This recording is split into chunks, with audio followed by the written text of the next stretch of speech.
Welcome to the Notre Dame Rugby YouTube channel. Thanks for joining us on this Sunday morning here in South Bend, Indiana. We're set for 4 games of Big Ten rugby action. The action only gets better as the day goes on from morning to afternoon to evening. Thanks for joining us today. I'm Charlie Morris, joined alongside my partner Chris Daly. Chris, 4 great games for us today. Should be some even matchups out here. And first up, Michigan Wolverines, Purdue Boilermakers. What are you expecting to see both out here today in this first game, but in the day in general?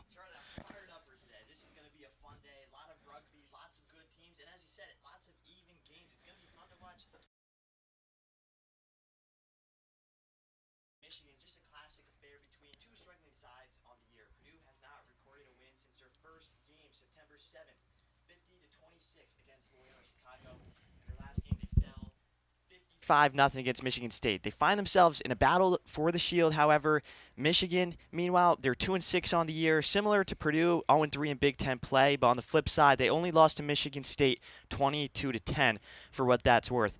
Now, with these two teams, young programs, just looking for a huge win to put a stamp on the 2024 season.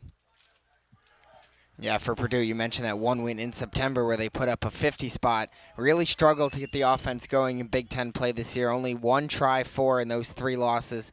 Michigan, only 50 points as well, so 2 struggling offenses. We'll see which one can assert themselves in this game today, and it'll be the Purdue offense to go to work first. Yeah, and Purdue is led by head coach Steve Nicholson from Tyrone, Scotland. He played professional rugby overseas, 20-plus years of playing experience, represented the Royal Air Force as well. He spent 2 years in Dallas in the MLR. So he's trying to turn the tide for this program and take them from a struggling side to a very elite side, and he's got the knowledge to do so. Now, for Purdue, it's about execution, just recruiting, and getting better with each game, and it's a great start right here in their last one, and perhaps their most even game of the year. So getting us started, it's the Boilermakers with first possession, and there'll be a quick penalty against the Wolverines, so Purdue will get a controlled possession.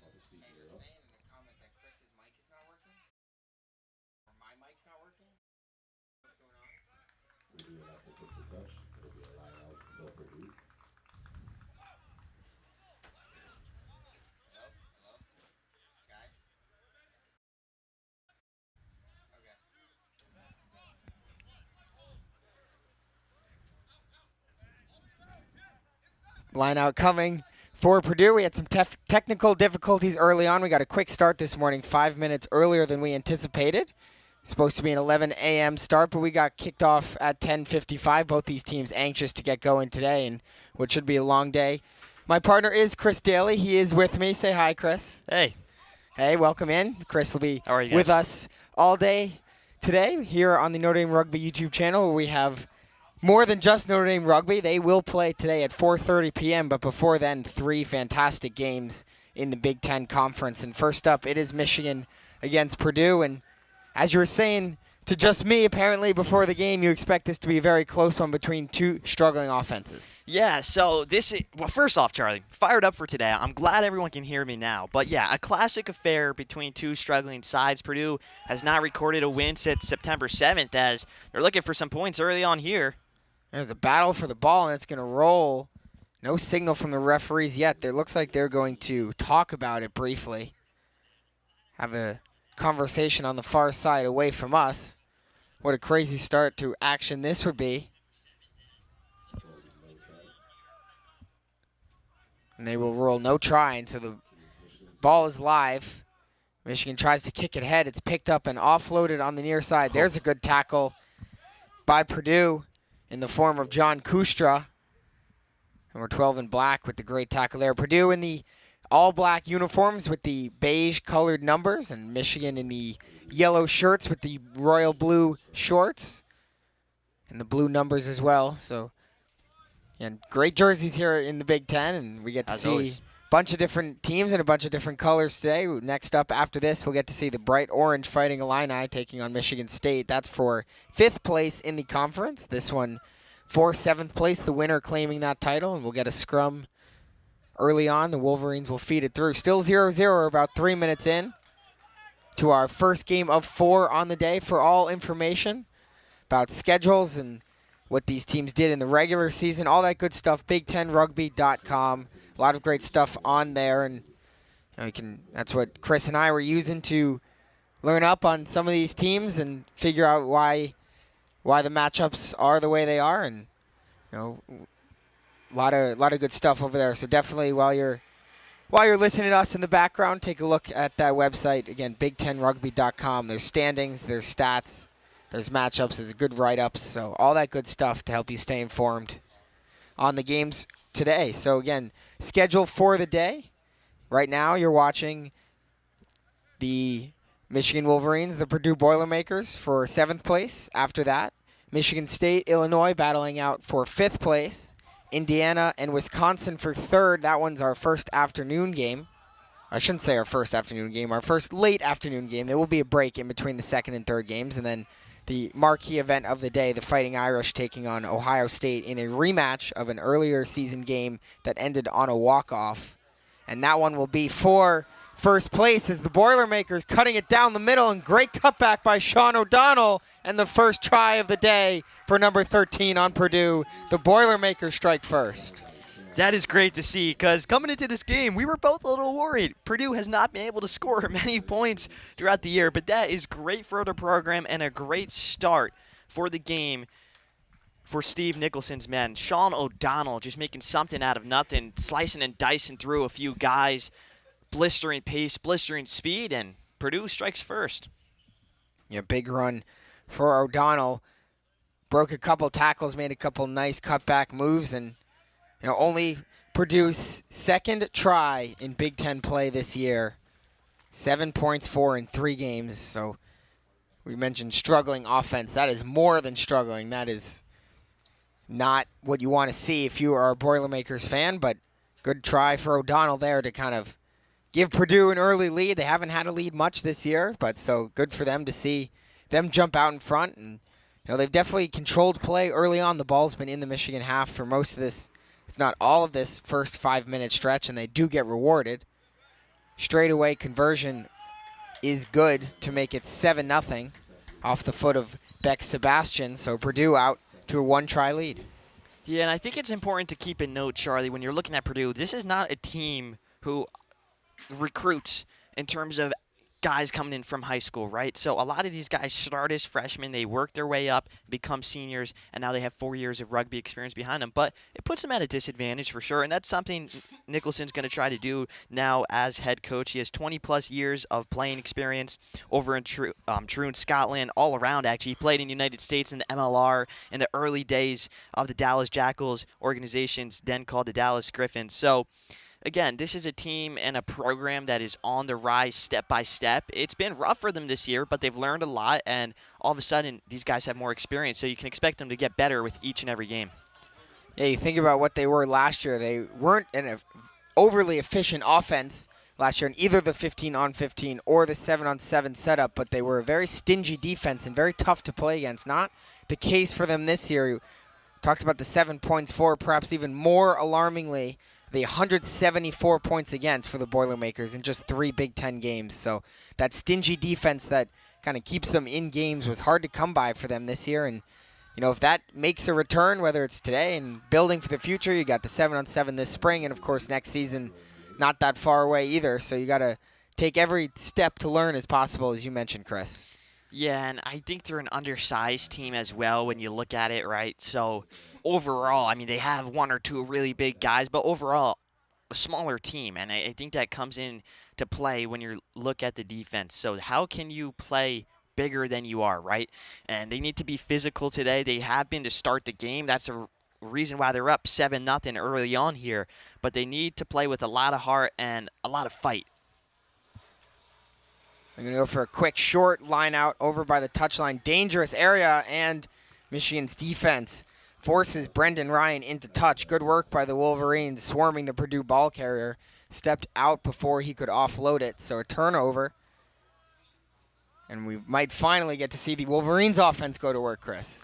Yeah, it should be good to see Michigan 2-6-0 on the year, 138 on the compiled list of rugby teams on rugbyhawk.com. Go check that website out to look at it. But overall, Michigan, another team, right? They're just trying to work their way up, get better step by step, game by game. and they only lost 22-10 against a very good Michigan State team. So they're getting better with each game. It's evident. Yeah, but that line out did not go straight, so an early mistake as Zach Smalls throw in the number 2 in yellow was not to the referee's liking, so a scrum coming up for the Boilermakers trying to double their lead in Michigan territory. Charlie, on the other side of the field right now in the dugout, this Purdue team is loud. I can hear them up here from the press box. It is 11:04 on a gloomy South Bend morning. You usually don't see that energy at this time of day. They came out hot in the warm-ups. They were yelling. They were screaming. They're ready for today. They want to win. They don't want to be embarrassed. They don't want to have a 1-7 record to finish the year. They really need a win today, and you can feel it with the energy that these guys are producing. Yeah, absolutely. Can definitely hear the Purdue bench from here, and a good start for them. You mentioned the gloomy day, not the worst day in the world for rugby. Overcast and temperatures sitting in the mid-50s. Not supposed to get too much warmer than that. Maybe up to about 60, 61, but thankfully the rain is supposed to hold off. It's supposed to stay just cloudy, so that's good. It was the bleachers right below us here at Stinson Rugby Field in South Bend. We're wet from the overnight rainfall, and decent group of fans out here supporting their teams, but many of them sitting on towels, sitting on bleacher seats, whatever you call them. But the bleachers not dry after last night. That was one of the first things we noticed as we walked up to the press box, was just how wet the bleachers were and how not ideal of a fan experience it would be. But that doesn't stop people from showing out. Of course, several others also standing to avoid getting their behinds wet. Well, first thing I noticed this morning, I look at my bike, and I'm like, well, not biking to the stadium today. A little wet outside from the rain last night. Held off a lot for the Notre Dame football game, in which they had a 52-3 win over Florida State. Some of the Notre Dame players who will be playing later tonight went to the first half before they had to call it quits on the night and go to sleep. Get ready for the big one tonight. Yeah, you have to think about the logistics for all the teams playing today, of course. With the home Notre Dame football game, hotels not cheap in the area, so although we're unsure, we have to imagine, Chris, that both these teams made the trip up to South Bend this morning. Certainly if they didn't, they spent a lot of their team budget to stay in South Bend yesterday, and so, of course, one of the perks of playing later for all the teams that had better regular seasons was that ability to make the day trip today as opposed to staying overnight, and so we expect many teams will have done that again. As finally Michigan's offense beginning to find some rhythm here. Luke Zanna, number 12 in yellow, trying to move it down the middle before he's brought down. 29 to go in the first half. Now it's in the hands of Otto Janke, who's trying to push ahead with a little bit of help from behind. Michael Ackerman pushing him forward, and it's Purdue ball all of a sudden. That's a great kick right there. Just try to regain possession up here, tackle them now, and get out of a dangerous position. But both of these teams are exchanging shots early on. Lots and lots of energy. Said it before, I'll say it again. It's been great to see because these guys are entertaining us to start the day. Couple kicks each way. Purdue will down it in their own try zone and go from their own try line. Still up 7-0 early on in this one.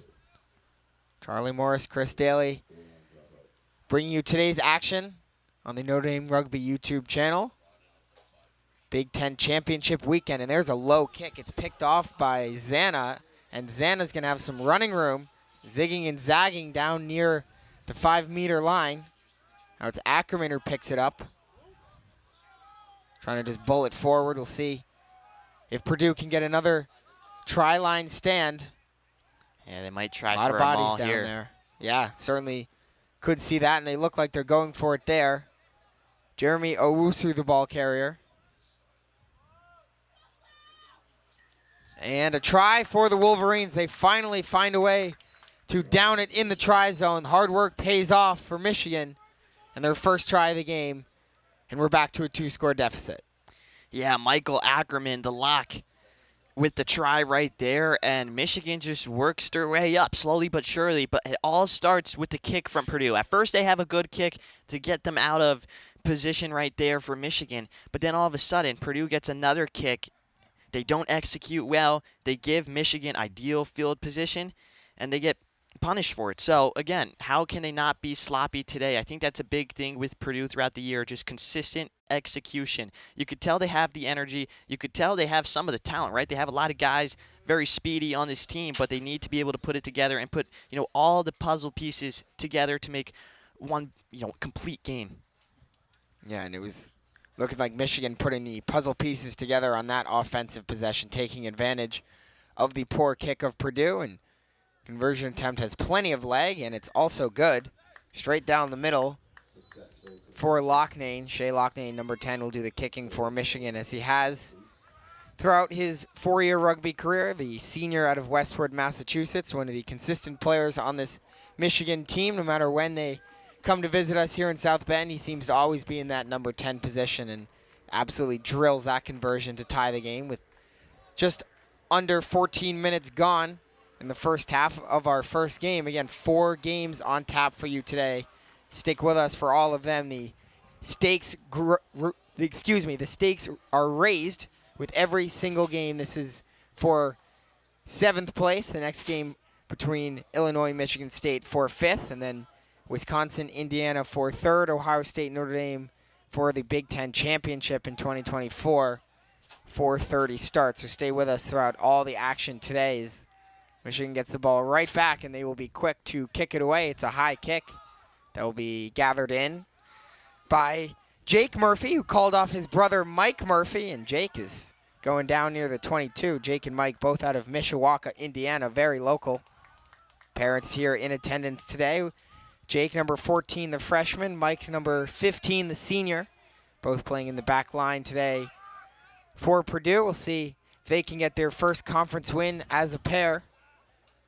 Yeah, very cool to see. Mishawaka only about 5 minutes down the road for those who don't know. So very, very local. It's the bordering town of South Bend. In fact, I do some of my grocery shopping over there at same. the Meyer in Mishawaka. I go to Aldi or Martin's usually, but yeah, I go to Mishawaka. Several solid choices. Yeah, for sure. Line out coming for Michigan after the Purdue kick goes into touch. Small will try to get this one straight. It's tipped up in the air, and he will fail to get it straight. So a scrum coming for Purdue. So Zach Small, junior out of Aspen, Colorado, struggling early to get those lineouts to go where he wants them. So 24-20 to play in the first half. Purdue has the ball right back, and it will be Alex Prey who will feed it through the scrum. So far, so good for Purdue. Besides the one possession where they let up, right, 7-7 now. Purdue has played with a lot of speed today. They're not bigger than Michigan. However, they're a lot faster. You could tell that from the jump. They need to be able to utilize their speed, get the ball into the hands of the right guys, and be able to run. As you can see right now, look at them go down the field. Yeah, it's a high kick attempt and nearly a successful one for O'Donnell, but it bounces just into touch inside the 5-meter line and not by much. Quick line out for Michigan. They are not going to wait. The referee will actually blow it back, so too quick on that one for the Wolverines, and they'll bring the ball back for a line out deep in Michigan's territory. The refs will quickly confirm the spot of that line out. Now that they do, it'll be Small to try to throw it in. Purdue will reorient their defense quickly.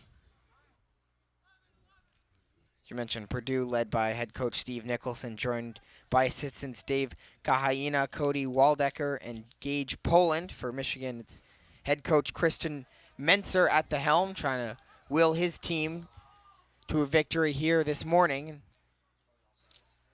Well, Menser actually played. He's a 2014 graduate of Michigan, first team All Big Ten in 2013, Big Ten Coach of the Year last season. So he's a guy who means a lot to this program. He's been with them now for well over a decade, and it's great to see alumni now coming back to coach. You don't see that much here at the college level, but Christian Menser is an anomaly, and just love to see it. Yeah, certainly a Michigan rugby player for life, or rugby fan, I guess I should say, for life. And as you mentioned, coming back to coach after he graduated here 10 years ago. Yes, 11 years ago, technically, as it would be 2025, this year's graduating class. Crazy to think about. Not that long ago. that we were talking about high school graduations, and here we are now talking about college graduations of a year that hasn't even happened yet. Life goes on, and it's going on for both these teams right now. It's carried ahead by Xana. Well, Charlie, you're making me sad up here in the press box, but right now I'm loving it. No time for sadness. Yeah, no time for sadness. This is an even, hard-hitting game. Both teams playing pretty physical. You could see right there. A lot of good action, but it's dropped. Luka McAllister tried to make a big tackle, but just kind of fell off of them. But, you know, this is really fun to watch. Both teams seem to not like each other, but playing, of course, with, you know, respect for the game here. And it's an open end-to-end game so far. Yeah, it was McAllister who actually did a good job on that tackle. The penalty, Chris, a knock-on against Otto Janke of Michigan. So good work, good catch from you.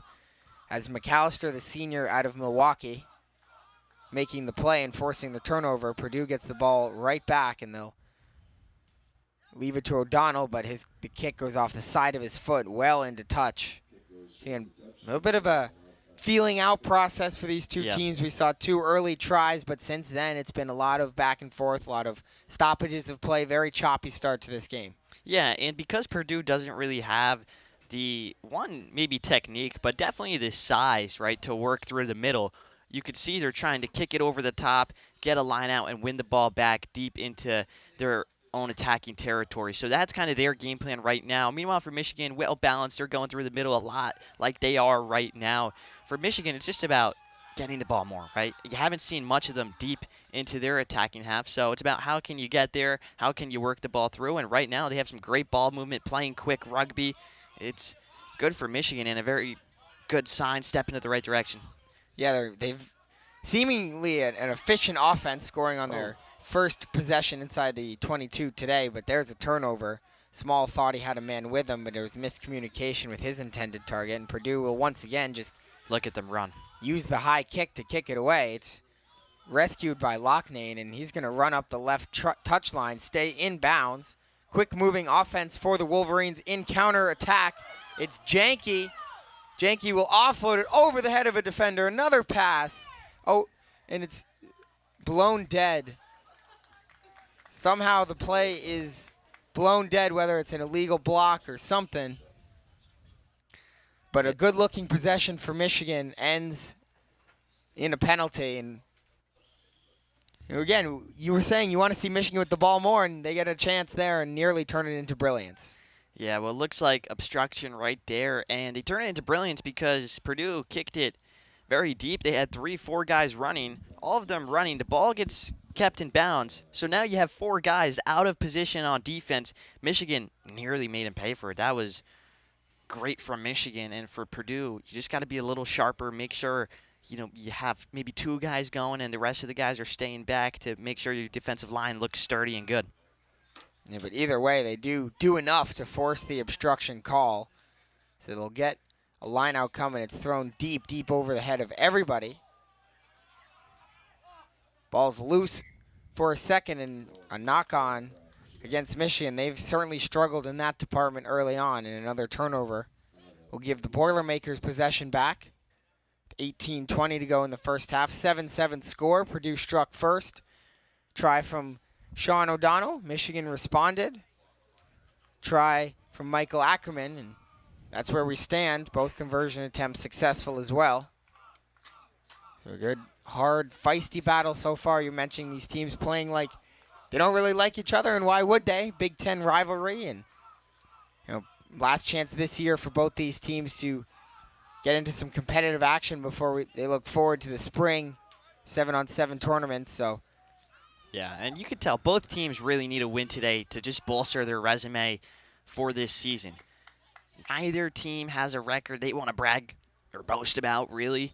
So a win today is just good for the momentum, as you mentioned, Charlie, headed into the spring and headed into the winter workouts to keep your head up high and just keep on moving. Yeah, the ball's been bouncing around early on. Latest call is a knock-on against Purdue. So it'll be taken by Xana, who will try to kick it into touch and gain some ground. It's a high kick. It goes into touch inside the 22. Well executed from Xana. Line out coming for Michigan. Yeah, good play from Zana. 2023 Big Ten honorable mention from Boulder, Colorado. One of the more experienced players on this team as a junior, and he's got the accolades to show for it. Yeah, one of Michigan's best players year in and year out. Still only a junior. And they're going to go for a maul. Well, an uncontested maul. Confusing play there as Michigan seemed to line up wanting a maul, and then Purdue backed off. So it was a maul against thin air. And didn't even go anywhere. The thin air won up. Tap and go now after the confusion. Zana trying to do it himself.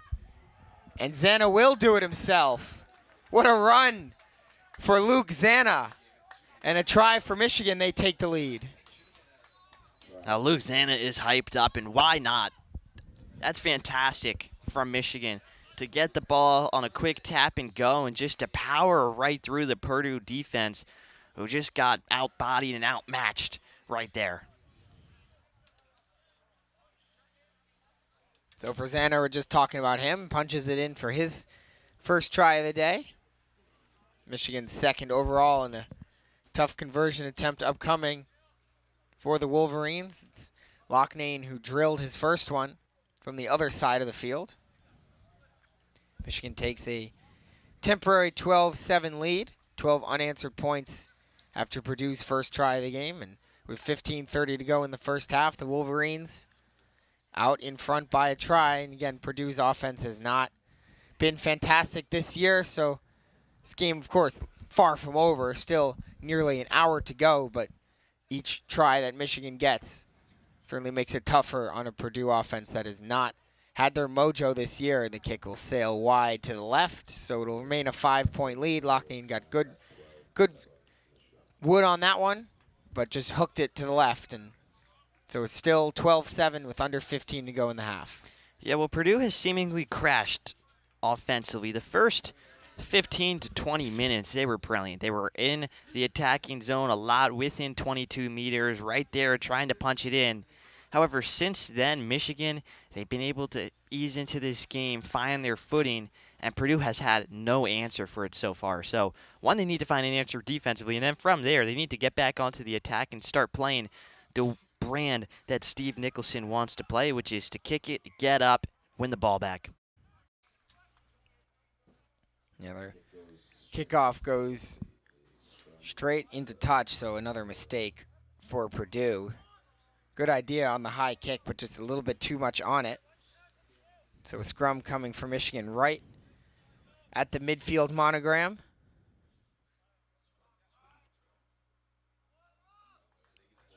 Teams will get set up for their scrum. Again, if you're just joining us, thank you for being with us on the Notre Dame Rugby YouTube channel. Four full-length games of action today, kicking us off right now. A battle for 7th place in the Big Ten. Michigan with a 12-7 lead against Purdue, and looking for more on the offense. Couple quick offloads, and it's taken by Loughnane down the left touchline. And Loughnane's going to get in, and he's going to down it for the try, and Michigan wastes no time taking advantage of the kick out of bounds. Another try for the Wolverines. That's some smart 1-2 rugby right down the far sideline. Shea Loughnane, we've talked about Luke Zana and his accolades. How about Loughnane, 2024 Sevens Championship first team. This is a guy with some great speed. Sevens is a fast game, and it was on full display right there, running down the sideline. And Michigan is now starting to run away with it. Yeah, certainly getting a look at why the Wolverines were a competitive team this year.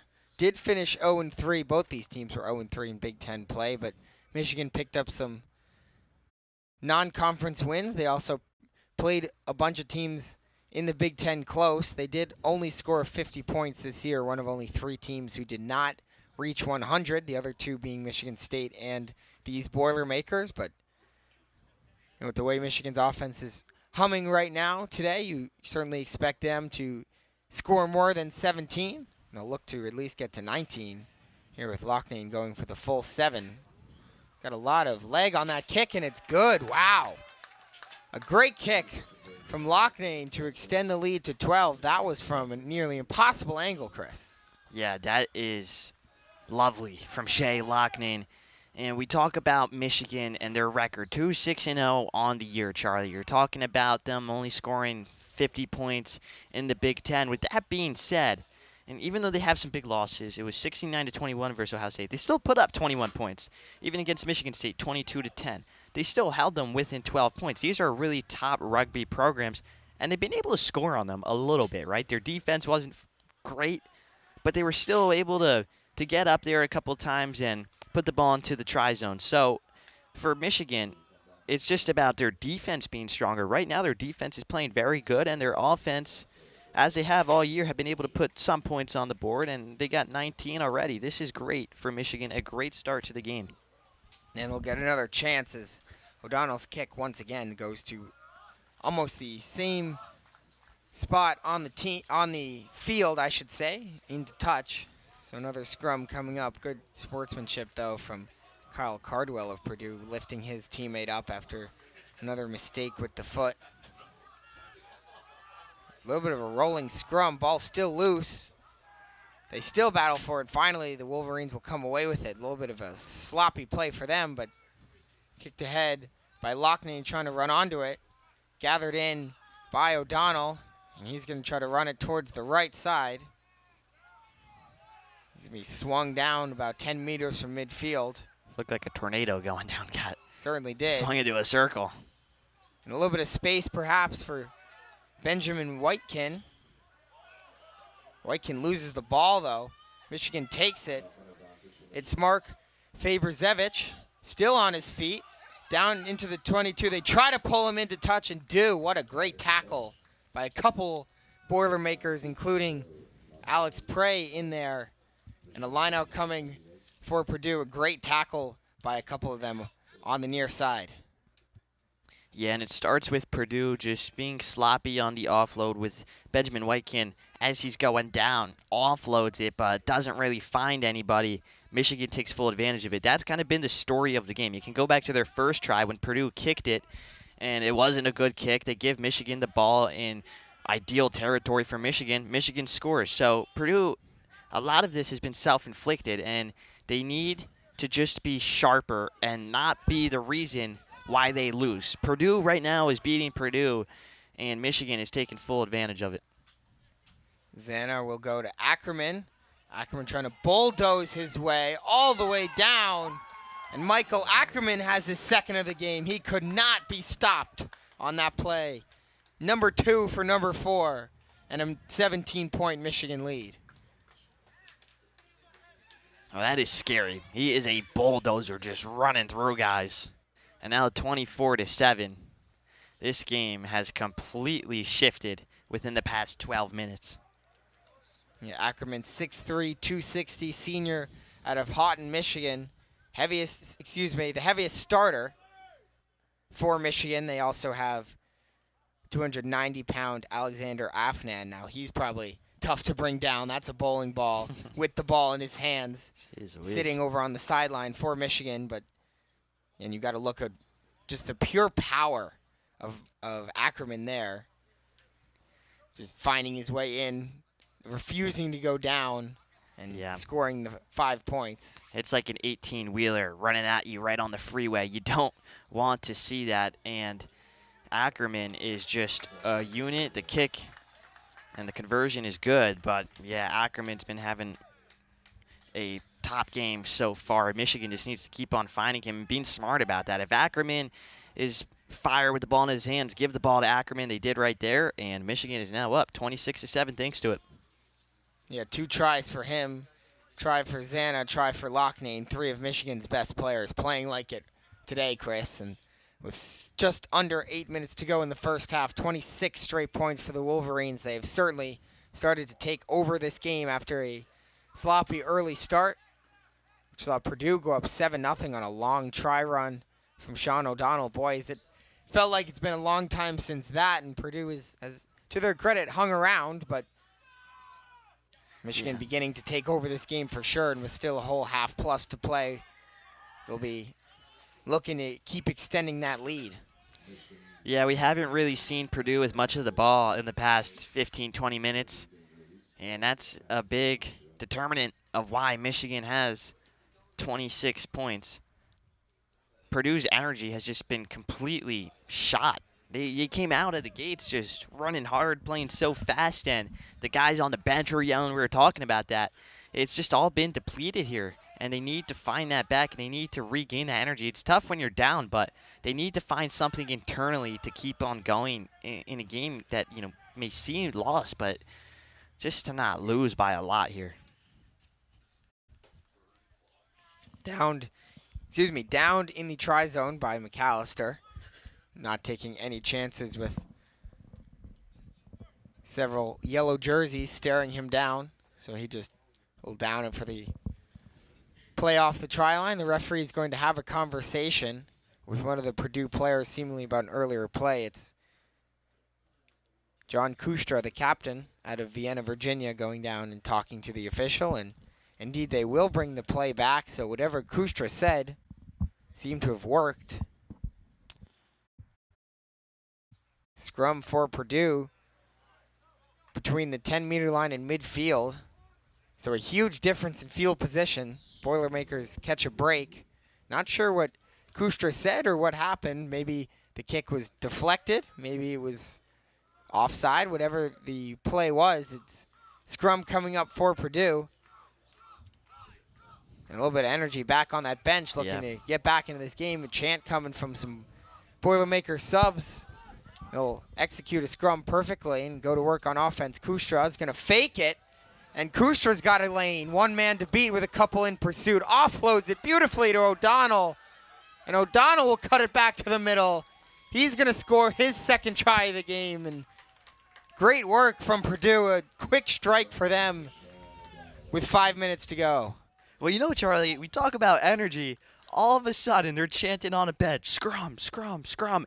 And the guys responded, the guys listened, and you could tell the players on the field just got an influx of energy. Right there, it was Kustra running down, perfectly timed offload to Sean O'Donnell. He could have offloaded it earlier, but he didn't. He waited till he was one-on-one, so the defender on Michigan couldn't get to him.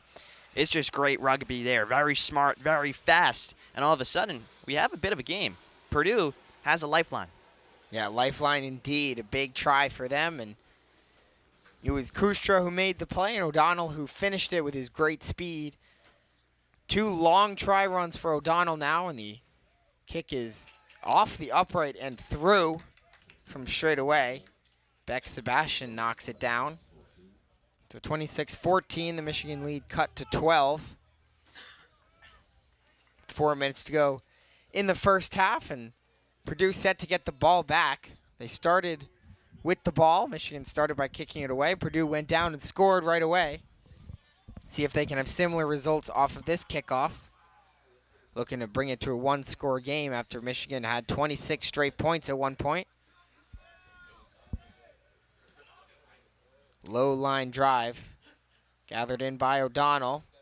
Thinks about it over near the touchline. Purdue just stays in bounds, and effectively so, going to the ground intelligently there was Bora Kalesi, number 11 in black, who made sure he stayed in bounds and kept possession for his team.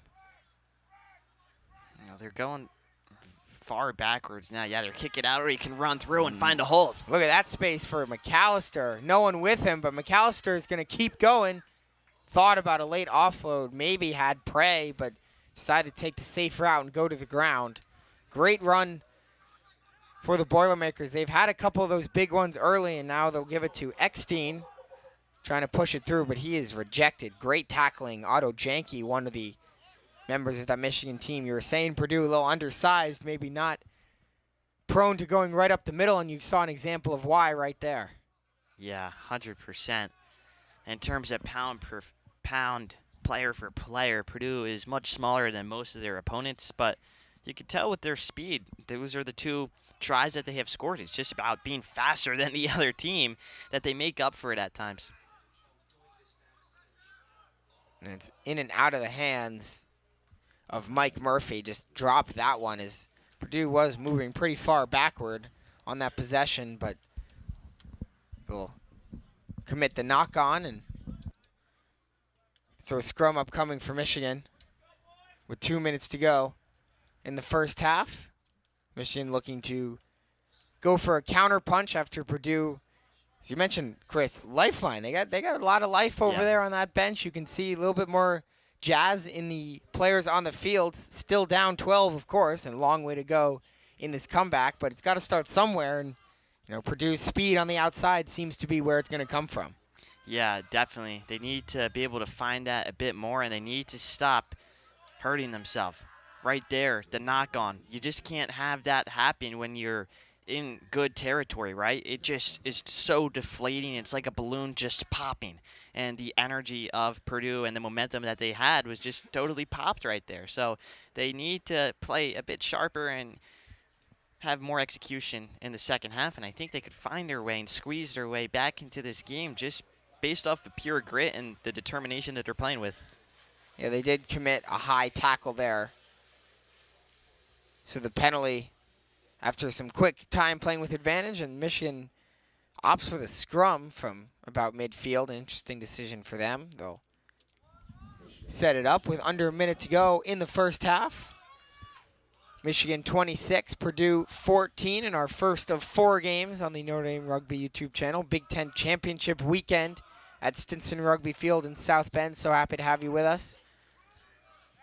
37 to go, and maybe last possession for Michigan. Quick offload from Zana over to the far side. Faber-Zevich spun down. He'll leave it behind him. Michigan will reorient their offense. Quick running pass into Mike Crismail's hands.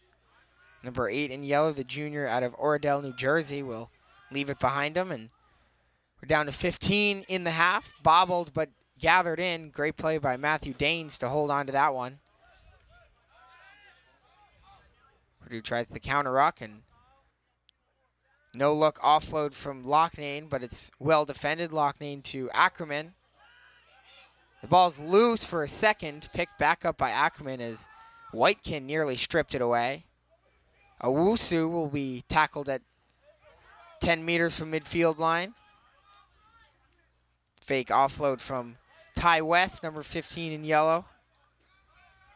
Purdue very disciplined defense right now, sticking with Michigan's creative-looking offense in what will be the last possession of the half.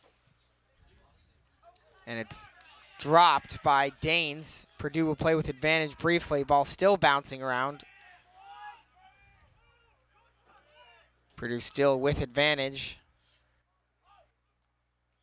Try to move it quickly, and now what's their last possession of the half.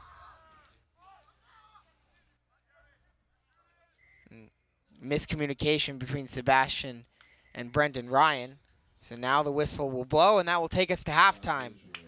So we'll take a quick break here with the Michigan leading Purdue 26-14 in the first of 4 games of great Big Ten rugby action today. It's a quick halftime, and we'll be right back after about 5 or so minutes.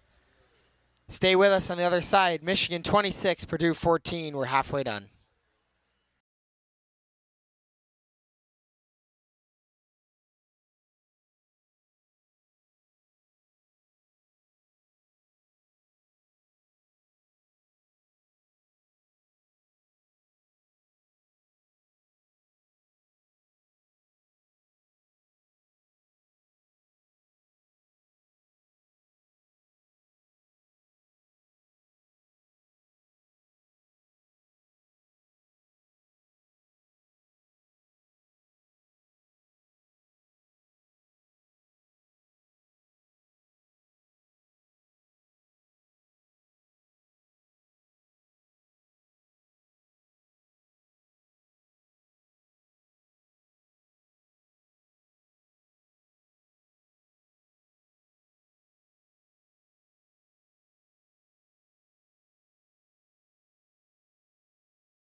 Just about set for second half action, the final 40 minutes of the season for both Purdue and Michigan. Big Ten Championship weekend here on the Notre Dame Rugby YouTube channel. Charlie Morris, Chris Daly, my partner, and Chris Purdue kicking it off to Michigan. The Wolverines had a spurt there in that second half, 26 unanswered points sandwiched between two Sean O'Donnell tries. What are you expecting in this second half based on what you saw in that first half? Well, I expect Michigan to keep finding Michael Ackerman, who has 2 tries so far on the day. Meanwhile, for Purdue, they just need to be more efficient to stop turning the ball over and having these self-inflicted errors, and I think they'll be able to crawl back into the game if they can do so. High kick. Bobbled off some sort of calamity of bodies down there. No signal from the referee about anything, and now a knock-on called against Purdue after the ball had landed. Conversation quickly between one of the Purdue players and the official, but it'll be a scrum coming up for Michigan early on in this second half. 12-point lead for the Wolverines. They scored 4 tries in a row in that first half after Purdue took an early 7-0 lead. Then Purdue cut the deficit to 12 at the end of that first half, but very loud scrum coming up. Purdue bench trying to get into the game. Michigan bench trying to match their energy. Both these teams trying to play with that fire that they need to win this game, and it's an offload to the near side and a lot of space down the wing for Glusker, who leaves it behind him. It's tipped away. What a great play that is from West. Glusker gets up, and he's limping back into position, limping heavily. Yeah, that does not look good for Glusker. Does not look good at all, as Sam Glusker, the sophomore from Brooklyn, New York, trying to hang in there, but clearly on well short of 2 healthy legs. But he will continue to battle, and Michigan is going to go for a kick for 3 points here after the penalty from inside the 22-meter line. And with how good Shea Loughnane has been with that right foot, why not? Yeah, definitely why not. He has been on it all day, has yet to miss any of his kicks. Shea Loughnane, 2024 Sevens Championship first team from Westwood, Massachusetts, has been the heart and soul so far of this Michigan offense. Yeah, it did have a try as well in that first half, and it'll look to increase the Michigan lead to a full 3 scores. Of course, a big deal considering the try conversion, total of 7. So if you can get that lead to 15, you really put the pressure on Purdue to score early and often in this half if they were to make a comeback, and the kick is perfect from Loughnane. Knocks it down with no drama. So 29-14 the lead now for Michigan. They'll be set to receive again as Glusker continues to favor his left foot, but he's going to hang in there after being the one who kind of set up that play with that long run, managing to keep the ball in bounds. And after some creative offloads from West and penalty against Purdue, the field goal for Michigan brings it to a 15-point lead. Yeah. Well, after this, sorry, Chris, but after this, Michigan State, Illinois in a battle for 5th place, and then we'll take a break before getting to the top 4 teams in the conference. Go ahead with what you were saying. Oh, yeah, there. I was just saying Loughnane's a tough guy. I think he's going to see this one out. I mean, you imagine coaches maybe thinking about pulling him and making a sub right now. Again, Glusker, one of the more talented guys on this team. At the wing position, he needs his speed. So if he can't be as fast as he usually is, that's going to hurt him. Has the ball now and goes to the ground quickly. Not much he could have done there with limited space on offense. We'll continue to look at him and see how he holds up the rest of the way, but a little bit of space in the middle of the field for West, who will roll back over. Good solid run for Ty West out of Santa Rosa, California. A little bit of room, and it's quickly offloaded by Janke. Couple nice moves, offload, one-handed catch out on the wing, and a try scored for Michigan, and a great start to them in this second half. A perfectly executed offensive transition, and the Wolverines take a 20-point lead. That was quick developing. Well, head coach Christian Menser is going to be happy about that one. That's just total team rugby right there. just offloading the ball left and right, and they're rewarded. They get the try, 34-14 now, as you mentioned, Charlie. This game is getting out of reach for Purdue, so they better answer quick and in this next possession for them. Yeah, just perfectly efficient offense for Michigan. No mistakes. It was something they were prone to a little bit in that first half. A couple mistakes costing them some offensive possessions, but we've shown that they've shown that they can score in bunches, and they're starting that way in this half. You have to imagine that if they had not gone for that kick on the last possession, the chances that they would have pounded it in for the try were certainly greater than zero, and they did just that there on the quick passing play out to the wing. And so Loughnane will go for the long distance conversion attempt, and with his right foot he'll have to make sure that he hooks it but not too far, and the ball will fall off the tee again. So he will look like he was going to try a drop kick, and it's going to be short. So a little bit of tee trouble for Loughnane, perhaps the only thing that can stop him from being a perfect kicker today. And now he's 3 for 5 on the conversion kicks. Also 1 for 1 on the field goal. So again, one of the top players for this Michigan team showing it. Also has a try in the game, and he'll jog back into position. 20-point lead remains for the Wolverines, and they're set to get the ball back. We're 7 minutes in, and Michigan just looks a lot more alive. Purdue had a lot of speed and a lot of energy in the first half. They need to capture that energy and capture that lightning, put it in a bottle, and find it here in the second half, because right now I don't see it from them. You know, it's going to have to start with a defensive stop and a good tackle made by Kyle Cardwell getting in on the ball carrier. And here's Jeremy Owusu spinning away from a hit, leaving it behind him quickly. Michigan offense can smell blood right now, trying to move quick, not let the Purdue defense get set up. Loughnane's going to fake a kick and then offload it to the right wing. And still on his feet on the right side, and a great offload to Faber-Zevich, and an ankle tackle on him as Mike Murphy saves a try with that tackle. And a forward pass against Michigan, so a great play by Murphy after what looked like another promising Michigan possession in transition. Yeah, definitely. Michigan's just been electric right there on the far sideline. We have yet to see them come to the near sideline by us in the press box, but over by the dugouts, they have just been running hard, and Purdue has no answer so far. They need to play a little more physical to stop them. Yeah, the Purdue bench trying to get up and excited. This is the closest they've been in any conference game this year, trying to find a way to mount a big comeback down 3 scores in this second half. It's going to have to start with 1, and a good run nearly breaking through the line was Kustra before he's tackled down on a good play by Jack Reagan in the middle of the field. And ball is bobbled and intercepted. Takeaway for Michigan after some confusion on the Purdue offense. Just some hard-hitting defense, almost an interception, but Michigan, especially Alex Olson on the last play, number 7 for Michigan, springing the boom. Absolute monster of a hit. Yeah, ball has been in possession of both teams a couple times in the last 20 seconds or so, and the referee will stop play. One of those touches was a knock-on. So a scrum upcoming in the middle of the field for Michigan. They're not going to kick this one. They're going to go for the try.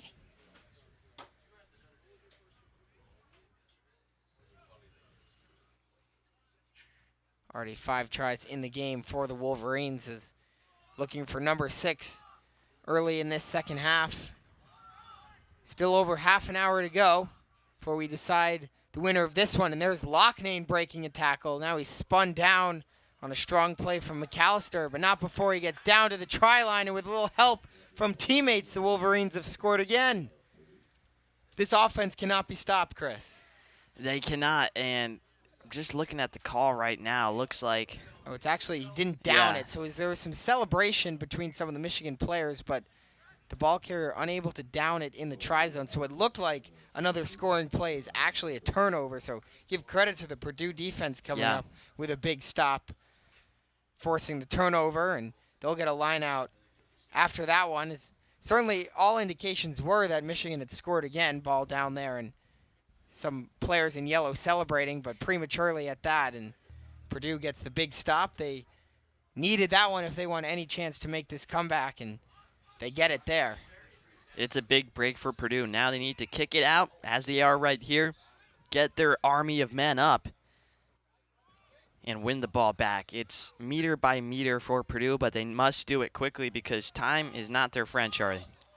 Yeah, now getting to the point where it's under 30 minutes to go in the second half. Purdue will have to back up, another penalty for them. So Michigan will give it to Lockney to kick it into touch. You're seeing just the speed for Michigan, and Purdue has some good speed as well, but the speed for Michigan has been almost as noticeable as their ability to win the physical battle in the interior. Yeah, I think it's because Purdue is so worn out that their speed is slowly but surely deteriorating. Meanwhile, Michigan, they've been moving bodies all day long, and they're still ready and pumped up to go. And all of a sudden, they're making substitutions. So now they even have fresh legs with Sam Plockmeyer coming into the game, number 22. Yeah, Plockmeyer, who played a good role for Michigan when they were visiting Notre Dame here earlier in the season. Did the same thing where he started as a sub but came into the game and was very noticeable for the Wolverines in what they ended up losing, but it was a decently close game between them and the Fighting Irish, who of course now playing for a championship later today. So just a hint at who Michigan can be when they play their best. And right now in this second half, we're seeing what that best looks like and trying to work their way over on the near side for another try, just trying to will it across the try line. Great defensive stand right now for Purdue. Referee's got a good angle of it from off to the side. Still no indication yet, and now Michigan will try to kick it towards some space. Great kick from Lockney, and it's almost a great play. Wow, that was, not sure if they've ever designed that one, but certainly looked like it, as the referee will stop play and bring it back. Some of the players don't realize, though, and there's some hostility between those who were too focused to hear the whistle, but Lockney kicks it a little 2-on-1 way out wide, and if not for the bobble by Ty West, it would have been a perfectly executed play for the Wolverines, but either way, playing with advantage, they'll get the ball back.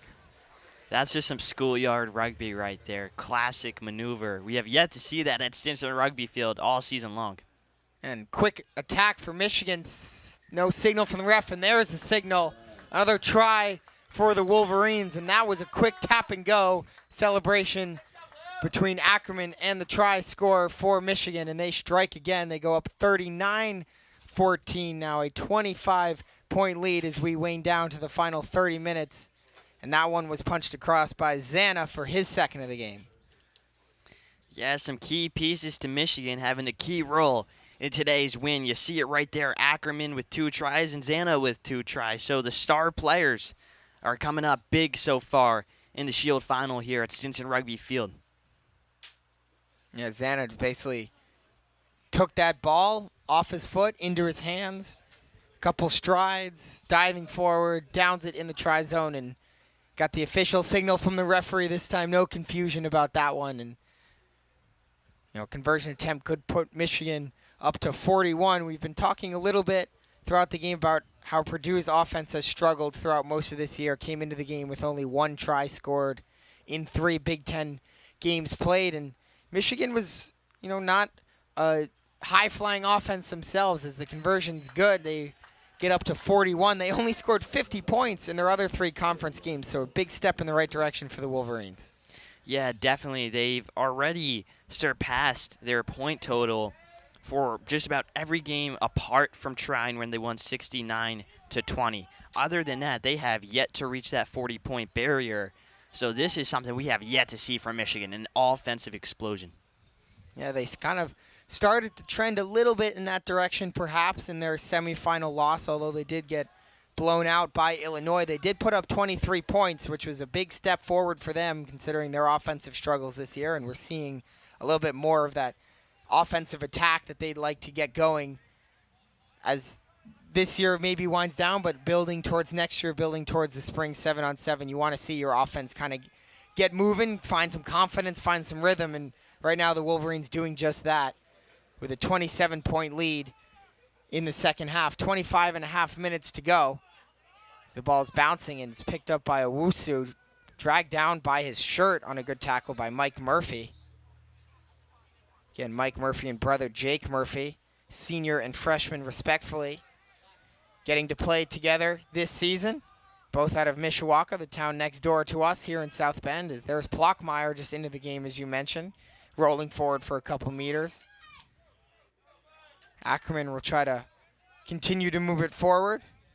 So not sure if Plockmeyer's in there because of Glusker's injury or just as a substitution move, but that was the decision for head coach Christian Mentzer, and that was what he decided to do. Is it's picked off. Great defense by O'Donnell, and he's got just green grass in front of him. A hat trick for Sean O'Donnell as he officially grounds it, and he's looked really good for Purdue. A quick strike for them, and a third try for O'Donnell here today. Well, first he intercepts it like he's in football, and then it's a track race to the try zone. You talk about him. Sean O'Donnell is the bright shining star on Purdue, and in a game in which a lot has gone wrong, it's good to see for Coach Steve Nicholson that he has a superstar in Sean O'Donnell. 3 tries against this Michigan team is seriously impressive. Yeah, the senior out of Doylestown, Pennsylvania, perhaps playing his final 15-on-15 game and certainly making the most of it. With that third try of the game, he's been the most noticeable ball carrier at all times for Purdue. We've seen a couple other players get their chance. McAllister with a decent run in the first half. Kustra had the assist on O'Donnell's second try, but really it's been number 13 that's been a one-man show out here, Chris, today. Yeah, it has been. Sean O'Donnell is actually a transfer from TCNJ as a New Jersey kid. Love to see that. Have a lot of friends over there, and he has been stellar all around, both in 7s and now in 15s. It's been a rough year for him personally, just because in 15s he doesn't have the one-on-one chance to have, this takeaway speed like he usually does in 7s. But it's good to see for him to end his career off on a high today. Yeah, boy, is he playing well, getting a chance on some plays in transition to show that speed and taking advantage of it there. Now a 20-point lead for Michigan, seemingly when everything was going right, just an errant offload right into the hands of the waiting O'Donnell, who was able to run it back more than half the field and gets a well-deserved breather as the Michigan Wolverines in no rush to kick it away. They do now, and Loughnane will boot it ahead. O'Donnell bobbles it. They try to get him the ball whenever they can, so even though he's maybe not the right one to have received that kick, certainly went up for it anyway, and why not get him the ball? And Jake Moen into the game for Purdue, number 17, trying to bulldoze forward. Decent little run for the senior out of Washington State, I should say, Shoreline, Washington. It's always good to clarify there. But it'll be a tap and go coming for Michigan off the penalty. Purdue trying to rip the ball out of the ball carrier's hands, and doing so successfully is Brendan Ryan, but the referee will stop it dead. So another opportunity for the Michigan offense to take advantage of the Purdue mistake. Down all the way to the 5-meter line, or close to it. Call it the 6.5 or the 7. Yeah, it's these Purdue mistakes that have been hurting them, and it hurts them yet again, Charlie. No signal yet. Certainly looked like from our vantage point that Zano is going to become the second hat-trick scorer today. No signal from the referee yet, and indeed he did not ground it. So good defense from Purdue again, stopping Zana's attempt at the hat-trick bid. Kick is going to take a wild bounce and go into touch. Not sure if that deflected off anyone down there. Certainly looked like the Michigan player on the far side maybe got his hands on it.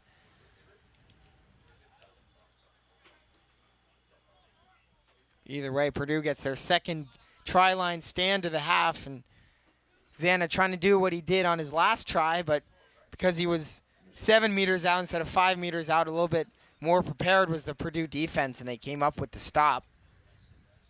No argument for Michigan on the play either. Yeah, well, Michigan, I think they're happy with the 20-point lead. Arguing at this point is just rude to the referees. So, well-coached, respectful team. the Wolverines are. And now with 20 minutes left for Michigan, it's about how many points can we score. They really want to just run up the table here and finish the season on a high.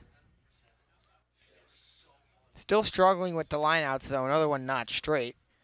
So as the sun starts to peek through some of the quick-moving clouds in the sky, it'll be a Purdue scrum. Again, the rain's supposed to hold off all of today. It's supposed to be some combination of overcast and windy. So not the best day for many sports, but for a sport like rugby, certainly not a bad day.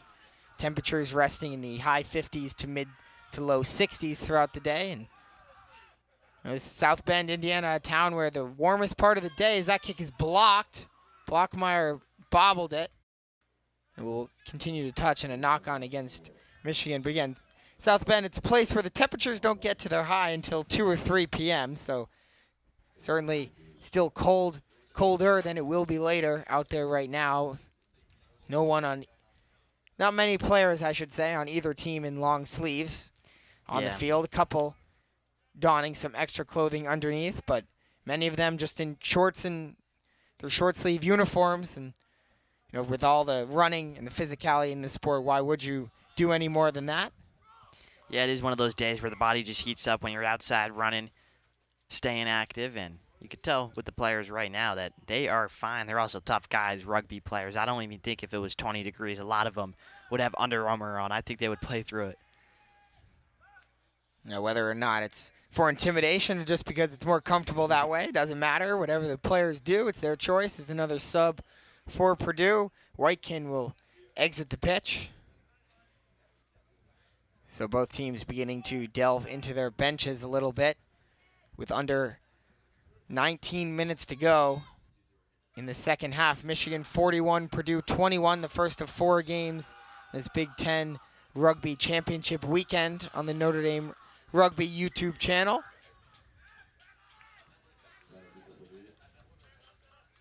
And Purdue will take a controlled possession after the scrum was collapsed a little bit. Charlie, it feels like a lifetime ago that Purdue got their last try, in which it was just a track meet to the try zone. They need to get the ball into the attacking half now and start to capitalize a little more. They've been efficient when they're up there, but it's just a matter of getting their battalion of men up there. Yeah, seemingly, other than that interception in this half, the Purdue offense has been very stagnant. So with Adam Eckstein out of the game, Purdue will pick someone new to throw the line out. It will be Bora Kalasi, and it's into the hands of Ryan, who will take it to the ground. Wolverines get back on sides. Also in the game for Purdue, Ian Soderberg, the freshman, wearing number 19 today. He's got the ball now and will offload it to Sebastian, who quickly gives it to Kustra. O'Donnell now, still in there. Quick offload to Jake Murphy. Jake will go down. Very methodical offense for Purdue right now. Yeah, it's about time they start offloading, trying to find the speed that they have. They can't go too far backwards like they are right now. They need to either kick it out or get to the outside, the perimeters of the pitch, and just run. That's what they're so good at. And there's Plockmeyer making a very good tackle on the Purdue ball carrier, Theo Simard, but the referee will draw it back. Purdue had been playing with advantage, so at about midfield they'll get a new chance on this offensive possession. And the kick from Sebastian, a high one, and attempted to be saved and saved successfully, I believe, by Michigan. And now they'll they'll determine that it was unsuccessful, and they'll bring the ball back. As nearly breaking through was one of the Wolverines, who continued to run even after the whistle, practically hoping that he'd get away with it. Yeah, well, this is great field position right now for Purdue. They have yet to be here, I feel like, all the second half. They've yet to have a true possession at this territory. And again, it's just these mistakes that keep on occurring that have really been hurting them in this game. And it's the reason why they're down 20. It could be a lot closer if Purdue was just a little sharper today. Yeah, certainly some moments for them. far from their worst game of the year, but just too many mistakes and not enough consistent offensive possession. Their only try of this second half coming on the rugby equivalent of a pick six. And now there's some hostility between a couple of the players. Massimo Lorenzetti in there for Michigan. Beck Sebastian, one of the Purdue players who took exception to what he thought was a late hit from Lorenzetti, but quickly separated by the referee, and now the kick will go into touch. Yeah, you were mentioning it in the first half, Chris. A little bit of bad blood between these two teams. Of course, being conference rivals, you expect something like that, and we got an example there of just how little these teams like each other. Of course, all the teams in this Big Ten conference get 3 games within the conference, and 7-on-7 as well. Even you certainly get to know your opponents very well, perhaps too well. And I don't think this Big Ten conference is by any means a friend group. I think it's teams that just want to beat the heck out of each other week in and week out. And right now, these two teams are doing just that. It's been a physical game so far. Lots of hard hits, mostly coming from Michigan to Purdue. But Purdue, at times, have been able to give it back. And certainly something along the lines of what we were expecting this weekend. All the games should be relatively close. And although Michigan comfortably ahead right now, Purdue has shown enough to show they deserve to be in this game today. And both these teams playing in much bigger blowouts last weekend. Referees will have a discussion on the near side about the call. Line judge with his flag in the air. Main referee communicating with him. Either way, a line out coming for Michigan. Zach Small will do the honors. Still struggling to get it straight. And Small has been consistently throwing it diagonally today. So it'll be a scrum for Purdue. Inside their own territory. And probably a little bit too late to mount a game-changing comeback, but certainly for morale purposes, if you're a Boilermakers fan, you'd like to see your team punch it in one more time, and this could be, if they were to do it here, this would be one of those long offensive possessions that you're hoping to see from them, Chris. Yeah, and it comes down to pride. How much pride do you have in the program? How much pride do you have in the brotherhood that you formed throughout the season with the guys? You could tell before the game, this is a close team. They're very loud, they're very rowdy, but now it's time to fight for the brotherhood and for Purdue as a whole. It'd be great to get a win here, more points, just for that morale that you talk about heading into the Sevens season. Yeah, Purdue consistently a pest in the Sevens format, and we were talking briefly before the game, or during the first half, about their pesky defense, and that hasn't been the case for them today or throughout this season, but one thing they're known for in that 7-on-7 format coming up this spring that Chris and I are both very excited for is that they play low-scoring games in that format, which is shocking because it bodes well for strong offenses, for fast-paced rugby, but Purdue is a pest in those formats, and perhaps they need to try to bring that identity back into their 15-on-15 system, as this year not only was their offense very inefficient, but they allowed by far the most points in the Big Ten, 174 again. So not the season the Boilermakers were hoping for, and there's a lot you could fix, but for me it would start with improving that defense. Yeah, and they have 6 underclassmen out there, so important to keep in mind. Still a young team, learning their identity, learning to play together. And I think this year is really just a rebuilding year, kind of to reset the 15s program, head into 7s this spring, play with a lot of the energy that they came out with in the first half, and then head into 2025 with more experience under their belt. 11 minutes to go. Michigan 41-21 lead over the Boilermakers, and O'Donnell will try to cut it through. Great offload. Another one out to the wing. Purdue's offense getting a little bit of work going as McAllister fakes an offload to shake a hit, trying to stiff arm his way. Gives it to Jake Murphy. And Murphy's going to be tackled high, but it doesn't matter. He's in for the try. And a Purdue offensive attack results in a 5-point play. Great passing from Purdue on that one, and they take advantage.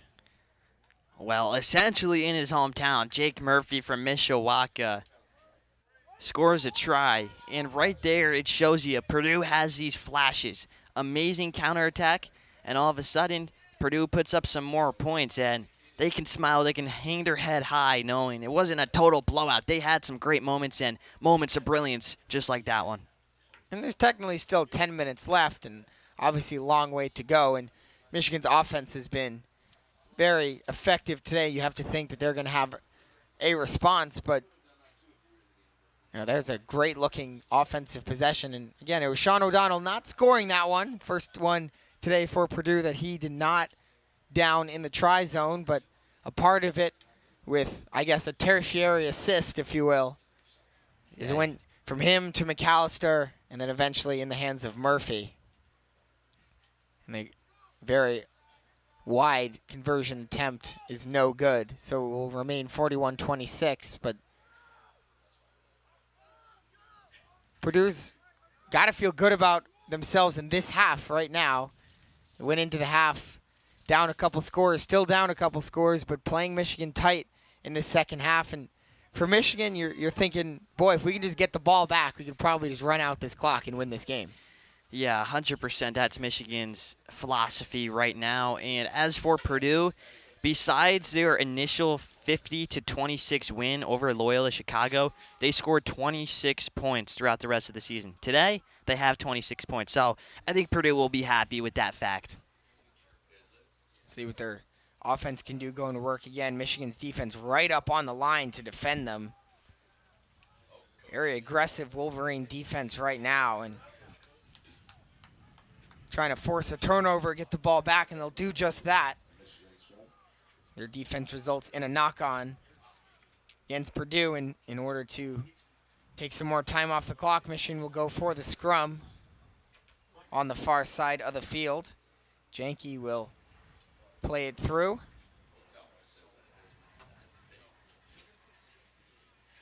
I haven't seen Michigan go to that many substitutions after bringing in Plockmeyer. Seen Purdue go to their bench a little bit more frequently in this game, and neither team making sub right now.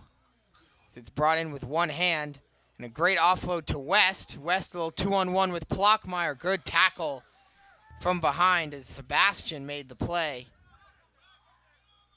on Ty West, who looked like he might have a little bit of room to the try zone. Michigan inside the 5.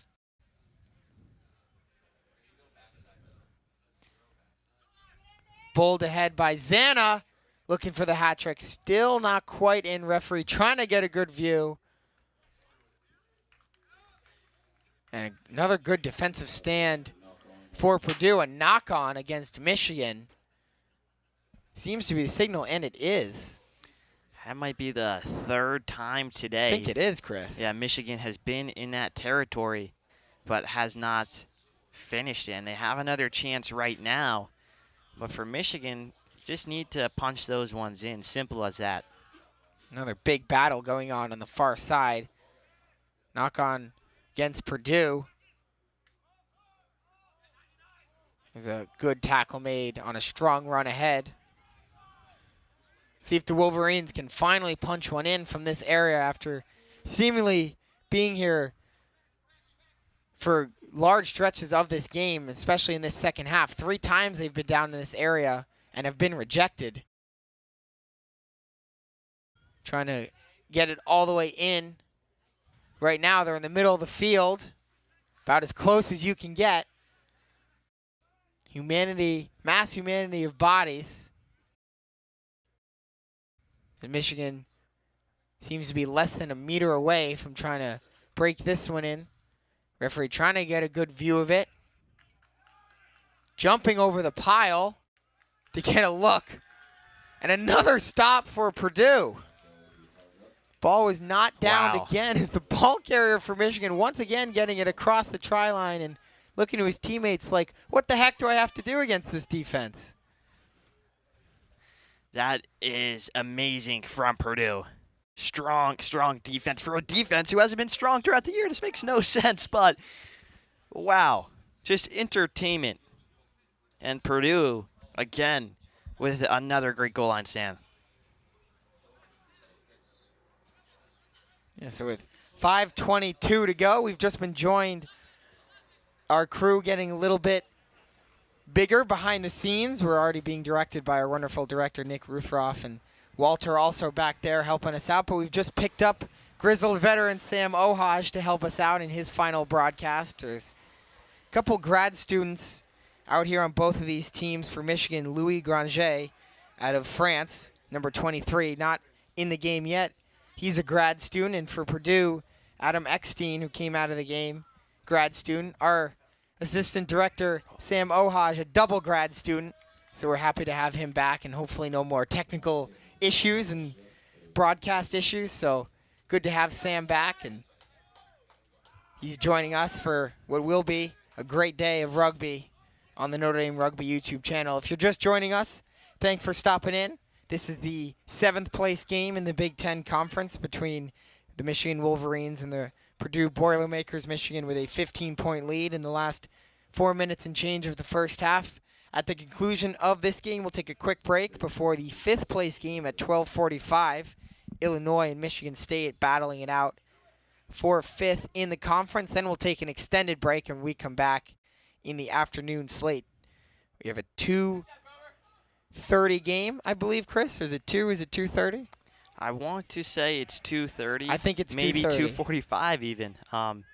We've got confirmation yeah, from some others. It is 2:30. That one's for awesome. 3rd place, Indiana, Wisconsin, and then the final event of the day, the first place game, the 4th game of the day, host Notre Dame and Ohio State battling it out for the 2024 Big Ten Conference Championship. That's at 4:30. So lots of good action today. All of it streamed here on the Notre Dame Rugby YouTube channel. For more information about standings, stats, schedule, all that good stuff, Big10Rugby.com has all that good info. So if you're looking to research more about your team's matchup, standings, all that, Big10Rugby.com. And all the games today will be streamed here on this YouTube channel. So stay with us throughout the day. We've got a lot of great action. And as we said in the open, it only gets better as the day goes along. We're under 3 minutes to go here at Stinson Rugby Field. Michigan's offense back in a very familiar spot, looking to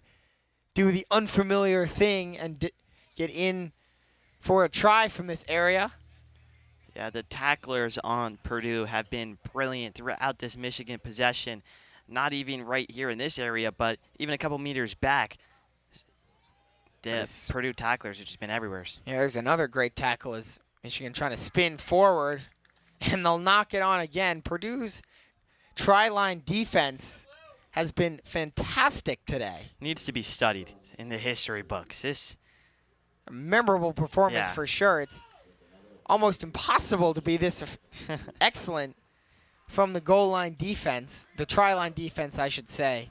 I mean, multiple times Michigan has been within 1 meter, let alone 5 meters, which is when it starts to become just a battle of trying to get it across. But even so far as 1 meter away, even so far as the ball is over the try line, but just the Michigan ball carriers have been unable to down it for the 5 points. And give credit to Purdue, but if you're Michigan, you got to be thinking, what else do we have to do?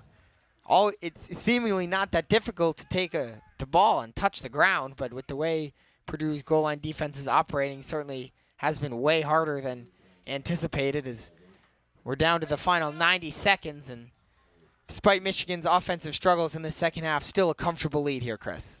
Yeah, still a very comfortable lead, and it's bittersweet right now for both sides, as this is a lot of the seniors' last ever rugby 15s game. You could see Mike Murphy over on the sideline for Purdue exchanging some hugs with some teammates. And you almost forget that, right, in this game, that these guys have spent a lot of hours playing rugby, a lot of time with the coaches and their fellow teammates. It's a sad day for them, very bittersweet, but for both sides, I think they can be happy with their performance and carry on into the winter and spring, being content with how it all played out. So it'll be another scrum coming for Purdue in the final 40 seconds. You mentioned some of these seniors: Jeremy Owusu, Matthew Daines, Michael Ackerman, Alex Olson, Otto Janke, Shea Loughnane, the starting seniors for Michigan today, also on the bench today. Mason Locke, Ryan Grover, and grad student Louis Granger. And on the other side for Purdue, Benjamin Whitekin, Adam Eckstein, Brendan Ryan, Luca McAllister, Mike Murphy, as you just mentioned, now over on the sideline. Sean O'Donnell with a hat trick in what could be his final 15-on-15 game. Jake Moen, who has entered the game, and Isaac Fueling, the seniors. And John Zhang, actually, as well. So a lot of seniors on both of these teams and playing what's likely their final 15-on-15 game, and certainly the last one this year, as that ball is kicked into touch by Purdue. I don't think that will do it, though. And it will not, so there'll be one more possession coming up for the Boilermakers. With time expired, next dead ball will end it. There'll be a line out coming for Purdue, trying to go out on top with another try. They have scored the last 12 points in the game, but looking for more on this one final possession. Way more players than usual. Yeah. In that line out. Ceremonial both the teams line out. trying to get an early head start on the handshakes in that line out formation. This is It looks like Purdue has 12 players in that line out, and for Michigan it's 9. So 21 bodies over there, 22 if you count the one throwing it in. And the line out not straight.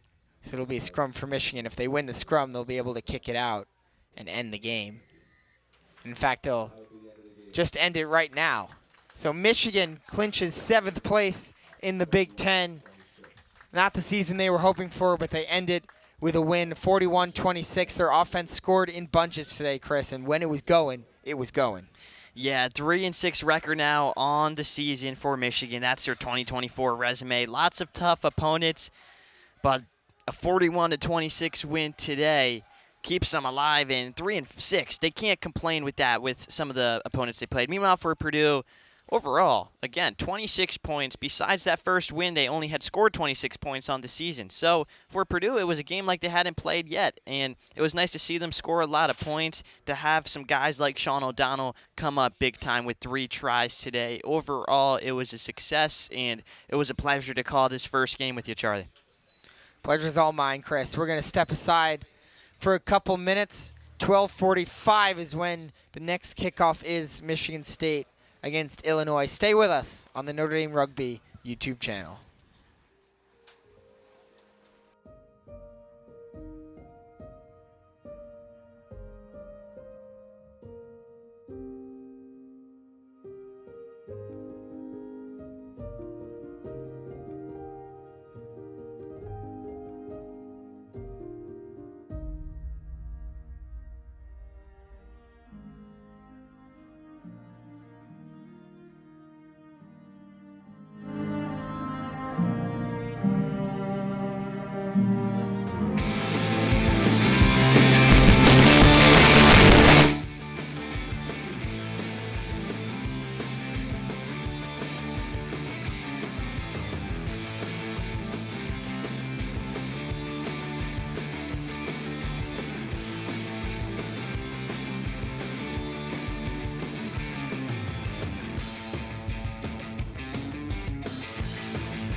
We welcome you back to the Notre Dame Rugby YouTube channel. Thanks so much for joining us on this Sunday morning turned afternoon here in South Bend, Indiana. Charlie Morris alongside my partner Chris Daly, about to bring you the second of 4 games on the channel today. You just saw the Shield final as the Michigan Wolverines took down the Purdue Boilermakers. Now it's the bowl final in a battle for 5th place in the Big Ten Conference between Michigan State and the Illinois Fighting Illini. Illinois in their bright orange uniforms and many in bright orange socks as well.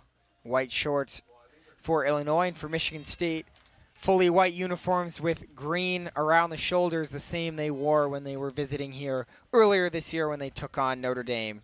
Excited to bring you the second game in today's action. And Chris, both these teams coming off big wins in their respective consolation semifinal matches. What are you expecting to see today? Well, I expect to see a very fun game. Michigan State is 1-2 in the Big Ten. They roll into this game, though, with 2 wins in a row, both coming against the 2 opponents from last game, Michigan and Purdue. Led by their prop Miles Bell, a member of the US U20 team, the Wolverines are really just searching to end this season on a high note. Meanwhile, for Illinois, they're 4-4-1 on the year. They put up 36 against number 9 on Rugby Hawk, Kentucky. So they have the ability to score a lot of points against really good teams. They're a program on the rise. I think it's going to be a fun, even game. Does Illinois have a stronger resume? Yes, but you can expect, hard-hitting rugby today at Stinson Rugby Field.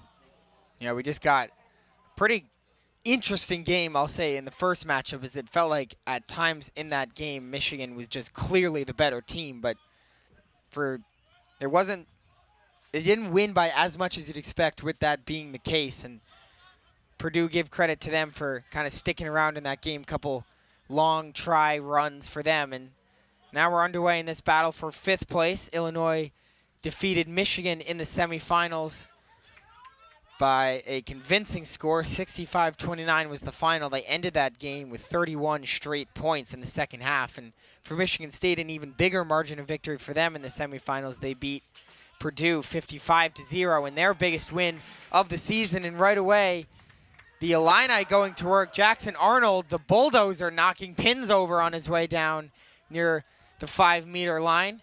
Quick last-second lineup change for Illinois. Jackson Arnold replacing Jeremiah Gavin in the number 1 position. Wearing number 16 is Arnold. And a tackle made on Brian Winstead for Illinois. He's wearing 13 in orange. Illinois' offense already quickly going to work against this Spartan defense that surrendered 102 points this year. One of only 3 teams to give up triple digits. Some good offloads in team rugby. I'm sorry, Charlie, but I'm liking this so far from Illinois. Very slow approach, but they're patient. Yeah, very patient indeed, but now trying to break through.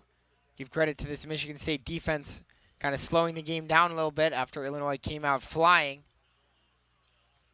Some power running for the Illini, trying to get it down.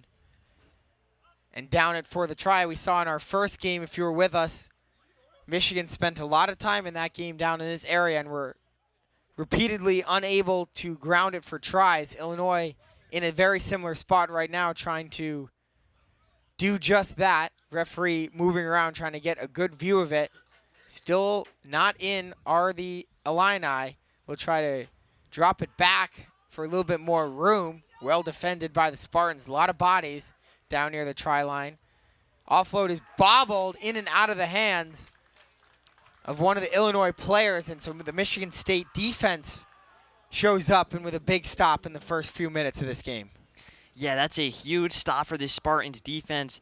Meanwhile, for Illinois, you just hate to see when hard work isn't able to pay off, but they have another chance to regain the ball right now with the touch and go and power it in. Yeah, so a good stop for the Michigan State defense, but Illinois was playing with advantage, so the Spartans will have to do it again if they want to force the turnover. Dangerous looking tackles. Ball was exposed for a second, but good work by a teammate to come in for Illinois. And a strong tackle on Brady Moore. Michigan State forcing the Illini backwards right now. Some high-quality rugby, not a lot of mistakes, not any really at all so far, 4 minutes in a territory where mistakes are somewhat prone in college rugby. Yeah, especially with how tense it is down near the try line. We've seen Illinois kind of go back and forth, left to right, trying to find any way to find a gap in this Michigan State defense. Spartans holding strong right now. There's a decent run down to about the 2-meter line. In the middle of the field, an offload miscommunication between two Illinois players, and Michigan State takes the ball away.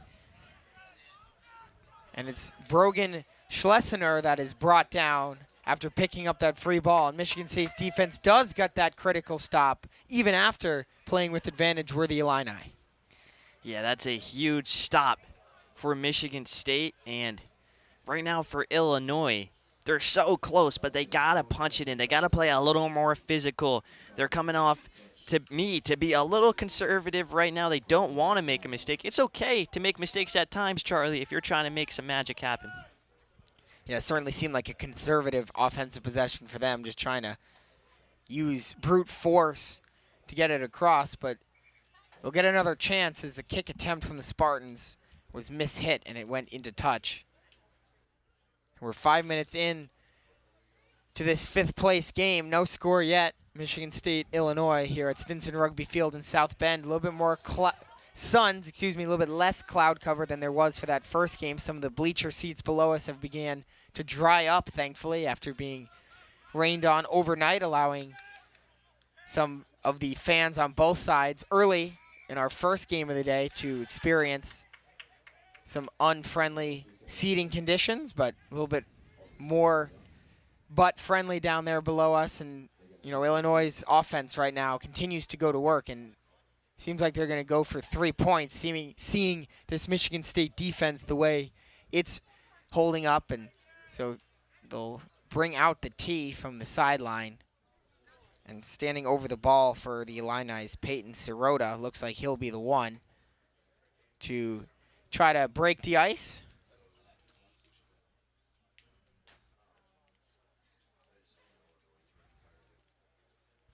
We saw earlier today Shea Loughnane for Michigan struggling to get the ball up on the tee.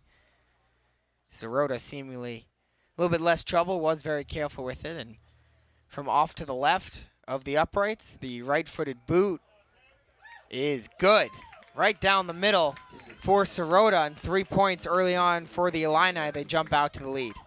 That's money from Sirota. Perfect placement and good call right there, Charlie, about the tee. There has been some struggles. Mother Nature is always the 16th man on a rugby field, and right there, Mother Nature, with no interference, Illinois gets off to that lead. Yeah, currently 62, and again, sun starting to poke out here in South Bend. Very warm day in November in this town and state. The Illinois offense goes back to work, and a creative offload off to the right wing, and some space cutting back in the middle of the field. Strong running for, I believe that's Pat Devereaux, and he's brought down finally after a big run. Anyway, currently the wind is at 13 miles an hour, but gusts up to 27.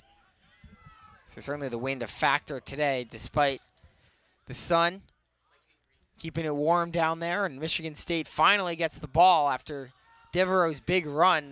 The Illini did turn it over. There's a quick offload, and a tackle is made on Robbie Smith, who falls backwards. Number 12 in white and green. Michigan State's trying to go up the gut right now, but I think they might just need to kick it out to regain possession, because it's been all Illinois, and right here you can see it with the high kick. Very high kick, pretty much straight up. And Michigan State does recover it. Good counter-ruck attempt, couple counter-ruck attempts. One coming from Sam Schultz for Illinois. See if the Spartans offense can get some momentum here. Decent run from Charlie Fitrakis. Number 6 in white, the sophomore out of Howell, Michigan. These are two of the teams, Chris, that have the most amount of in-state talent. very high percentage of both of these rosters from Michigan and Illinois respectively. In fact, if you look at the Illini in particular, among starters, only 2 are not from the state. Victor Carbajal, or he's from Chicago actually, excuse me, I'm reading the wrong line. Presley Sayavong from Weston, Florida, and Will Bohr from Belgium. The other 13 in the starting lineup, all from in-state, and if you look at their bench, only 2 from out of state. So a lot of in-state presence for Illinois, but it's Michigan State who has the ball right now, and a good chunk of that roster as well from the Michigan area.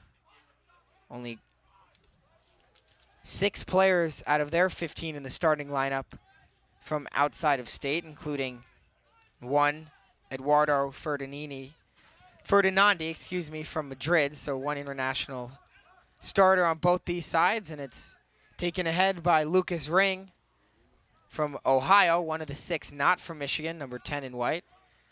Yeah, this is the first time we've seen Michigan State really possess the ball in their own attacking half. 10 minutes into the game, finally good to see, but they have not been able to break through any lines on this Fighting Illini defense. That's a tough one for sure. Illinois Fighting Illini. Illini, there we go. I got it. One of the few teams in college whose mascot nickname does not end with an S. Interesting. It's a good little bar fact right there. Yep, of course. Notre Dame hosting this event, one of the others, Fighting Irish. Navy Midshipmen, Syracuse Orange, just to name a couple more.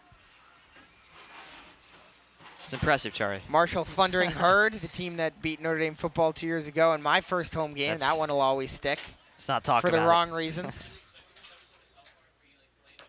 Spartans will get a free kick now as Ring will take it, and he'll aim for the far sideline, gets a good boot on it.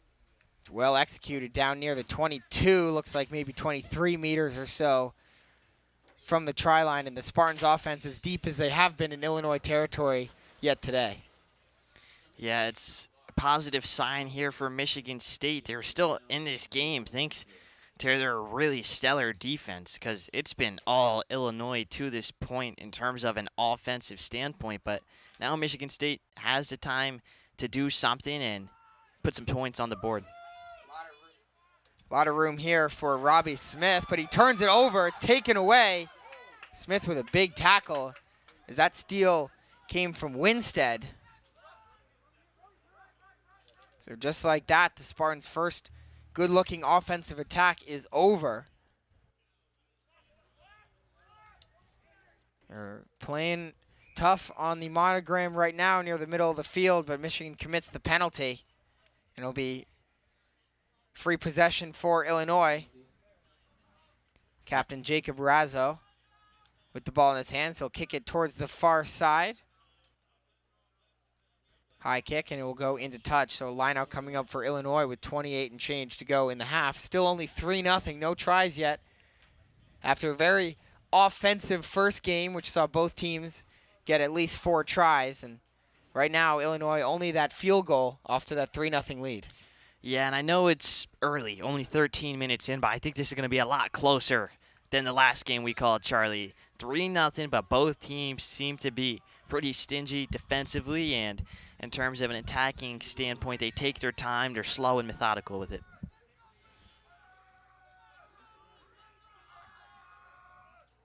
A lot of bodies over there. Referee talking to some Michigan State players right now, and one of the Spartans is going to head to the bench towards one of his coaches with his hands on his head. That's Geronimo Balesti, the junior out of Argentina. Maybe, not sure if that's injury related or what's going on over there, but he looks like he's going to have to be, no, he's going to stay in the game. He gets a quick drink of water and gets back out there, so Balesti okay.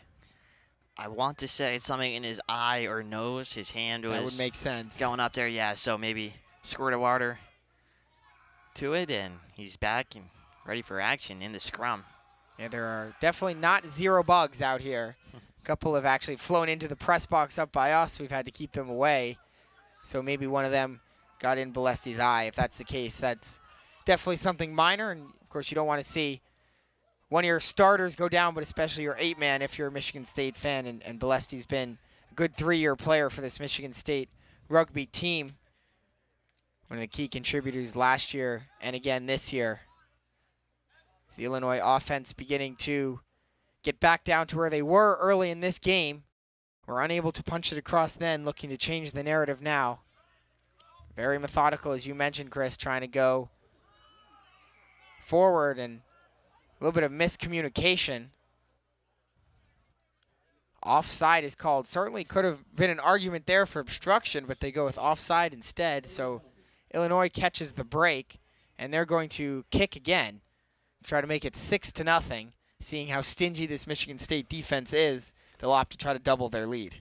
I like the decision. Take the points while you can, and if you trust your kicker, why not? Put some points on the board, garner some early momentum, and just keep it moving as the next 25 minutes transpire here. It's not quite straight away, but from a better angle than the last one for Sirota. The wind is going in that direction. The American flag is blowing towards the post. It's got plenty of leg, and it's through for another 3. So Peyton Sirota 2 for 2 with his right foot. Illinois off to a 6-0 lead, a very strong first half for them so far, playing great defense and now up by 6 points to show for it. Still haven't been able to punch it across, Chris, but playing pretty well in their very methodical, very controlled, very mistake-free offense. Yeah, and their defense has also been really strong, so it's a great 1-2 punch that they have. If they do lose the ball, they've been able to win it back, and they have yet to let Michigan State really progress farther up the pitch. So overall, very stellar so far from Illinois. 24.5 minutes to go in the half. Illinois receives the kickoff and will boot it right back for field position. Gathered in on the near side. And a long, dangerous offload, but well recovered as Ferdinandi put his teammate in a tough spot, but Ring was able to save it. That pass covered almost half the field, Chris. Yeah, I think Jim Rogers, coach of the Spartans, just had a mini heart attack on the sideline watching that one in the air. A lot of Michigan State fans in attendance today. A lot of orange as well. Both teams with pretty good fan support here at Stinson Rugby Field. A little bit more than in the first game, and you have to expect that with the later start time. We were talking in that first game about how both teams for that 11 a.m. start seemingly traveled today to avoid the high housing costs that would have been yesterday with the Notre Dame home football game. So a little bit better support for this game considering 12:45 start, a little bit more time to get going in the morning. Chris, you and I both know that every minute in the AM hours is valuable, and certainly when you can get a 12:45 start time as opposed to an 11 a.m., more incentive for the fans to come out and enjoy this beautiful rugby field. Yeah, it's a tough wake-up call in the morning, especially if you're traveling, but I think these players look alive and ready to go. They had their cups of coffee. Yeah, and a couple broken tackles for Bolesti. No issue with his eye on that one, down inside the 22. Bobbled by Ring, but he does get it off just in time. Ronan Scott couldn't do much with it, though. Strong, aggressive Illinois defense actually going to force a takeaway. Yeah, it's the hesitation right there from Michigan State. It gives Illinois' defense kind of the glimpse of what they're going to do, and they react to it. They win the ball back really quickly. Great play right there from Illinois.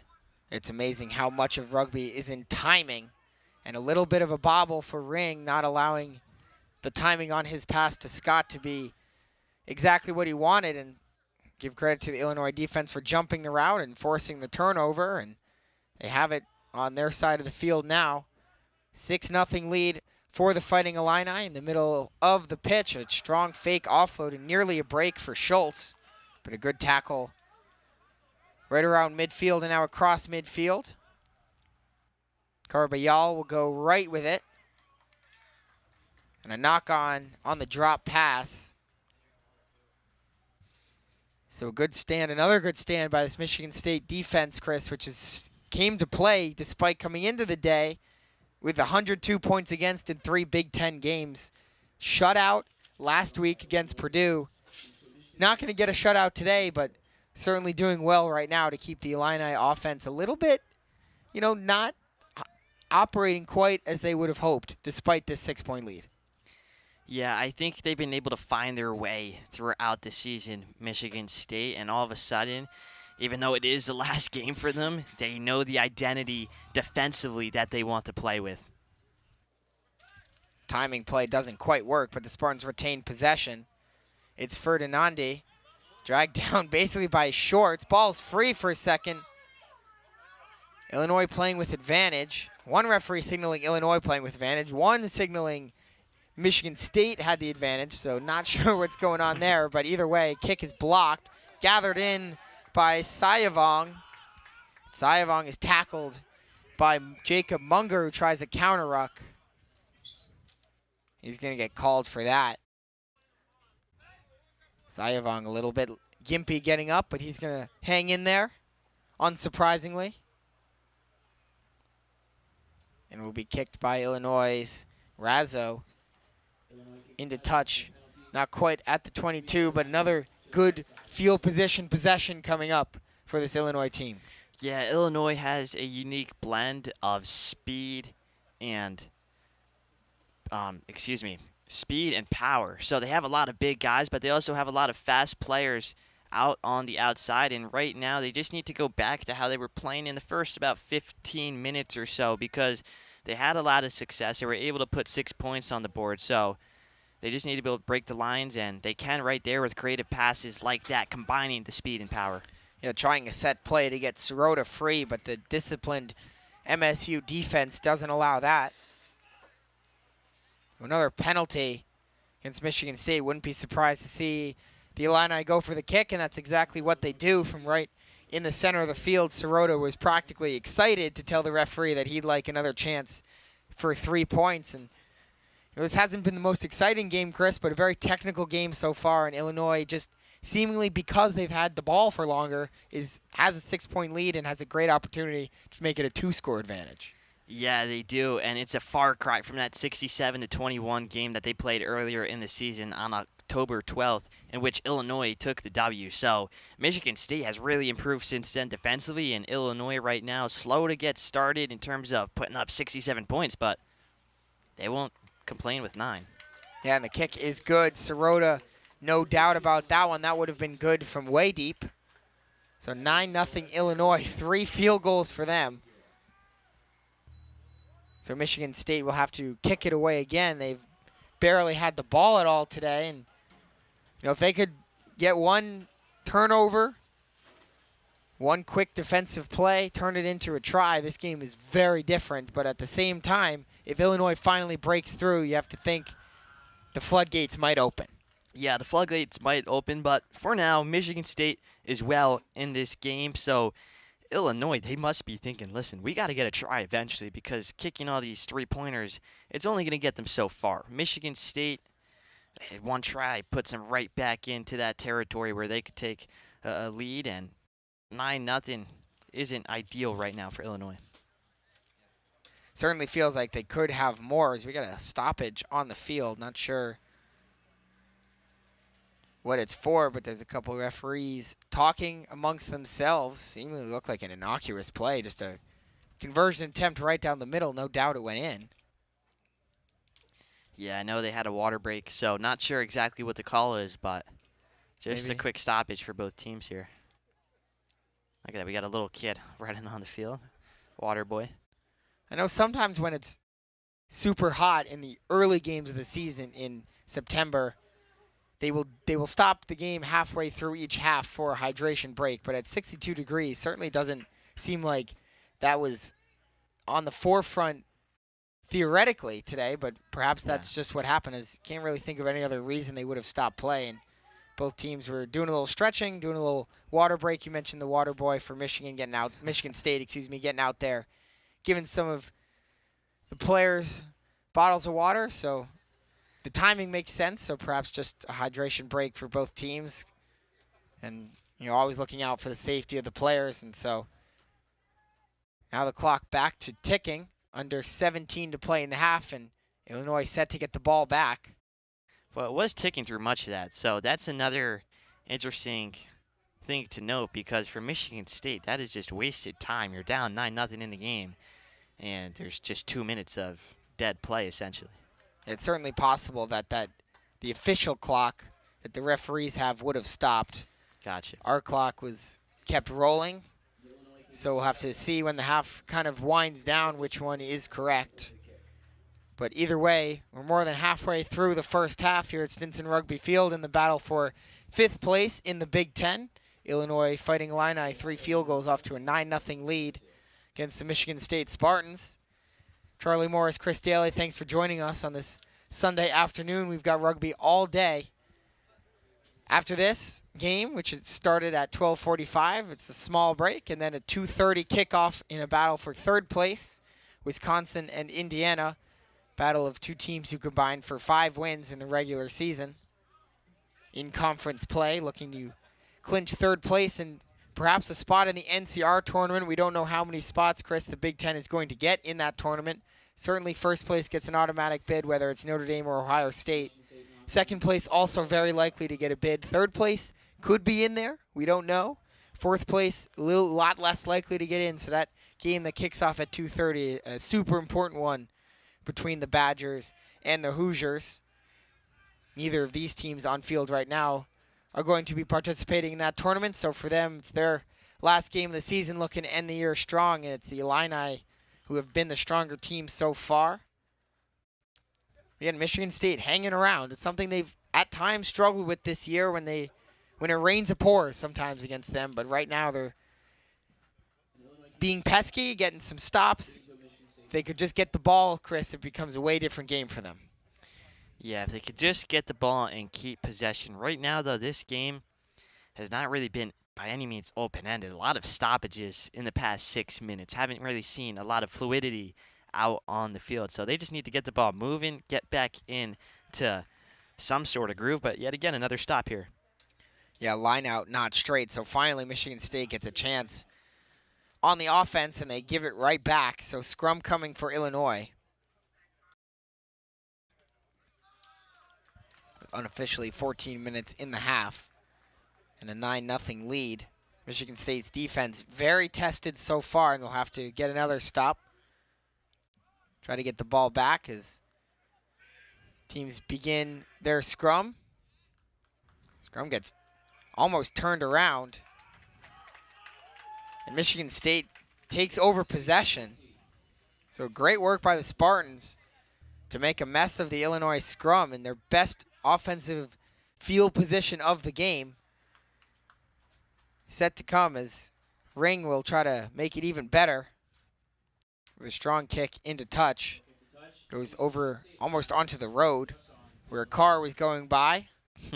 That would have been a dent in the side of that gray looking, dark gray, I would say. Tough to see the make and model from here, but it's one thing to have a tennis ball or something hit your car. It's another thing to have a kicked rugby ball. That's going to leave a mark. So that would be scary. Luckily, there's the fence there, keeping the ball in play. He didn't put enough mustard on it for that, but I'm sure it's happened before. I've never seen it so far throughout this season, but you got to wonder. I mean, the ball definitely has traveled there while cars are driving through. It's a pretty busy road right behind Stinson Rugby Field. Yeah, right on the other sideline, right below us. Earlier in that first game, I forget if it was Michigan or Purdue, but one of the teams had a kick that went so far into touch that it bounced over the fence on this side, which you can't see on your camera, but trust us, it's to the left of us here up in the press box. And now we have a Cybertruck as well. So a lot of action happening out on the that. streets, but also a lot of action in the field. Michigan State has the best field position they've had all game. This is good to see, and they have a pretty physical team. I mean, they have a lot of big bodies out there, so they need to utilize those guys and break through this Illinois defensive line. Yeah, but they do turn it over. The kick attempt is a beauty in terms of length, but it stays inbounds, so it's recovered by Ferdinandi, and he's taken down around the ankles. That's a good play from the Illini. Michigan State moving quickly. Before the referee could even finish his signal, the Spartans are already on the attack, looking to try to find any way they can. And another penalty against Illinois. 2 straight for them, as Schultz was the guilty party there. The junior out of Prairie Grove guessed the state. Prairie Grove, Illinois? Illinois. There we go. If you're going to guess the state of the hometown of one of these players in orange, you would be foolish to not guess Illinois. You know, Belgium could get you one. Yeah, well, we mentioned Will Bohr out of Genk, Belgium. The only international student in the starting lineup for Illinois. They also have Sean Nadelli out of Nairobi, Kenya on the bench. He'll be 17 if he enters the game. Yeah, just going through some of the home states in numerical order. Illinois, Illinois, Illinois, Belgium, Illinois, Illinois, Illinois, Florida, Illinois, Illinois, Illinois, Illinois, Illinois, Illinois, Illinois, Illinois, Kenya, Illinois, Wow. Illinois, Illinois, Illinois, Illinois, Connecticut. What a diverse roster. Well, it's a good state for rugby, and they're up to a 9-0 lead here. Yeah, if you've got talent Ten in the area, playoffs, why might as wouldn't well. you dip into it? Absolutely. Head coach Martin Russell doing the recruiting for the Illini. Manning the bench for Illinois today. Right now it's the Spartans who have started to kind of even the game out a little bit. Did a good job hanging around early on while they were being outplayed, and good kick from Ring will set them up very well on this offensive possession.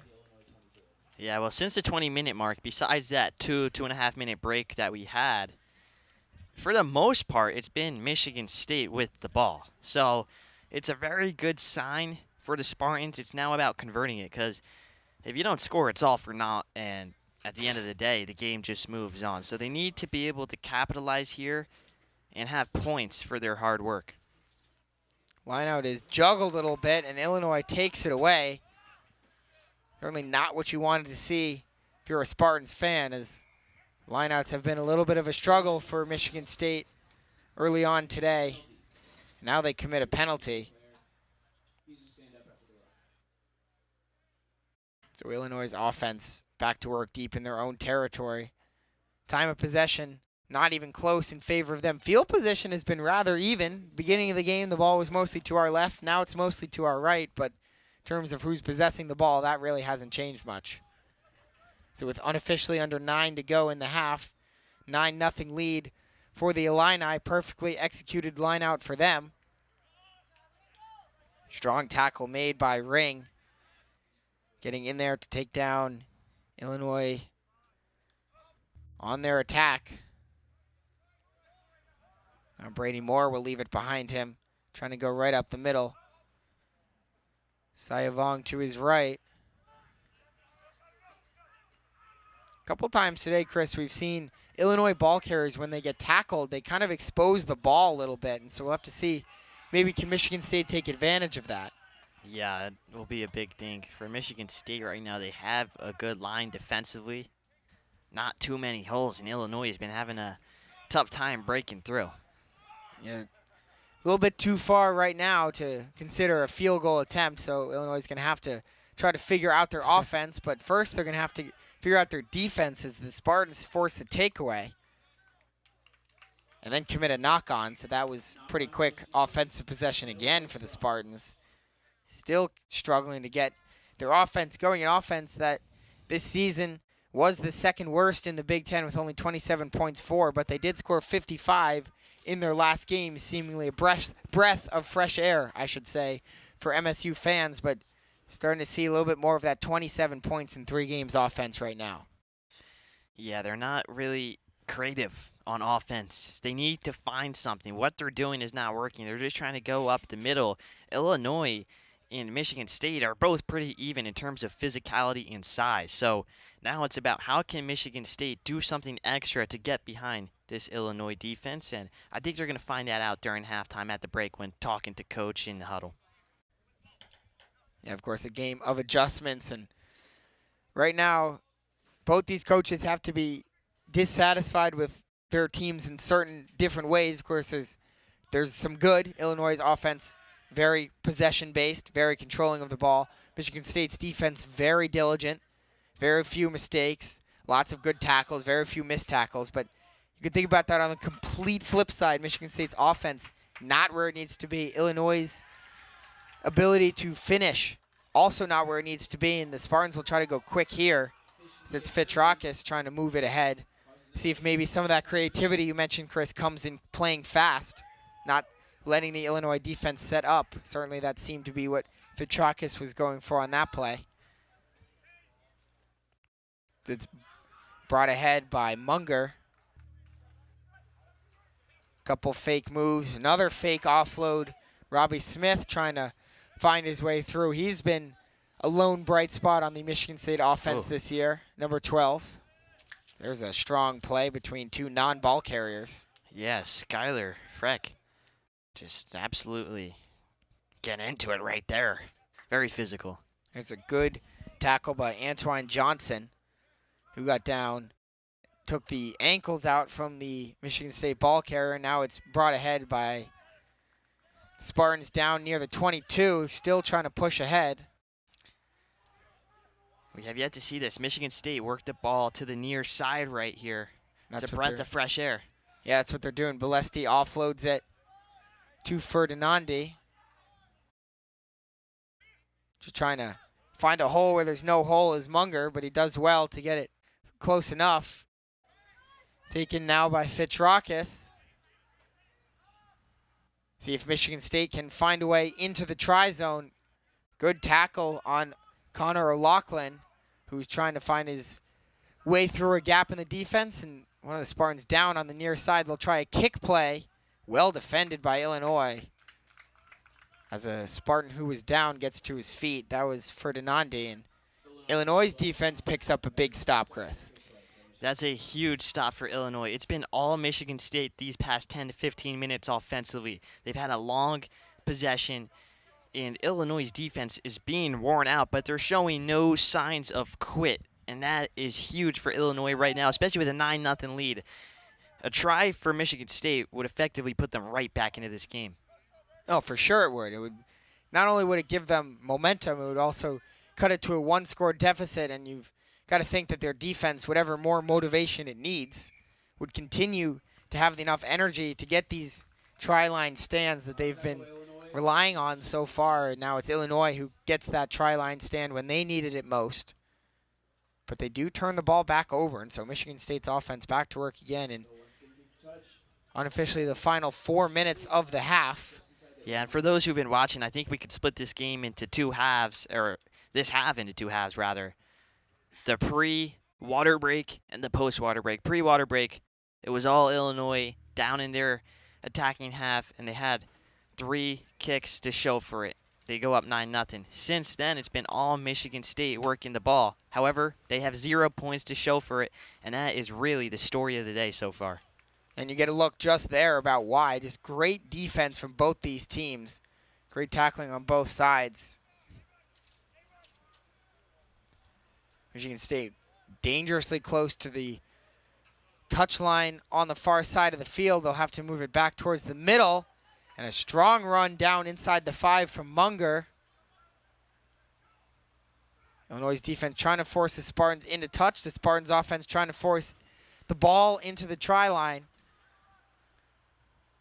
Battle of who wants it more right now on the far side. And the Spartans do. And they down it for a try. And that mass humanity on the far side. It's Michigan State with the first try of the game.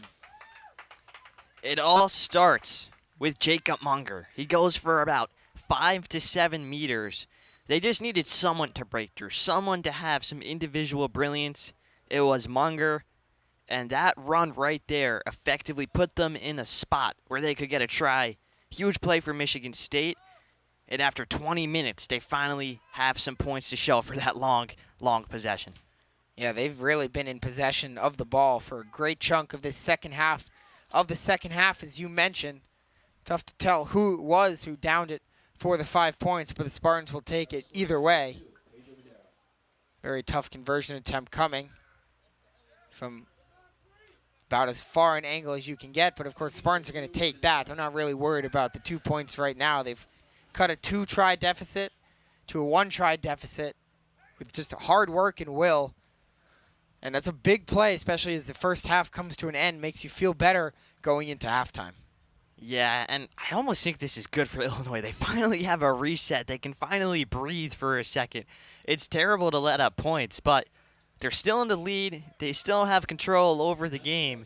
They just need to take a deep breath, exhale, and start playing the Illinois brand of rugby that led them to having a 67-21 win just a couple weeks ago against the same opposition.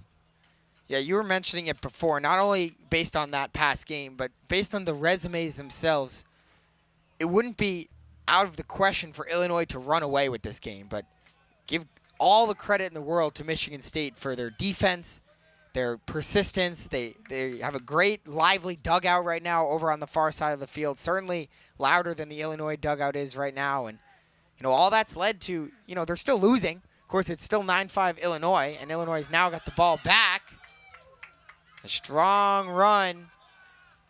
See if the Illini can punch it in, but and give credit to Michigan State for playing way more competitive than I think we thought they were going to be. Yeah, not many people expected Michigan State to win this game at all, and they are competing right now, going toe-to-toe with Illinois. However, Illinois, when they do have the ball, they have scored. Oh, no, knock on. And taken away by Michigan State. Another stop for them, and Balesti still on his feet. Takes 3 orange jerseys to bring him down, and finally he does. All the way near midfield, it's kicked ahead by Ring into empty space. Takes a bounce back towards the middle of the field, where it's gathered in, and the referee will stop play and bring it back. But Michigan State and Illinois both 1-2 this year. Big difference there. Illini, 111 points for, 94 against, plus 17-point differential. And twice they scored 4 tries in a game.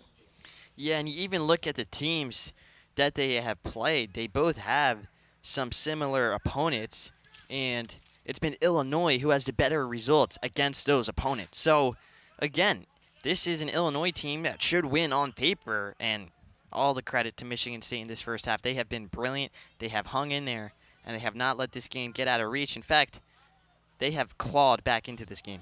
Yeah, it's a perfect recipe for success, almost. You think at the start, of course, you don't want to see your opponent control the ball as much as Illinois did control the ball, but considering that was the case, their defense could not have played better, and it's led to them having a little bit more success on offense as possession finally starts to even itself out. Josiah Rosa running this one down, trying to get back into the play, and he does. Picks up the ball, spins off a hit, and down inside the 5. What a speedy play from Rosa to set up the Spartans at the end of the half. That is fantastic for Rosa. I mean, what an unbelievable effort. Yeah, coach's dream right there. See if the Spartans can take advantage of it, or if the Illini defense can get a big stop. Middle of the field Ring. Now Balesti. Couple juke moves. Tackled by his ankles, but offloads. Another offload, and it's in and out of the hands of the Spartans. Just when it looked like they may break through, Blake Vera just had that one come a little bit too low to him, and he couldn't come up with it. And it's a knock-on against Michigan State, right when it looked like it was all coming together for them. Yeah, that's really unfortunate. It just stings because he was there. He had nothing but green turf ahead of him, was going to go in for the try. And it's just about being more efficient, not making those mistakes that hurt him. Just like Purdue in the last game, Michigan State right there, they hurt themselves. Still trailing by 4, scrum for Illinois. Again, based on our clock, the half is over, but again, that didn't stop when there was that hydration pause. But the Michigan State team is making a mess of these Illinois scrums, and Balesti down the right wing, and he scores. Geronimo Balesti gives the Spartans the lead, and what a turn of events that is. Wow. He just caught the Illinois defense sleeping. They just stood still for about 10 seconds. Balesti noticed that on the touch and go, took it to the try zone, and all of a sudden the Spartans have a lead. Charlie, this is just insane. Arguably a perfect half for Michigan State. in a game that they are surely the underdogs in. They have a lead after 40 minutes, and they'll look to extend it to a 3-point lead. And with the way their defense is operating, 3 points is important, right? Because if Illinois were to get another kick, that would only tie the game. So tough conversion attempt for Ferdinandi. But if he were to make it from just below us on this right side of the field, it would be a 3-point lead, 12-9, going into halftime. But, I mean, you mentioned that Bolesti just caught Illinois off guard. We've seen some referees throughout the years here at Stinson Rugby Field not allow teams to operate that quickly. Well, that's a great kick. That is a great kick. Wow. But that referee let the Spartans operate quickly and then watched as Ferdinandi's kick hooked back over the crossbar through the uprights. A brilliant conversion for the junior out of Madrid. And we're going to go to halftime with Michigan State, the unlikely leader. What a half for them. Spartans up 3. We're going to take a quick break. When we come back, we got second half action between Illinois and Michigan State in this battle for 5th place. Stay with us.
Welcome back to the Notre Dame Rugby YouTube channel. Hope you stayed with us through that halftime break. It's the battle for 5th place between the Michigan State Spartans and the Illinois Fighting Illini in Big Ten play. Both the teams finished the regular season 1-2.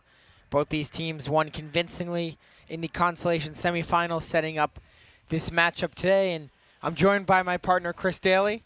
Chris, Michigan State with quite an exceptional first half, especially after that hydration break at about the 19-minute mark. The Spartans rattled off 12 unanswered points to end the half, and they take a 3-point lead into the last 40 minutes. Yeah, we mentioned a few times about the game that these two sides played on October 25th. It was just a demolition job for Illinois. And Illinois, throughout the season, has just been much better than Michigan State. No one was expecting this. This is great to see. Michigan State has come in. They played strong defense, and they've gotten the job done offensively. It took them a while, but they got the job done. And they'll get another chance with the ball back as Illinois set to kick it away. Jacob Razzo will have a discussion with the referee as we wait for the official signal to begin the second half. Bounce the ball a couple times. And he'll look to his left and kick a line drive, and we're underway in the second half. Spartans quickly will give possession right back, looking to play the field position game.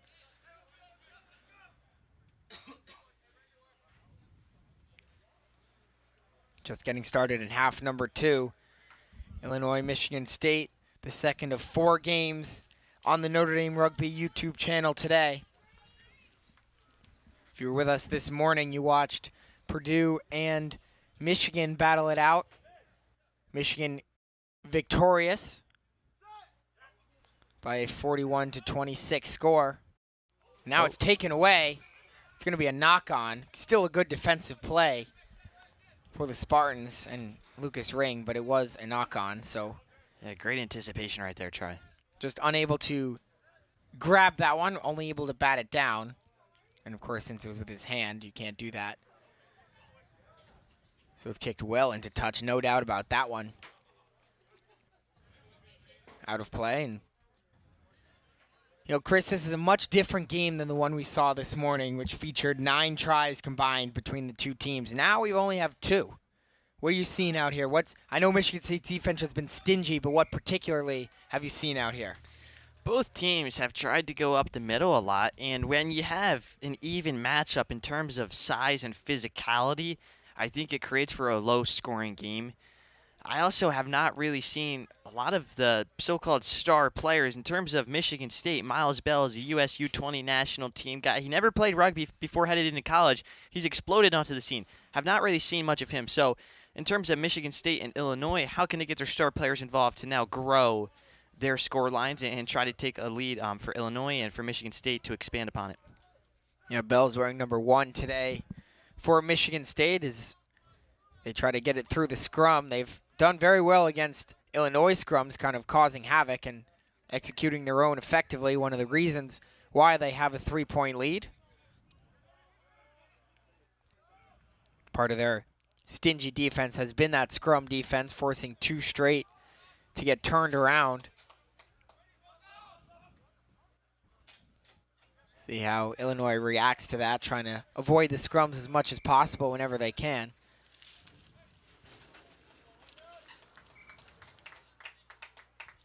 We get a conversation between the referee and one of the Michigan State players.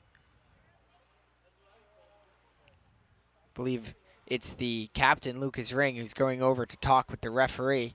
Not sure what it's about. There was a little bit of a scrum. Maybe a little bit of a cheap shot from one of the Spartans players, but either way, it's been sorted out. Yeah, well, Ring is now talking to his guys, kind of yelling at them, making sure that they're all on the same page. They don't want to get into any sin bin trouble, especially now that they're in the second half. Yeah, you don't want to cause your team to lose this lead by making a dumb play, and so Lucas Ring telling his teammates that to make sure they know to focus on the end goal, which is, of course, the rugby game. So line out for Illinois. Under 4 minutes gone by in the second half. 12-9 lead for Michigan State. Knock on against Illinois, so more trouble for them off set pieces. They've really struggled with the scrums and now unable to come up with their own lineouts and causing a turnover. Spartans will take over on a scrum of their own. Yeah, this is big for Michigan State. They need to win the ball back and try to get into their own attacking territory. We haven't really seen much of them on the other side of the pitch so far in the second half. Still early on, but they would like to grow their lead, and you only do that by going near the try zone, of course. The scrum just 5 meters away from the touchline on the far side. Spartans can tend to gather it in and kick it out. Try to play some field position, and they'll do just that.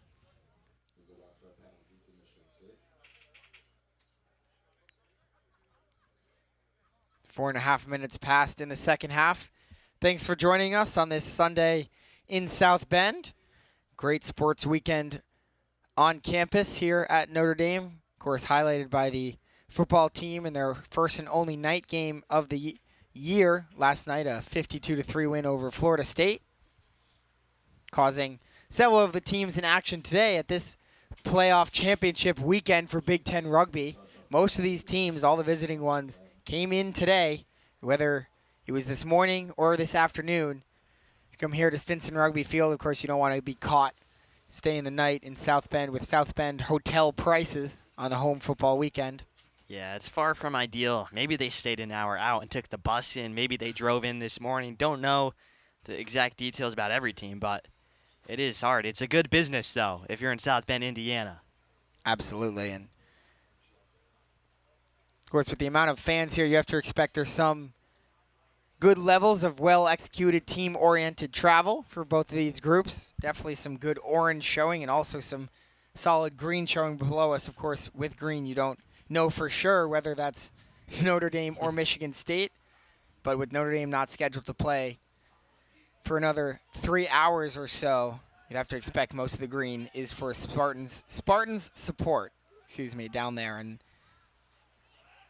it's been a very even game between these two teams so far after a hot start for Illinois, scoring on their first three, pretty much their first three offensive possessions.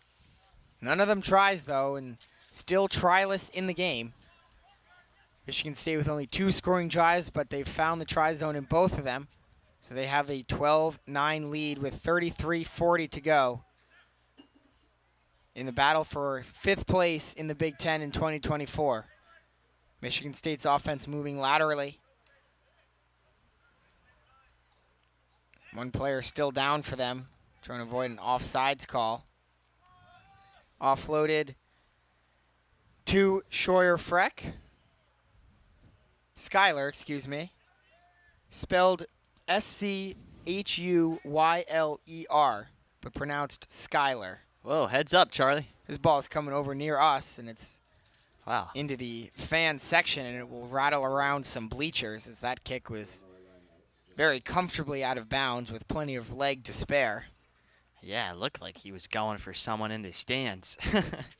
Maybe going for the opposing team's fans or coming up to the press box for us. Hopefully we didn't anger anybody in the first half. But, yeah, even game so far and very even second half. Neither team has really cracked through the other team's defense yet.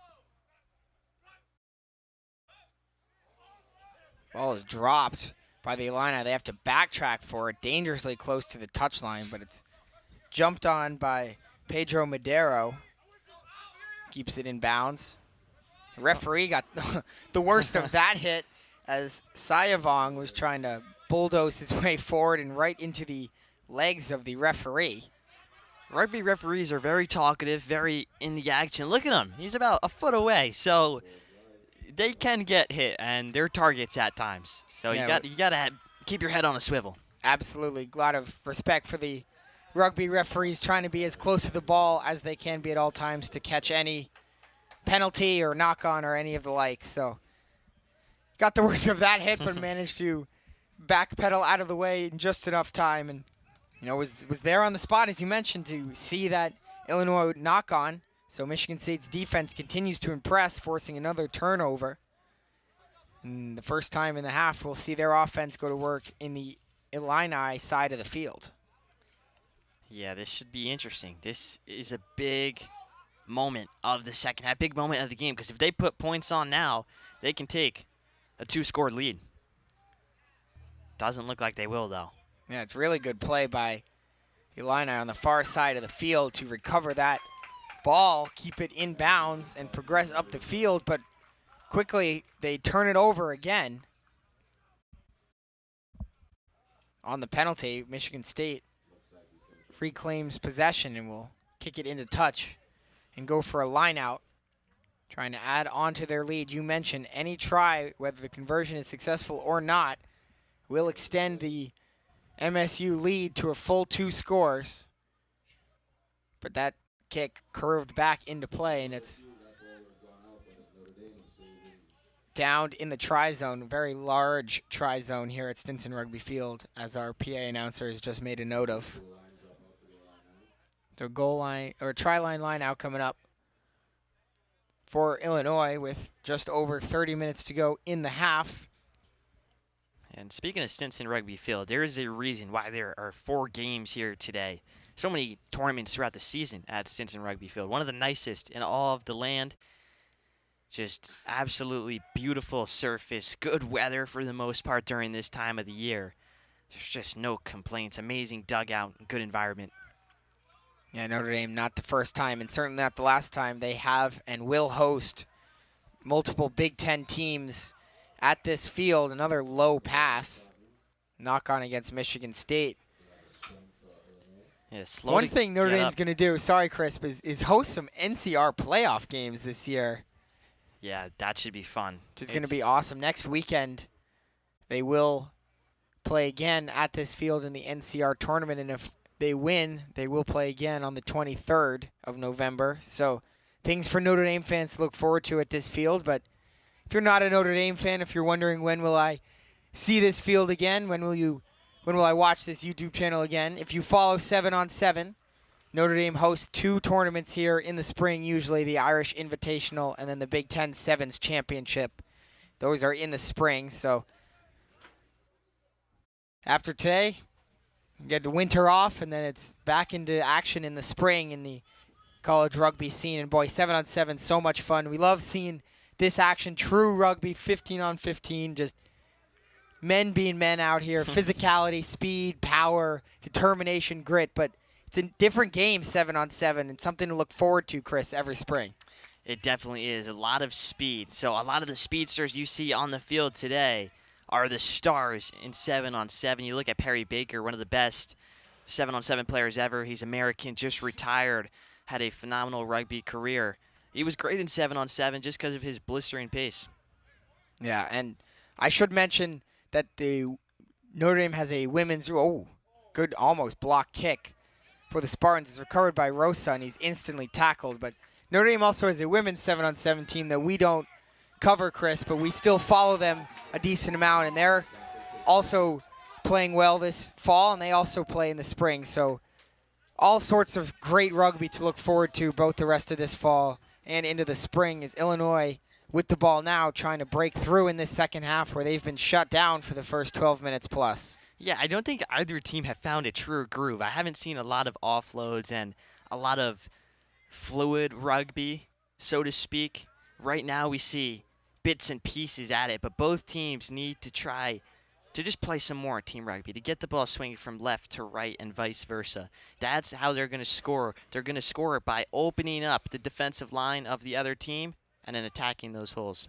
And you mentioned that Illinois in the first half is pretty much exclusively trying to go up the middle of the field, and right now kind of closer to the wing, once again getting down close towards the try line. Strong tackle. One of the Spartans in the middle there, and looks like that's Miles Bell, who you were mentioning to start this half, getting the worst of that hit, but does get up and get back into play. See if Michigan State's defense has another stand in them. Whether Illinois' offense can finally break through. They're now at the exact middle of the field. No room for Razzo. Now he's finally brought down.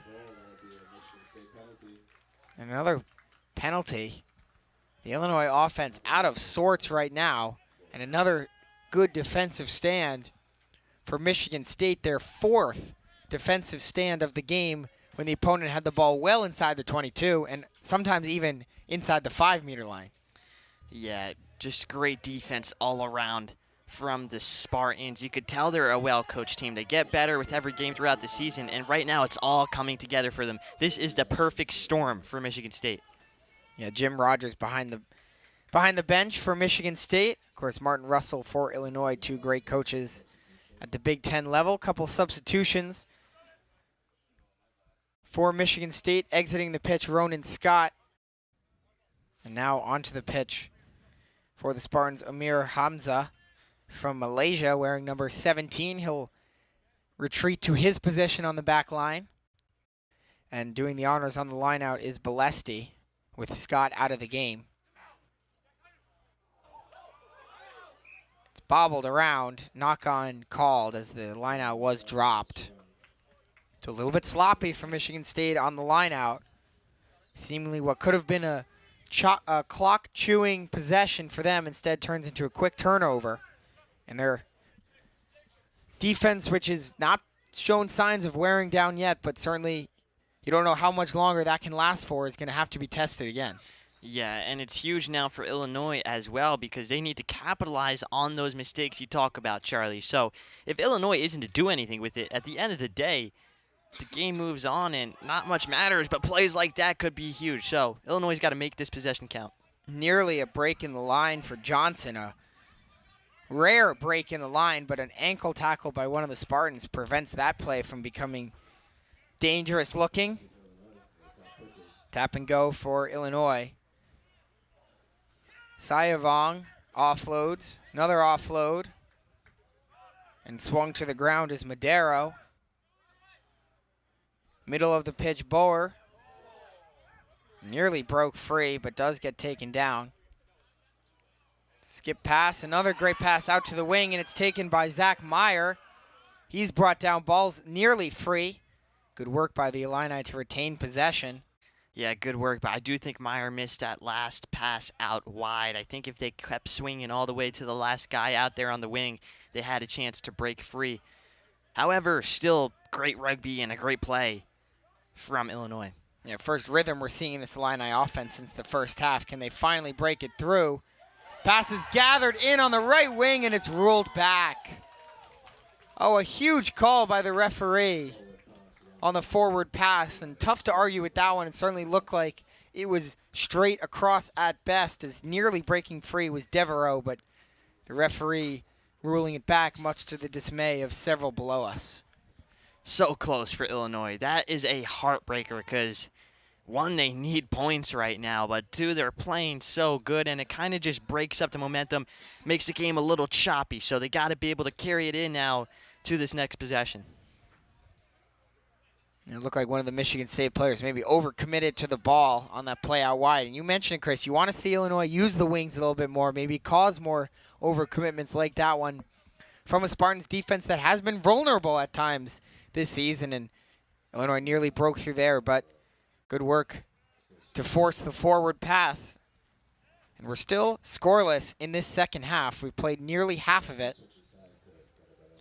Yeah, and the wings on any rugby team are known as the finishers, the guys who finish off attacks. So if they want to finish their attacks, Illinois, they need to find the wing. We'll see if they can break through for their first try of the game at some point today. Right now it's very methodical and going down to the ground is Bolesti trying to make sure he stays in bounds.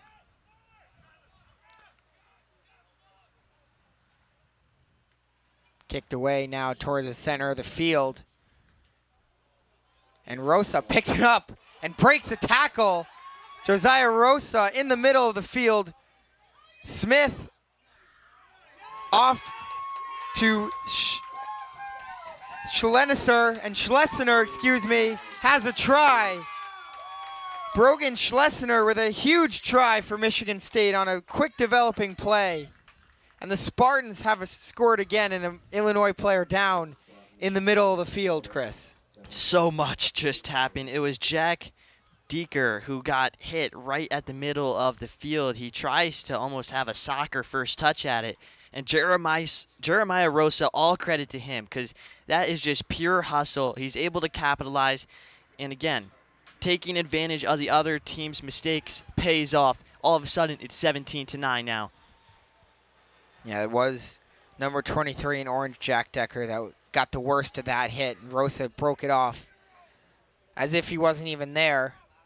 Just give credit to Josiah Rosa. What a strong runner he is. And leading to the try for Schlesinger. So Michigan State with an 8-point lead with a conversion attempt upcoming. 4 games of action today on the Notre Dame Rugby YouTube channel. There are other games that are not being streamed today over on Ricky Fields behind us. A couple B-side matches. Those will not be streamed, unfortunately. We only have the A-team games between the 8 Big Ten teams in the 15-on-15 tournament. We've already finished one of them, Purdue and Michigan. Our first game of the day, that one ended in a Michigan win. And now the other Michigan team, the Michigan State Spartans, trying to make it 2-0 for the state. Up by 8 on Illinois in the second half. And the Illinois fans start to get loud to try to get their team a little bit of momentum. Yeah, this would be one heck of an upset, Charlie. No one was expecting this.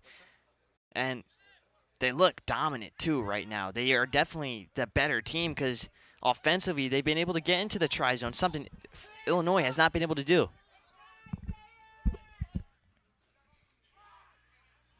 Illinois bobbles it. Another mistake for them. We think it's actually not called a knock-on as it was bobbled backwards by Winstead. So a lucky break for them. So Illinois will retain possession. Chris, you got to think this is a must-have possession for the Illini. Whether it's 3 points, whether it's 5 points, whether it's 7 points, it's got to be something here. They need something. And listen, you can even talk about the kicks that they've had. They have yet to score a try in this game. So to be able to get into the try zone would be a first. They need to be able to do something to break the Michigan State defense down. Again, what they're doing is not working right now, so they need to change it up, and they have to do that as soon as possible, Charlie. Yeah, even if they don't get into the try zone, Chris, and they only manage to get another 3 points on the board, it's at least a positive sign. They've been shut out for the first 21 and a half minutes of the second half. They need something to get going if they want to make a comeback in this game that, again, feels like they were favored to win. Looking at the resumes, looking at common opponents, looking at results this year, everything pointed to Illinois being the better team. But today, Michigan State has no question been the better team. No question about it. They've been able to produce. They've been able to play strong on defense. And that's exactly how you win rugby games. Illinois, they just lack this sense of creativity. They need to play urgent like they are right now. Yeah, look at this urgency. Taking a page out of Michigan State's playbook. Trying to go quick. Again, this referee has been inclined to let players move quickly off of penalties. And Illinois trying to do that now, and they've moved it down well inside the 22, almost to the 5. They try a timing play, give and go, and it's back in the hands of Sayavong. But an obstruction called, so that timing play not quite right. And so another stop for Michigan State. The storyline today has been the Spartans' defense. Defense wins championships, and right now there is a trophy on the line, actually. You could see it right in between the two dugouts, and this defense is winning that trophy. Yeah, it's a big looking, almost reminds me of the Piston Cup from Cars, the way it looks over there between the dugouts. We'll see if we can get a look at that when the ball pans that way, as the Michigan State offense will begin to go to work. They're technically playing for the Shield Bowl. Is that right, Chris? Yes. Shield Bowl, Shield Cup today, whatever they call it. Believe so. There's a technical name to all 4 games today, but realistically, there's the championship at 4:30, third place game. This is the 5th place game. Yeah. We already had the 7th place game. Winner of all those games wins something technically, but it's really just improving their spot in the standings, as Illinois needs 8 points or more to improve their spot in the Big Ten standings after a interesting regular season. They went 1-2, but with a positive points differential. 111 points for in 3 games. Nothing to slouch at either.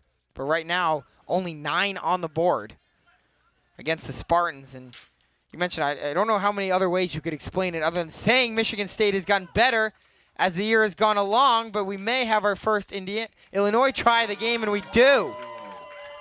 What a run from Will Bohr. The senior, in what could be his final game, gets a try to bring the Illini back to within 3, excuse me. Well, Charlie, just as I was preparing to compliment the tackling of this Michigan State team, all of a sudden, Will Bohr breaks through. The kid from Belgium, one of the few kids not from Illinois, is able to find his way to the try zone. And he's tall, he's athletic, he's fast, and he's tough to break down. It's the perfect recipe for disaster if you're this Michigan State team to see Will Bohr running at you. And finally, they're able to find some of their star players and capitalize on it. All of a sudden, we have a game with about 15 minutes to go here. Yeah, Bohr had 6'4", the tallest player on this Illinois team, also at 225 pounds, one of the heaviest. So really tough to bring down when he gets moving like he did on that play, and managed to sneak it across for the try. The conversion is no good, which is a big deal. It remains a 3-score game. So now Illinois cannot win with one of their favorite plays, the field goal. Yeah. They can only tie it. Again, still a lot of time left, still lots till we get there. But with the way both these defenses are playing, it's tough to imagine this game opens up down the stretch. It's very tough to imagine. I think these defenses are going to play even stronger and more physical now. So I don't even know if we'll see any more points just because of how hard-hitting and physical these two sides are. That's quite a prediction from you. We'll see how it holds up. I won't hold you to it if it doesn't hold up well, but well, certainly based on what we've seen so far, it's not a ridiculous thought at all, considering how well the defense have played, how inefficient really both offenses have been. And, you know, Michigan State's offense certainly less inefficient, but they have had chances to put up more than just the 17 points they have. Leaving a lot to be desired right now are both teams with the ball in their hands, and that's the case for Illinois right now, trying to move it towards the middle of the field and across midfield. As we get some Indiana fans and some Wisconsin fans starting to populate the stands in preparation for the next game. That one's set to start in about 25 minutes, pending the end result of this one. Of course, overtime not out of the question yet. That would certainly put a wrinkle in the schedule today, but either way, they're in regulation, 13 to go. 3-point lead for Michigan State there. They have been nursing this 3-point lead since halftime. Briefly, I should say, expanded it to 8 before watching Illinois go down and score their first try of the game to cut it back to 3. And we're in for a great finish here with under 13 to play. This is college rugby. We have been missing this at Stinson Rugby Field. There has not been too many close games here for the Notre Dame Fighting Irish.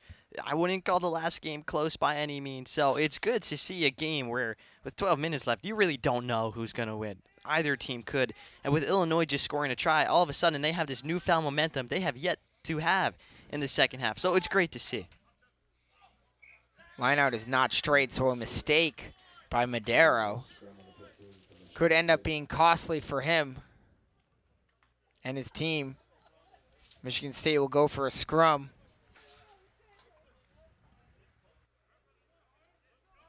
In no rush to do so either. You're right, Chris. No idea who's going to win this one. This has been a great game, very gritty game. You know Illinois is just one play away from taking the lead.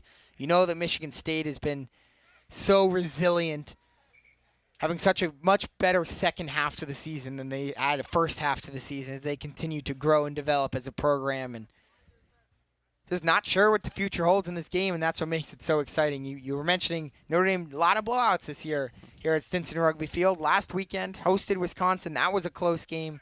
That were a couple lead changes in the second half. Our first game of today was close at times, especially at the beginning before Michigan really ran away with it. And now one of the closest games we've seen this year, probably the closest that we've had at Stinson Rugby Field. Yeah, I'd definitely say it's the closest. And Illinois are now running past this Michigan State defense. So it's about how can they get past that final line? How can they be creative again? They might just need to get to within 15 meters and have a bulldozer run through, or find the wings and use their speed as they are right now. They've had a little bit of success in this half over on the far side. So they'll go there again and get across midfield. 11 minutes to go. Sounds like a lot, certainly doesn't feel like a lot. And look who it is. It's Will Bohr powering through. The try scorer for Illinois, and yet again making some impact. Middle little miscommunication and nothing short of a miracle. That was not a knock-on against Alex Chaikin, who tried to offload it and was so close to his teammate, he couldn't even get out of his own hands before it hit the leg of his teammate. So he was able to hold on to it. And so a scrum coming for Illinois off of that. So a break for the Fighting Illini, and they will certainly take that. From the middle of the field. Now just about 10 minutes to go in the half as the minutes continue to tick off and the attention focuses to the clock. 17-14 Michigan State leads in a battle for 5th place in the Big Ten, but boy, does it feel more intense than just that. It feels very intense. It feels like there is the Big Ten championship on the line, and we're going to see that game tonight between Notre Dame and Ohio State, a game that was 40-39 when the two sides played. So, again, another even battle tonight here at Stinson Rugby Field. I was saying in the open that the action's only going to get better as the day goes along. I did not expect it to get this good this early.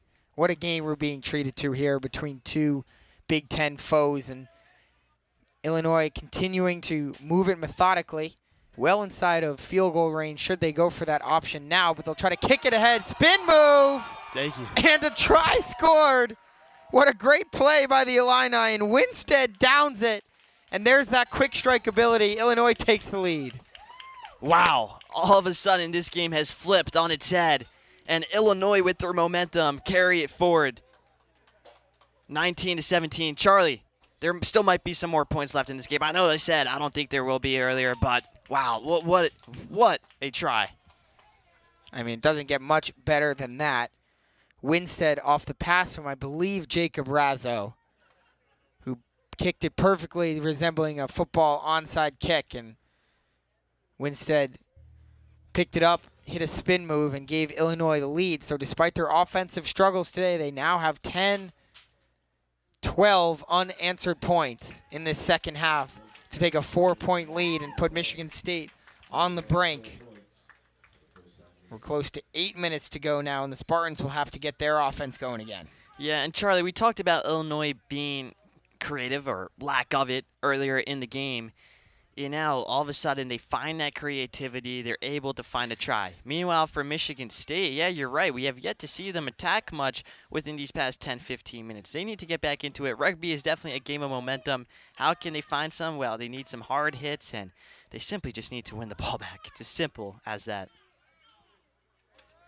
It'll start off the kickoff. They'll have to briefly give it to Illinois, but hope for possession and good field position. But it's taken in by Winstead, who seems to have found Nugiri. Fumbles. Ball's loose. Spartans have it. No knock-on called, so it's Michigan State ball. There it is. They win the ball back, so they have a chance, but nope. Taken right back by Illinois. A little bit of a scramble-like play and a penalty called against Michigan State. We're about 7 minutes to go in the second half. Illinois nursing a 4-point lead all of a sudden. Looking to add some insurance to it here from a tap and go. A little bit more of a controlled one. Illinois no longer in a rush to get going on offense. Is spinning through with a couple broken tackles is Nolan Duquesne. Timing play works well, but also well defended. Bouncing ball picked up by Johnson.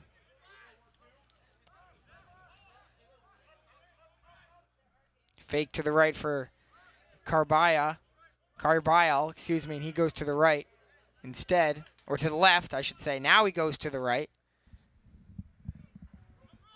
Johnson is tripped up by Ring. That's a knock on against Illinois, and a little bit of pushing and shoving down there between Miles Bell and Jacob Razzo. Yeah, Two experienced juniors. Go ahead, Chris. Miles Bell is very physical. He is a mammoth of a man, and we don't have his height or weight listed, but he is one of the biggest guys on the field. He matches up pretty nicely against Will Bohr, who is 6'4". So Miles Bell is really at the heart of what a lot of Michigan State does, both offensively and defensively, with his size. High kick from Ring, looking to find a teammate in stride, and nearly a head-on collision as Devereaux had to, excuse me, not Devereaux, Blake Vera had to look down to avoid running face first into one of the Illinois defenders. That was almost a dangerous play, but all is fine, and now Illinois looking to add some insurance to their lead. They lead 21-17 right now, in what for the most part has been a low-scoring affair. 3 field goals, 2 conversions, 2 tries, 1 conversion. For Michigan State, 3 tries, only 1 conversion.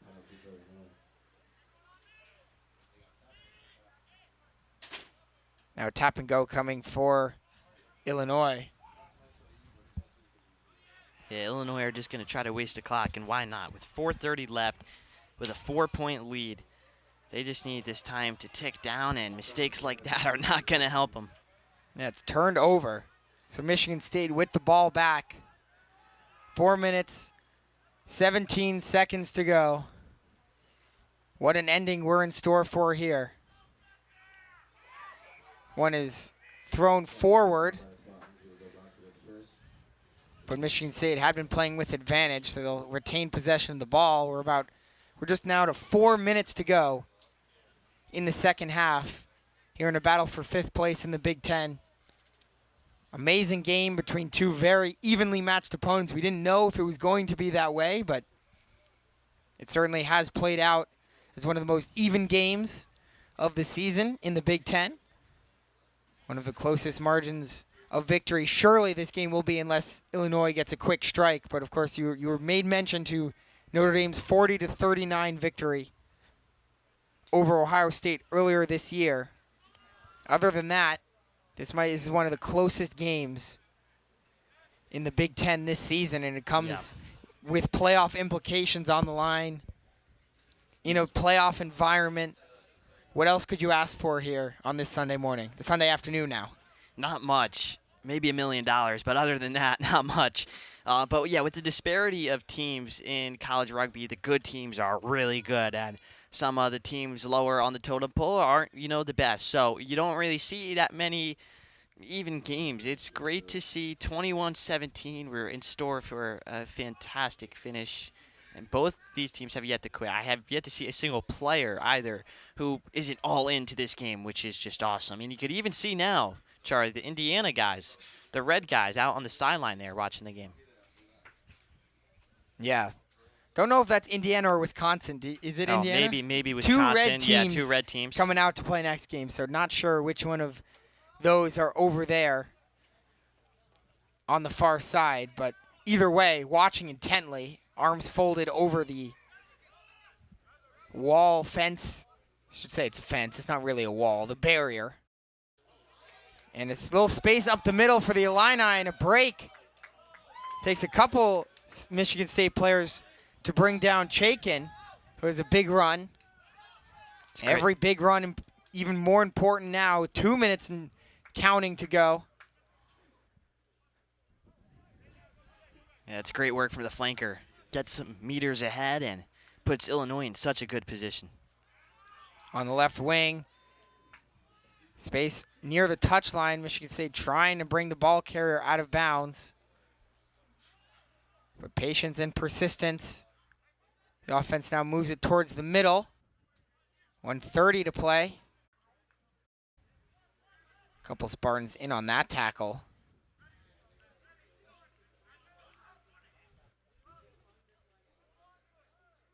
Now Johnson is wrapped up by Tanner Hohenholt. Number 16 in white into the game, making a big tackle there. And with just over a minute to go, Illinois is going to go for a kick here to try to increase their lead to 7 after the penalty against Michigan State.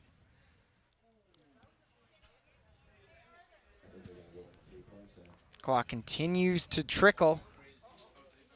Could tell some of these Michigan State players are tired, hunched over right now, just trying to breathe. And I think that will play an important factor with these last 30 seconds or so in their push to garner some more points. And the clock continues to move. Now under 30 seconds to go. Illinois, no rush to go for this field goal. It's Sirota again. And he knocks it through. So Illinois now up 24-17. Full try plus conversion lead. And next dead ball will end this one. So for Michigan State, you have to try to get your own kick. You have to try to go down the field. Can't commit a penalty. Can't turn the ball over. It's got to be perfect for the Spartans if they want to send this game to overtime. Yeah, and unless we see something like we saw in the Notre Dame men's soccer game just a couple of days ago, I don't think the odds are in Michigan State's favor by any means. And it will be kicked out without any drama, and Illinois takes it. A huge comeback effort in the second half for the Illini, and their fans who have made the trip rise to their feet as a back and forth affair. And it's the Illini who come out with a 24-17 win. It stinks for Michigan State because they were in this game and no one expected them to be. They played so well, but Illinois deserved it and just have some great players on it, some great team rugby, some great moments of brilliance. You just love to see it. Phenomenal game all around, and I'm looking forward to these next 2 games, Charlie. Yeah, we're going to take a quick break before we get to those 2 games coming up in a couple minutes. Third place on the line in the Big Ten, Wisconsin, Indiana, and what should be a great one. Stay with us.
Sports alongside my partner, Chris Daly. Happy to bring you what should be an extremely good game, Chris. This is, as we were saying in the press box up here before this game started, 8 points away from being the final in the Big Ten. Instead, it's the second place game, or the third place game, I should say, between really two of the best teams in the conference somehow finding themselves only playing for third. Yeah, this is going to be a fun one. And if you said the games keep on getting better after that last game, this is going to be a cracker of a game. You talk about it. Wisconsin is 5-2 on the year. Indiana, they're 3-5. But if you look at the Rugby Hall compiled rankings, the Hoosiers are 47th ranked. The Badgers are at 49. The Hoosiers also hold a 3-5 record, largely due to the fact they have played one of the best strength of schedules, or maybe the worst for them in the country, right? So they played a lot of tough opponents. It's going to be a great game of rugby. Two very physical, two very big teams out here today. Yeah, last weekend, that ball's turned over. Indiana losing by 6 to Ohio State, 33-27. Notre Dame with a 35-26 win over Wisconsin, which is why these two teams are here, both them losers in the semifinals. And still a lot to play for here, Chris. We mentioned it a little bit in the last game. We don't know what the future holds for the winner or loser of this game. It's 100% reasonable and almost likely to assume that the winner of this game is going to make it to the NCR rugby tournament. And the loser, you don't even know. You'd imagine so, because Indiana, they are 13th in the NCR D1 rankings. Wisconsin's 17th. So if they want the best teams, these are two of the Certainly top. Makes sense. Yeah, two of the top 20 teams in the country. Definitely makes sense. So I know it's tough to take 4 teams from one conference in such a small tournament, but certainly would make sense considering how good these teams are. Now, we just got a great game between Michigan State and Illinois, but there is a clear divide between those two teams and these two teams. There's really a big gap between Wisconsin, who is the regular season 4th place team in the Big Ten, and Illinois, who is the regular season 5th place. So we'll have to see how that shakes out here, but early on it's been very much like the first 2 games we've had. We haven't had any quick scores. We haven't had any big, long plays at the beginning of games. Very methodical. These teams feeling each other out, and that's what's happening right now.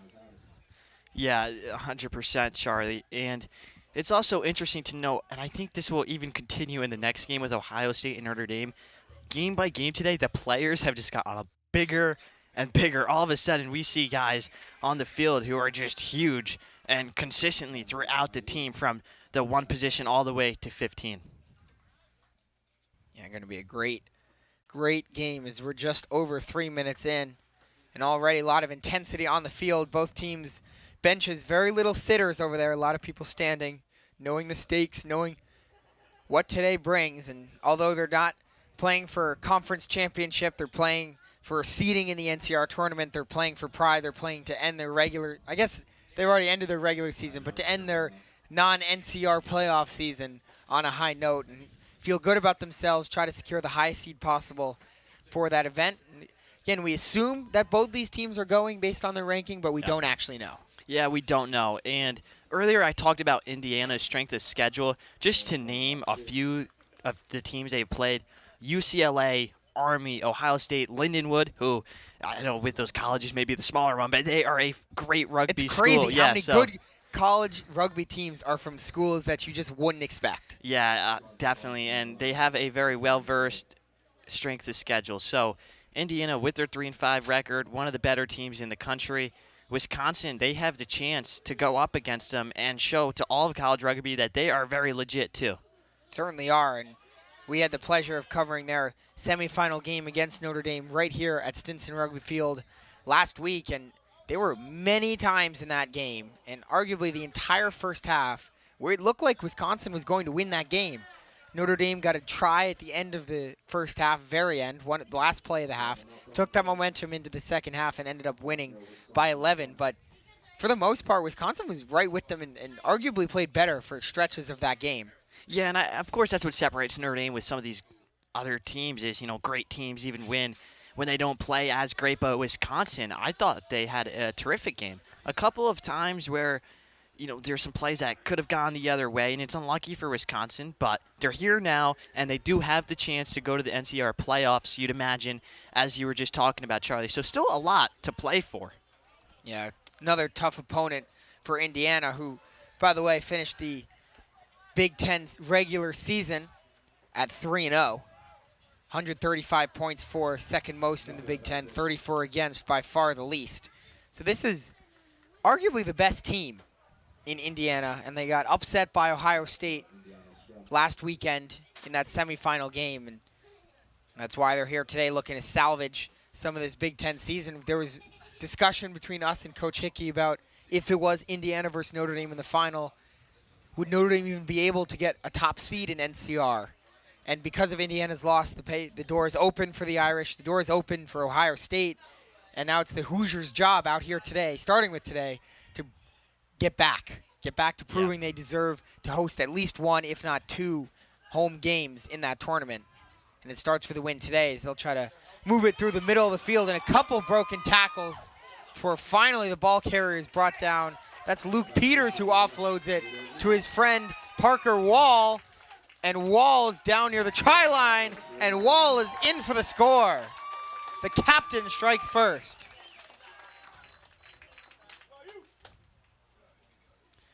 Well, it all starts with Luke Peters. As a freshman, he has made an instant impact. He was one of their man of the matches this season. He's played rugby his whole life, grew up in Indianapolis, so a local kid to Indiana, won a state championship his sophomore year. You could just see the talent right there. He gets the ball, and it's just electricity. All of a sudden, just a light switch goes on for them, and a huge, huge try to open up the game for Indiana. Great start for the Hoosiers, who had a great offense this year, and putting it on display there. Parker Wall, the junior captain out of Leo, Indiana, came up with that long try run, but you mentioned Peters setting it up with his excellent run through the middle of the field. Conversion has plenty of leg, and it's also good. Great kick. Brings it to 7-0. Indiana gets the full 7 on that try. And they'll get the ball back. Wisconsin, not the start the Badgers were hoping for, coming in to this field for the second time in 2 weeks. Yeah, definitely not the start they were hoping for, but they still have the talent to get right back into this game. One guy who impressed me a lot in their matchup against Notre Dame was number 10, the fly half, Carter Bell. Thought he was everywhere, and expect him to do the same today. Yeah, certainly one of the best players on Wisconsin. Is more speed through the middle for Keenan Mikowski. Now brought down is Jancy after the offload. Mikowski will kind of reset the offense a little bit. Out wide, it's Ruben Kruger. Ball's kicked away from him, and a good work by Wisconsin to recover it. Spinning away from a hit. Now the referee will blow it dead, as nearly breaking through was Vasconcelos.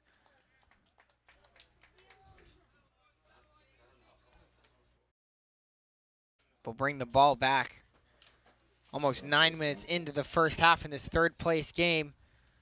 What an appetizer this is for what we should be seeing at 4:30 when it's the Irish and the Buckeyes playing for the conference championship, but that's really the only way you can get better than what we're seeing out here in this third place game. Two top 17 teams in the nation, and they're playing for third place. Yeah, it goes to show the strength of the Big Ten. There's not many conferences like it. And I think now where college rugby is becoming more popular, all of a sudden these schools with bigger names and so to call it more pull in the application process are becoming better thanks to it. Indiana's been able to recruit a lot of good players. Players that have played in high school, have previous experience, like Parker Wall and like Luke Peters, who we were talking about earlier with the try. And the same goes for Wisconsin.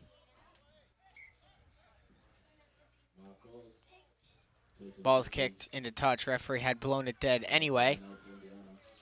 Still 7-0 Indiana on the try from Captain Parker Wall.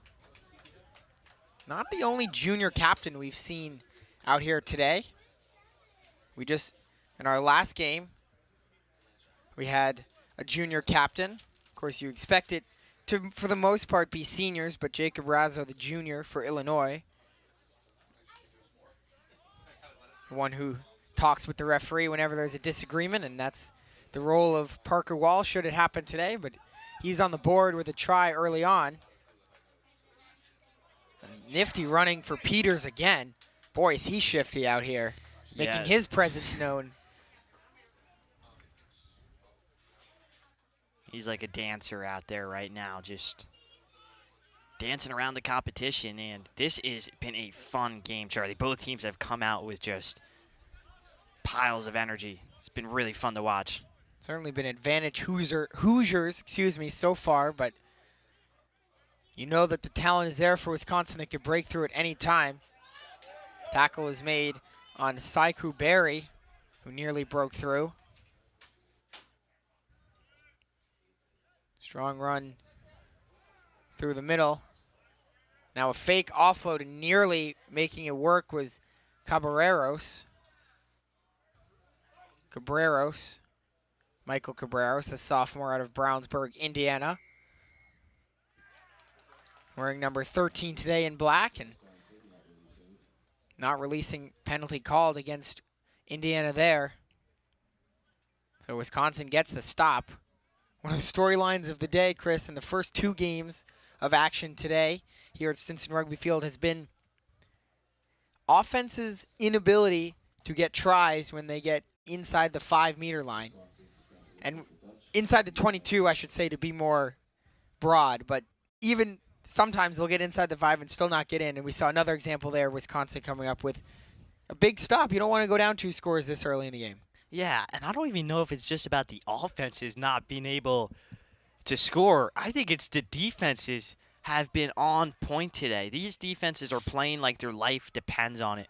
And to an extent, it does. Not their whole life, but, you know, their rugby life, their rugby career, right? A lot of these guys are seniors. So they're playing for everything. And you could tell with the way and the intensity that they are tackling and just the discipline they have within those 5 meters. Yeah.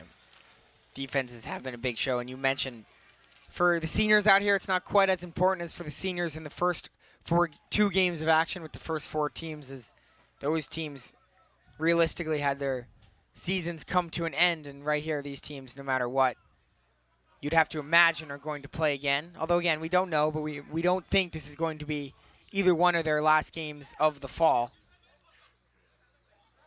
And now it's Wall again with a strong run.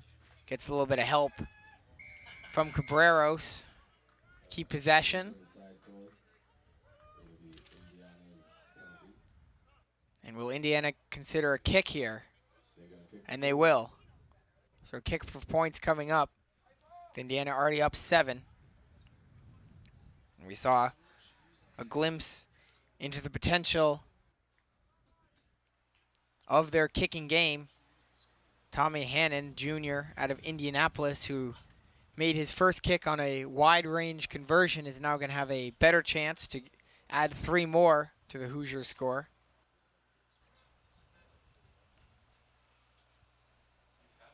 In absolutely no rush.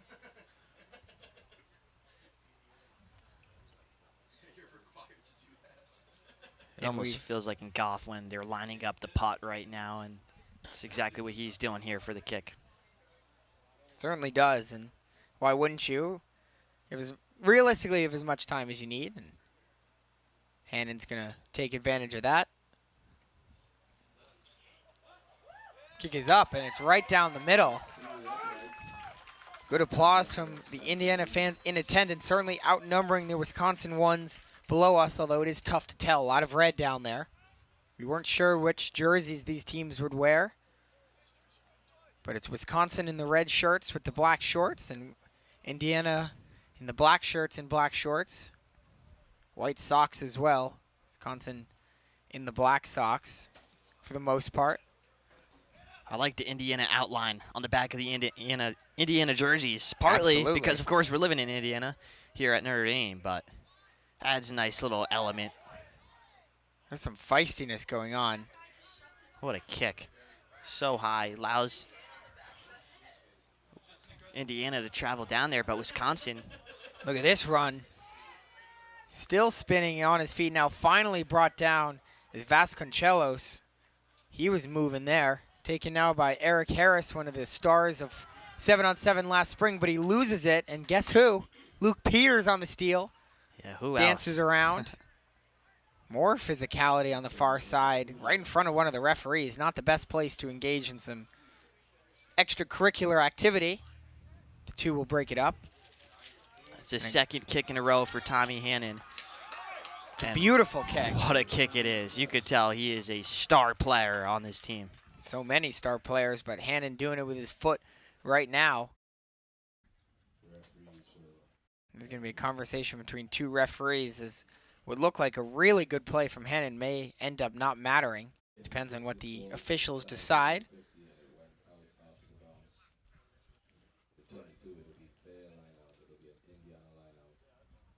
It's been a rotation of referees so far today, considering 4 games of action. It's rotated between who's on the side versus who's the field judge. And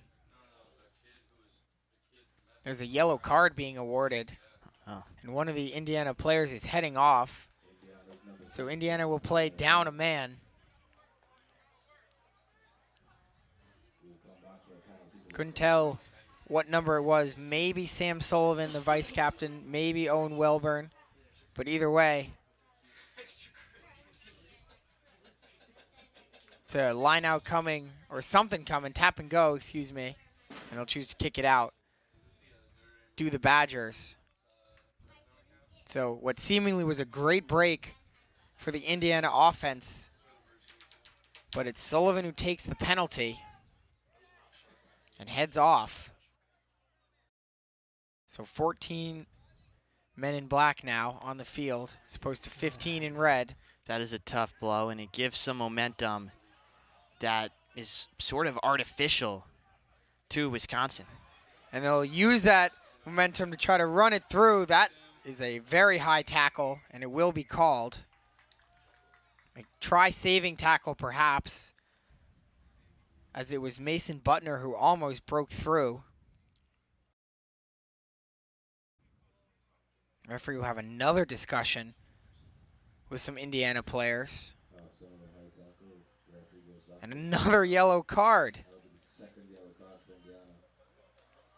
So 2 men down. It's actually going to be a penalty try. So they've determined that it was such a try-saving tackle, they're going to award a full 7 points to Wisconsin anyway. So certainly an interesting decision, as yes, it certainly looked like Butner was going to get in, but it was not a guarantee by any means. But I guess the referees have determined it was close enough.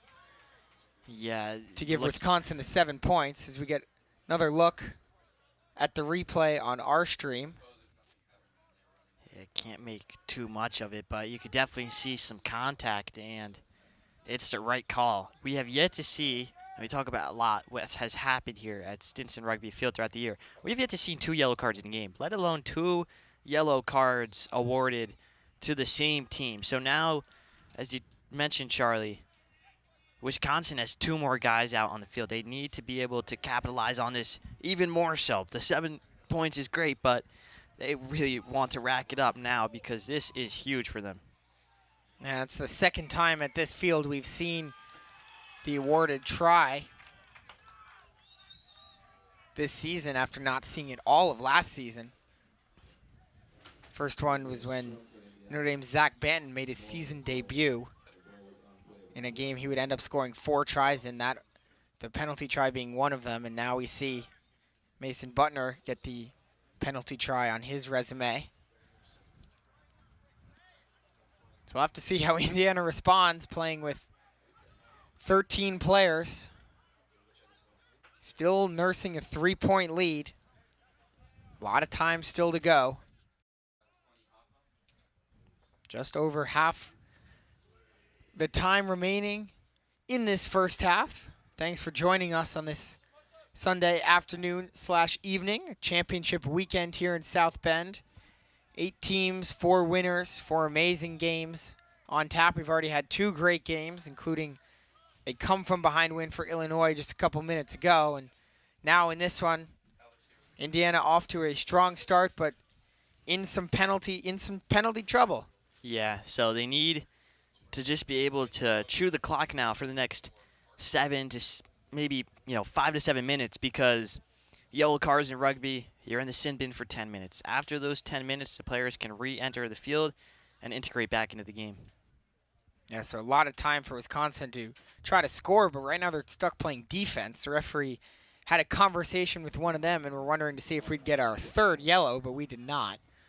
So just a warning, I guess. Again, it was a very, very chippy start to this game, even mostly away from the ball as well, which you don't see all that frequently. You, of course, see tough tackles, tough running by ball carriers and tacklers, but away from the play, there was a lot of animosity between these two sides, and referees are doing their best to try to settle it down a little bit, because they know the stakes of this game, and if this is any indication of how the last game of our day is going to go, we better buckle up. Yeah, and it's definitely slowed down the speed of the game, but now we're back to it. However, it's been a little choppy the past few minutes here. Certainly choppy, and Indiana probably okay with that, considering clock doesn't stop, but they'll try to hustle up on offense here. Mikowski's going to take it all the way back and try to throw it in, or he's going to think about it, but he's going to end up leaving it, as Wisconsin's defense did well to be prepared.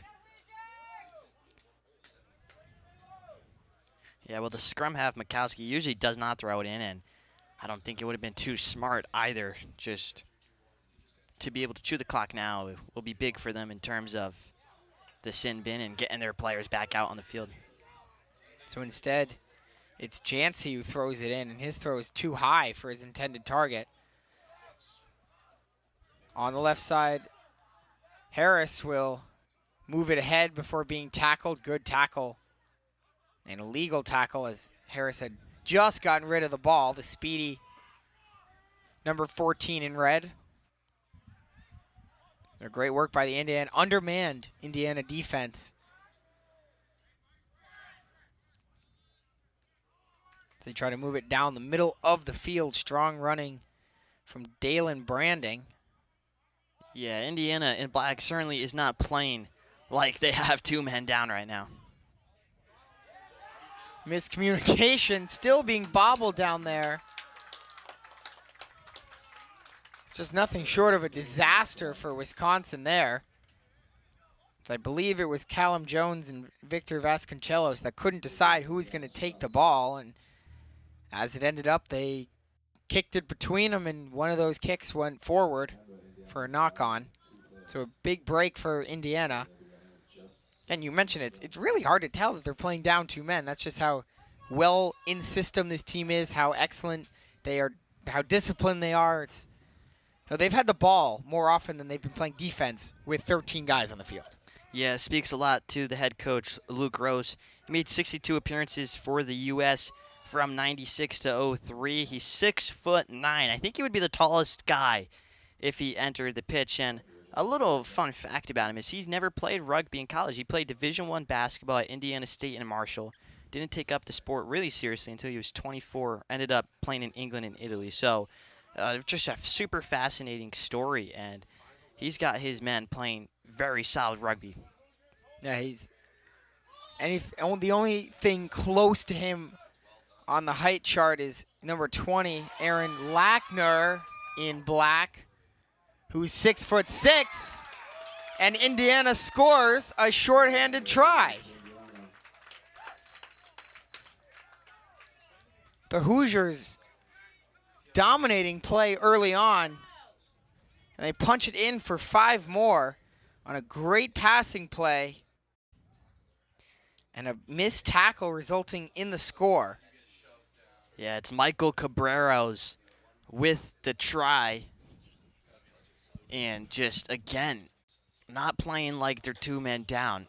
That is really something. For Wisconsin, they need to get it together defensively, play a little stronger right now, and win the ball back, because they are not taking advantage at all of having 2 extra guys out in the field. And that period's about to end. as well, as you have to think. I haven't been watching the clock every single second, but you have to imagine that the yellow card, the first one to Sullivan and then the second one to Welburn, are about to end. So Indiana, positive point differential while playing 2 men down, just an indication of what kind of team they are this year. Yeah, definitely. But the conversion goes off the upright, so it stays an 8-point game. Indiana still leads.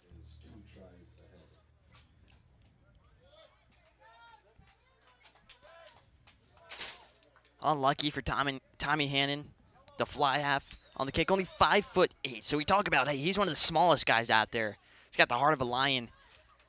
Very active player at the number 10 position. And he's on the ball yet again. Yeah, there he is.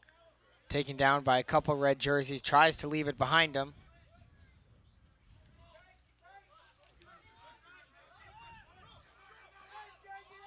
Indiana in no rush right now. Hannon will kick it high.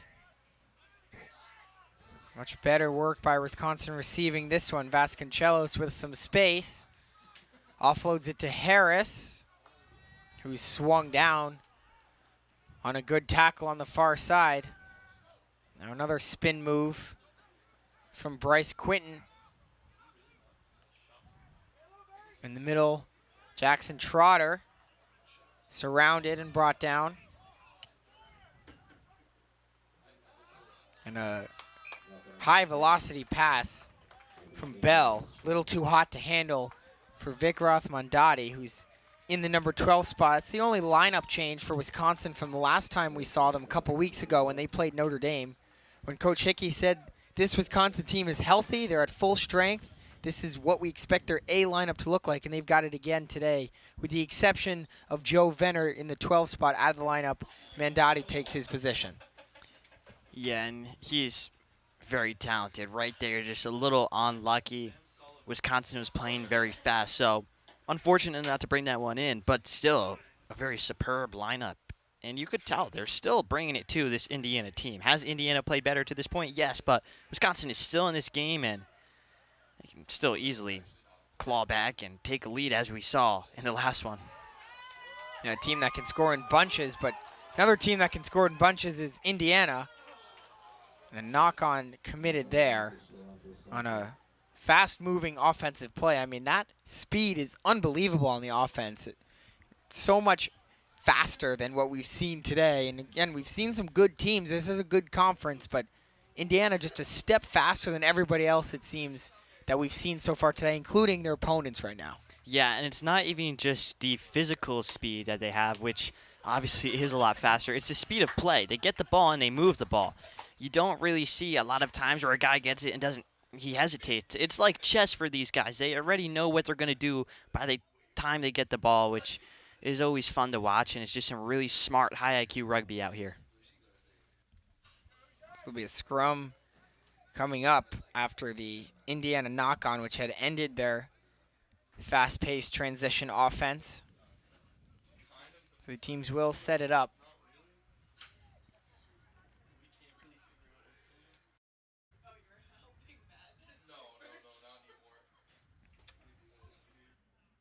Wisconsin will kick it. Bell's kick pretty much straight up in the air. Doesn't really go anywhere.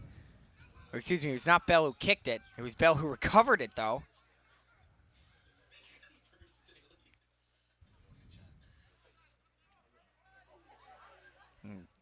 Aggressive tackle on Titus Hankels as he went down to the ground in a heap. That one is kicked into touch on the far side. 10:40 to go in the first half. Although it feels like Indiana's been dominating, they do only have an 8-point lead. Wisconsin hanging tough in this third place game. Badgers at 7. They have yet to physically down the ball in the try zone. They did get that penalty try awarded to them. Meanwhile, Indiana with 2 tries, 1 successful conversion, and 1 field goal. That's how they've gotten to 15. Another conversation between the ref and some Indiana players. He's going to lose his voice if he keeps having to talk to all these players, trying to keep the game as civil as possible. Tough to do with tensions and emotions flying high. You know, if he does lose his voice, I'll tell him, what about the guys who announced 4 games in one day? How about those guys? Well, we have a little bit more practice, don't we, Chris? It's like Perhaps. If a sprinter did a marathon, he got tired. You know, you wouldn't. That's a good point, You Charlie. wouldn't tell the sprinter that he's doing it wrong. So, got to put everything in context here, Chris. Of course, I like of what course. you're thinking. No, I like the wisdom. I like what you're thinking, but we're not having to make calls out there on the field. So, That is true. as we mentioned in one of the earlier games, these referees they get right in there. Yeah. Like, they are not scared of the action. We have seen a couple times, including one example I'm thinking of in particular, and I hope our viewers remember, when the referee was just in the way and just got tackled with the ball carrier, and the tackler was all just like 3 people just going down. Yeah. But the referee's no fear to get right in there, get involved in the action is Owen Klovas down the middle inside the 22. Wisconsin's offense trying to find a groove, but they lose the ball. Indiana has the ball, forcing the turnover. The Hoosiers' defense continuing to play very well.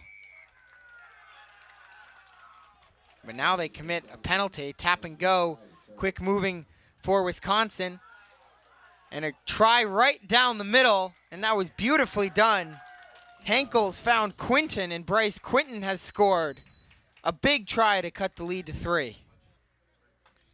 And speaking of cutting the lead to 3, it was number 3, Bryce Quinton.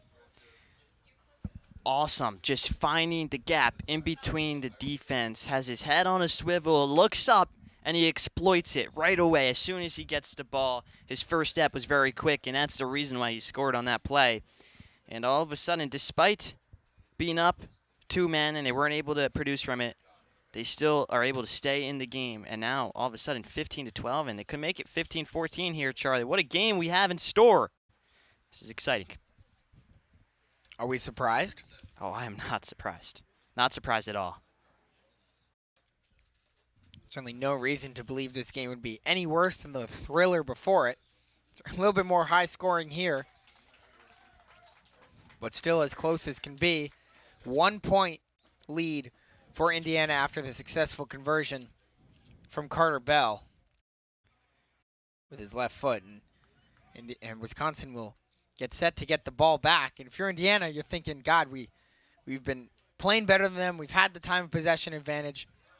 Even when we took 2 yellow cards, we were still playing better, but somehow we're only up 1. Yeah, they're definitely thinking that right now.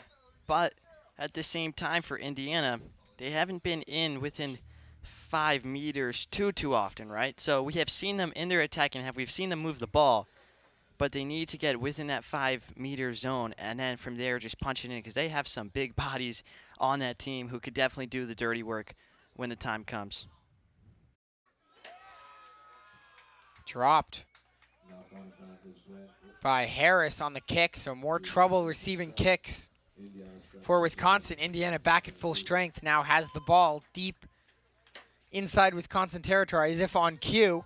They aren't inside the 5 yet, but they are inside the 22, and they'll get a scrum. Referee's going to have a conversation on his mic first, his headset.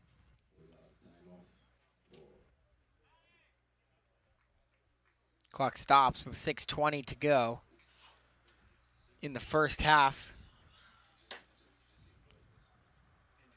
Again, if you're just joining us, you've missed 2 great games before. The Shield final between Purdue and Michigan kicked off our day at 11 a.m. here at Stinson Rugby Field in South Bend, Indiana. Michigan coming away with the victory, 41-26. Illinois, Michigan State just happened before this one. That was a 12:45 kickoff. Second half comeback for the Illini, leading to a 24-17 win for them. That was in a battle for 5th place. So as it stands right now, Purdue finishes the regular season in 8th, Michigan 7, Michigan State 6, Illinois 5, excuse me, and then top 4 seeds still to be decided between 4 of the best teams in the nation, let alone the conference, the Big Ten itself. So that's what you've been missing if you're just joining us. And we got one more game to go after this one as well. 4:30 kickoff in the championship in the Big Ten between Ohio State and Notre Dame. And it's Indiana who adds to their lead. Their methodical offense pays off. And they score a try to extend their lead, a little bit of insurance for the Hoosiers. Just talked about it maybe 2 minutes ago. They have yet to be within that 5-meter zone too often, despite having the better chunk of possession and the better chunk of opportunities. Right there, they get within 5 meters. What do? They find a gap, bam, and they're in. They get a try. That is also huge as the time ticks down. Less than 5 minutes now. Huge boost for Indiana headed into the second half. I think based on the games we've been seeing earlier, Chris, it would be safe to assume that a try within the last 5 minutes would probably be the last score of the half, but it's tough to say that's going to be the case again here, considering how well these offenses are humming. Multiple tries for each of them here in this first half.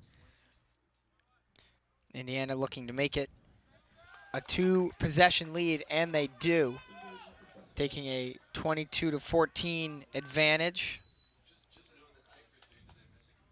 Not many mistakes from either offense. In the previous 2 games, we did see a lot of unnecessary knock-ons and things of that nature. So far, this has been a very clean rugby game, and I think that's a huge attributing factor as to why it's 22-14 with 3 minutes left to go in the first half. Yeah, testament to just how good both these teams are. That's great work by Cabreros to win the kickoff when he was outnumbered, but still went up for it and came down with it. Couple quick offloads, ball's bouncing. Saved over on the far side. 3:15 to go in the first half. Indiana kicks it away. It's bobbled, but eventually corralled by Vasconcelos, who will get ahead himself. It'll stay in bounds.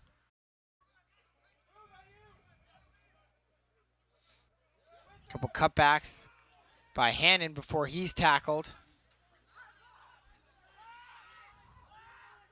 Got some support on the counter ruck from Kruger. Now some space maybe along the outside. Tackle on Barry. Wisconsin's bench seemingly calling for some penalty. They're not going to get it, though. Play rolls on with under 2.5 to go in the first half. 8-point lead for the Hoosiers.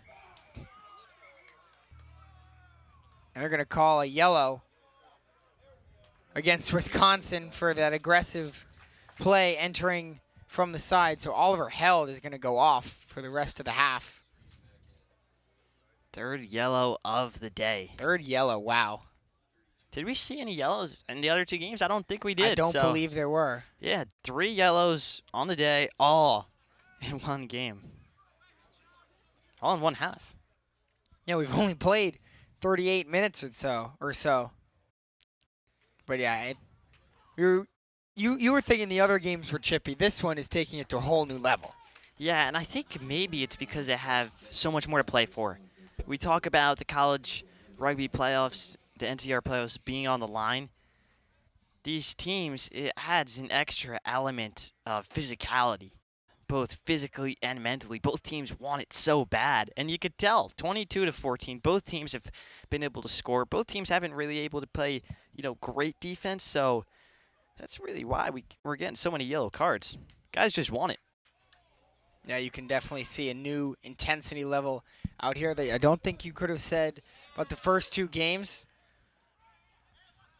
And the action gets better as the day goes along. What's in store for the rest of this one? We have 3 halves and 50 seconds left of action, assuming no overtime here in South Bend. And there's a strong hit by Cabreros as he knocked down Mondati, who was trying to tackle him.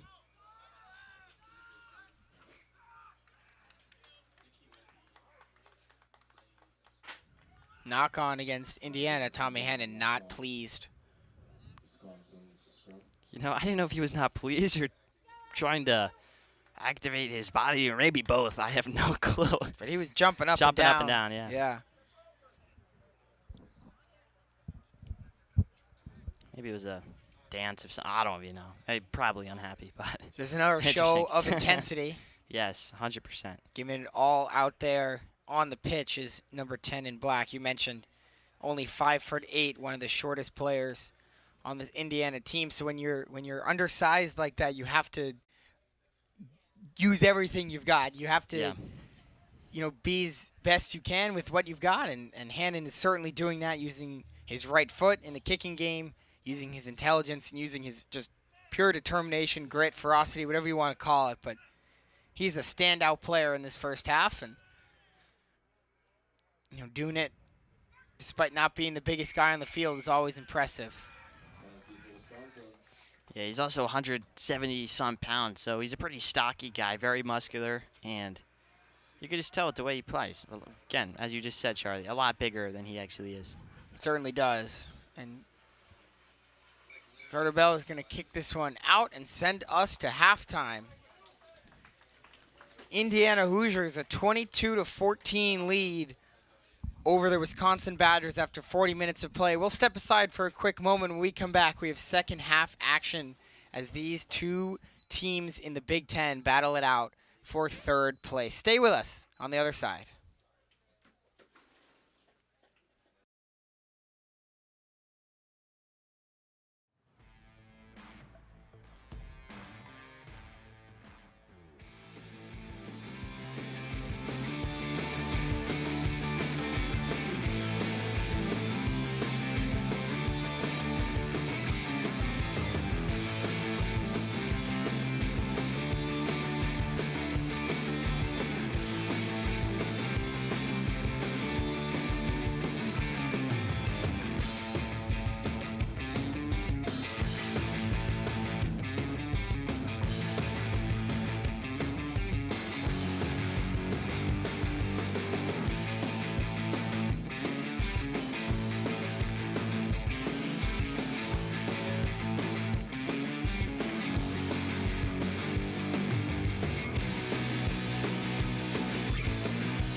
Second half just about set to get underway here at Stinson Rugby Field.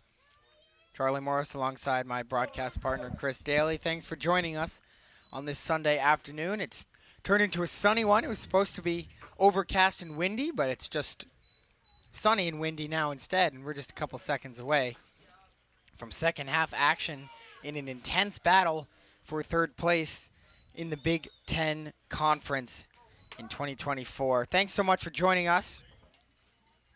Indiana set to kick it away to Wisconsin. The Hoosiers with a 22-14 lead.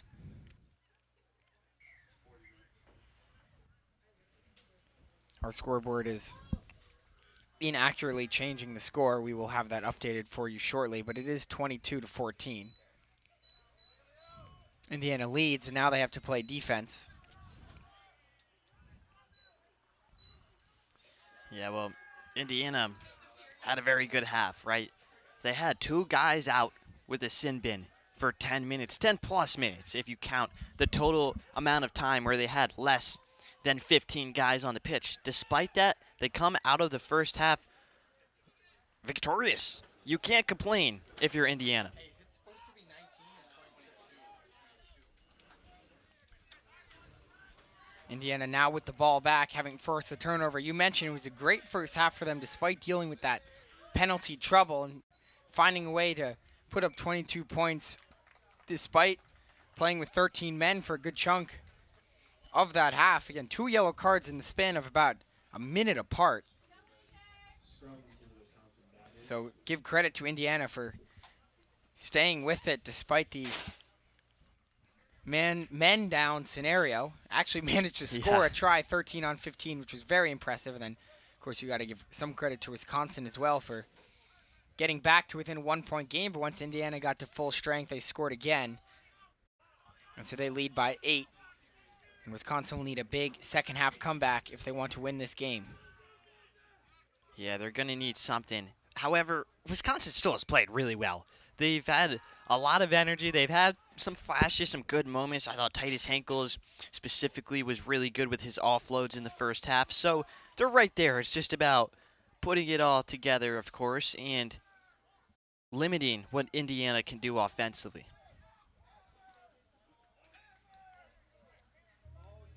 They do need to score, though.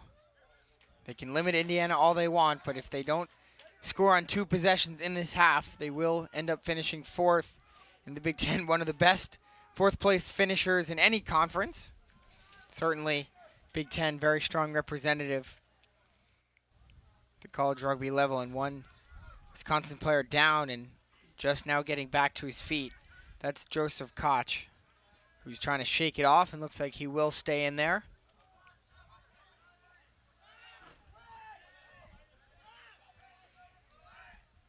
In the middle of the field, Nate Meyer rolling forward, still rolling, finally stops his progress. Cabreros off to Sullivan. He's got that American flag cap on. I think that's Sullivan. Looks like it actually might be Owen Welburn, the freshman. Actually, it is Sullivan. I got it right the first time.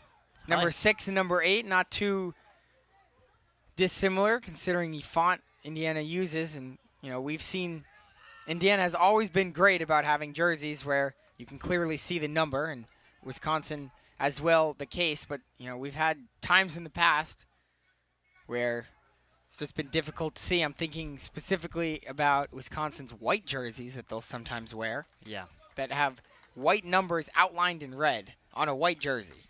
Yeah. Tough to see, but these ones not too bad out here.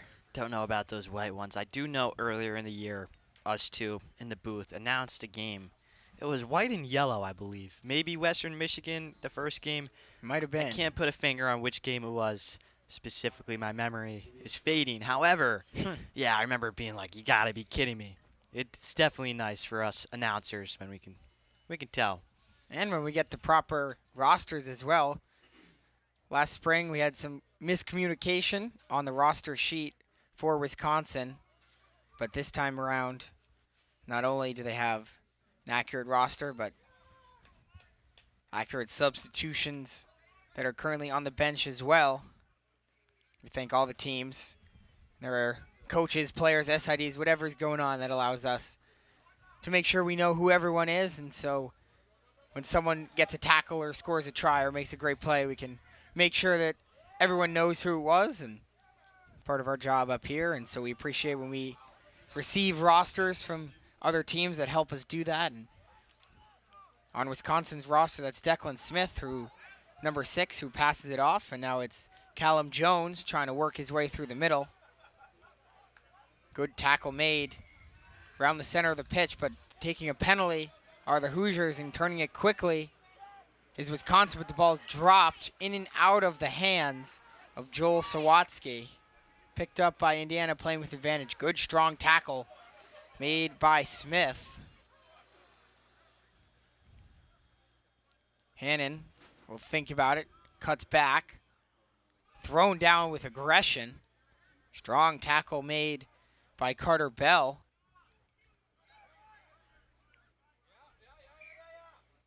Still, now the referee will stop play and award advantage to Indiana.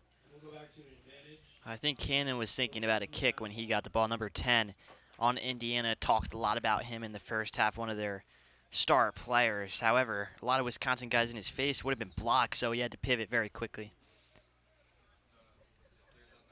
Also, with playing with advantage, no need to kick it away. Might as well try to run it, knowing they'll get the ball back anyway.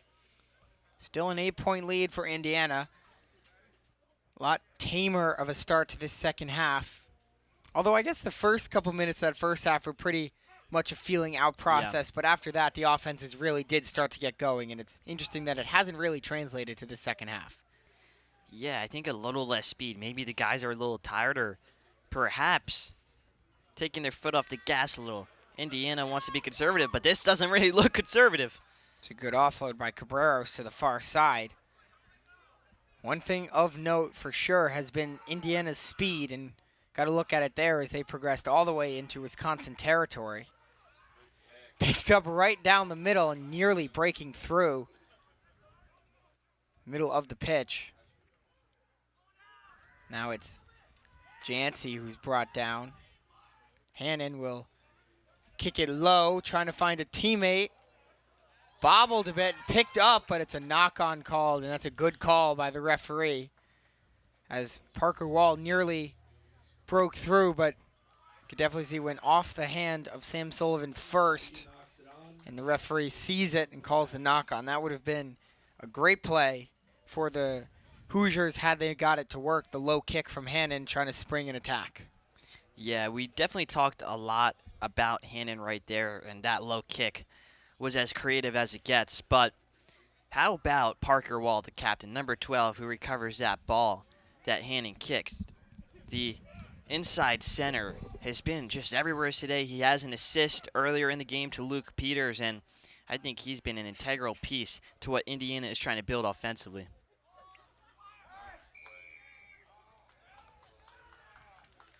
Wisconsin bench clapping their approval as they make a mess of that set piece for it was actually their own scrum that they were able to draw a penalty from.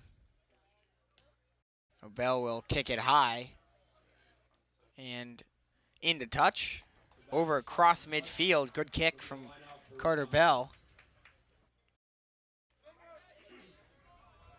So now it'll be Oliver Held to throw it in. Right below us, we'll have a good view as to whether this one's straight or not. It is, but it's intercepted, taken away on a great play by Will Logan, who offloads it. Now it's Sullivan trying to get it back into the middle, and it's in and out of the hands of the intended target. Just into the game for Indiana is Mike McSorley out of South Bend. Wow. Local kid getting an opportunity and just couldn't come up with that pass, as it was a very short pass and a lot on it. So we certainly can't fault him, but he will tell you he would have liked to come up with that one regardless. Yeah, it's just a little sloppy right now from Indiana within these first 9 minutes. They have had the better of possession, but they just need to be more efficient and keep the ball. These 2 knock-ons have really hurt them early in the second. Bell's kick is gathered in. And a fake pass. That's a pretty creative offensive play. Well done from Ruben Kruger.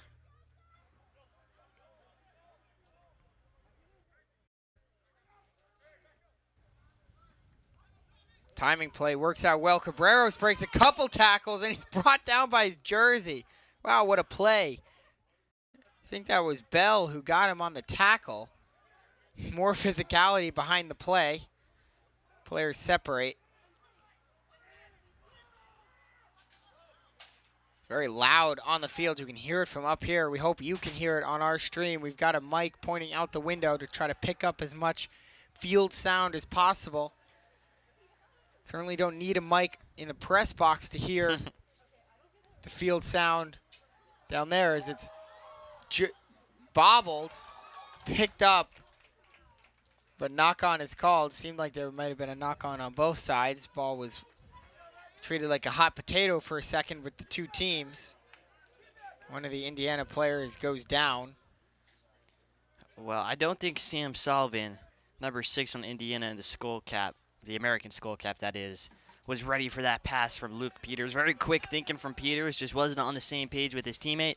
It happens, but again, it's another time where Indiana, early in this second half, has a good attack going that is ended because of their own mistakes.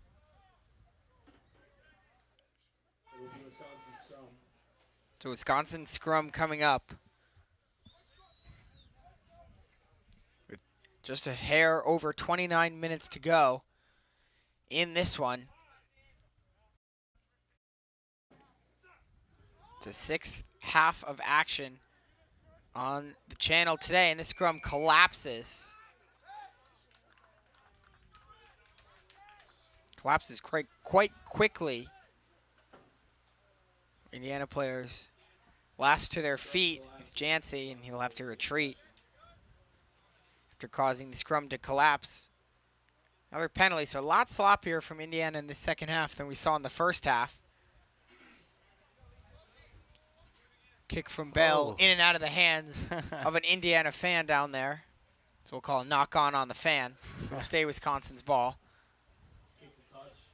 It's a poor fan. I mean, he made a good effort at it, for sure. It was a little bit in front of him. It wasn't intended to be at him, nor was it right at him.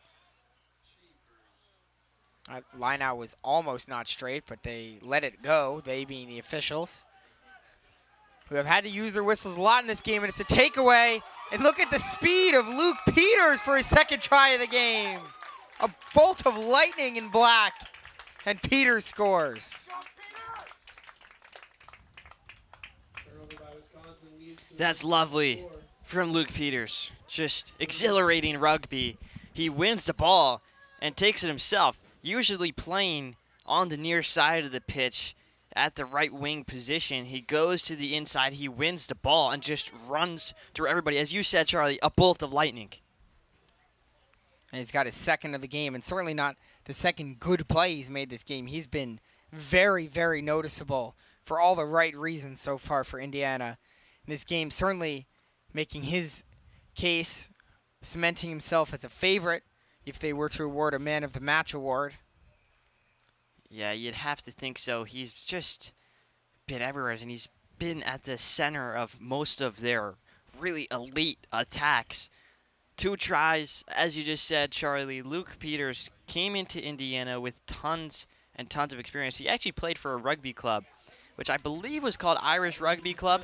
So now he's at Notre Dame at Stinson Rugby Field, home of the Irish, and Luke Peters is having himself a day.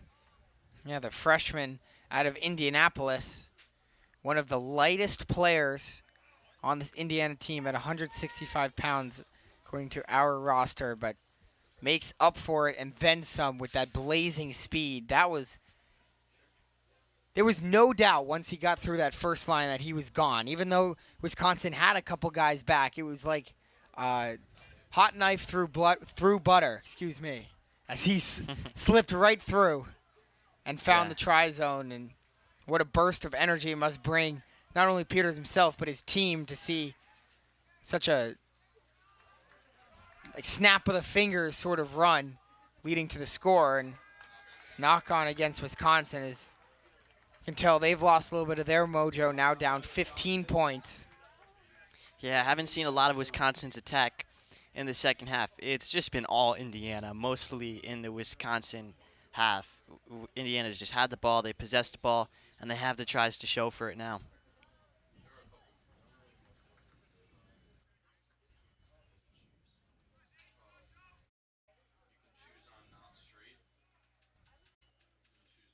So off the scrum, which they're just about to go, it's fed through and executed well by the Hoosiers. One-handed flick, offload, and Hannon has a little bit of room. Excuse me, that's not Hannon, that's Matt Chevalier, who had a little burst of speed. Number 14 in black now gets back into position. Hannon now with the ball. It's dropped by Welburn, who tries to pick it up, but called for the knock-on. Owen Welburn, freshman out of Rye, New York.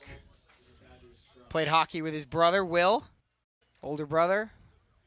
Will was taller than 6'3", 220, which is Owen's height. But it's always fun to see when you see your hometown on a list of another team's rosters. Very cool. Hometown. So good for Owen getting some playing time as a freshman here at Indiana and part of one of the best teams in the country. Filling in at number 8. Did drop that one, but has had a strong game overall. Very involved on the second try of the game for Indiana, which has shut down Wisconsin completely in this half. Still no points for the Badgers after 16 minutes. And going on 17 in the second half. And looks like we may get a stoppage here on the field. Well, I think you'd be hard-pressed to find a time where they got within 10, even 20 meters of the try line. Wisconsin just hasn't had anything happen to them offensively so far. Yes, especially in this half. And even in the first half, it was, as you mentioned, kind of just two transition plays. There hasn't been much in terms of sustained possession, long drive where you wear out the Indiana defense if you're Wisconsin. And, you know, sometimes that's okay. If you can score a lot in transition, if you could score a lot with your speed, that's obviously good. But you need, you know, to mix it up a little bit. Try to possess the ball a little bit longer if you're Wisconsin. And you know, tough to do against a team like Indiana. There's a great tackle. Yeah, and also interesting just to note, Charlie, I don't think we've said it before on the broadcast. These two teams played on October 26th. It was a 29-17 win for Indiana. Yeah, we got a 29-14 right now, so extremely similar score. Middle of the field, Owen Kent taken down. A couple subs getting into the game for the Hoosiers. They look to rest some of their starters, up 15 in the second half. Passes gathered in with one hand on the far sideline, but good work by the tacklers. Almost turned into a maul-like play. We haven't seen any true mauls so far in our 2.5+ games. Yeah, I saw one mini maul, I think earlier in this game, but nothing. Not much. Not enough. Nothing to the level that we've seen the Fighting Irish at the stadium do off of lineouts when they'll intentionally set one up. Actually, in our first game of the day, Purdue, I think it was Purdue, maybe it was Michigan, just tried to line up for a maul, and there were just no Purdue players there. So I think everyone was confused when that happened. Because it was like, basically the Michigan players were like, yo, you guys are supposed to, like, try to stop us. So they didn't even go for the maul. So really, and I don't even know if I would call that last play a maul, but it was at least resembling one. Well, the other plays are not top 10. That's what that is. These teams trying to definitely use the middle of the field to assert their physical advantage as opposed to in a maul setup. Which is interesting, too, because I think if you're Indiana right now, your attacking mindset should be, yes, let's use the middle. Let's pinch the Wisconsin defense to the middle so they have to defend that territory. And then swing it out as quickly as you can to Luke Peters because the guy is Who just else money. would you get it to? The guy is money when he If you gets the can ball. get it to Peters, you have to. Yeah. Based on how he's playing today. And both teams, it's a re-line out. After the first one was not straight. Bell will give it off to Mendotti, who's wrapped up. Taken away and offloaded very shortly. Declan Smith couldn't do much with that. It's kicked ahead by Butner. Chasing it down is Vasconcelos. And it stays in the back of the try zone. Doesn't go out of play before it's downed. There is advantage that was being played, though, so the ball will come back to, give or take, the 27-meter line.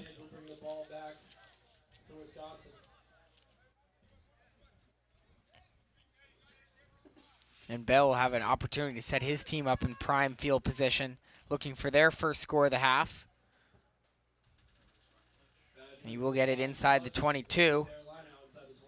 So another line out for Wisconsin. Not out of it yet. They are down 3 scores. Very tough to come back from that sort of deficit. If they're going to do it, Chris, it's got to start right now. It definitely needs to start right now, and it needs to start just in terms of getting the ball and playing physical. I don't think they have been as physical as Indiana so far in the second half. In the first half, they were. They were going pound to pound with Indiana, but it has just been all Hoosiers so far in the second half. Yeah, the only try of the half. 7-0 they lead since halftime, but Wisconsin looking to change that. It's pushed ahead by Joseph Garshinsky.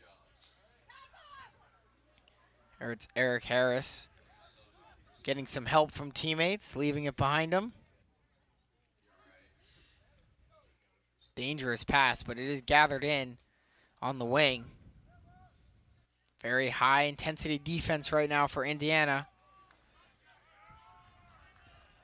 Trying to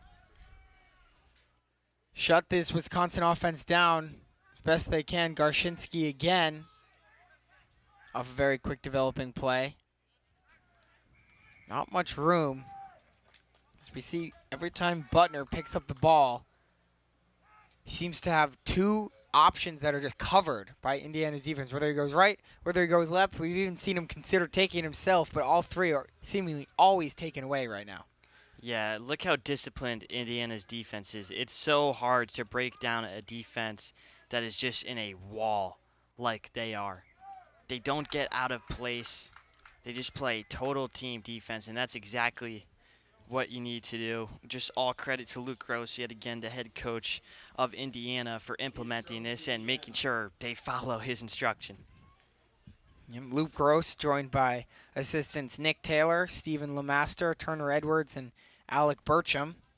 On the other side for Wisconsin, Curtis Shepard, joined by Adam Thimmig and Eric Blodum.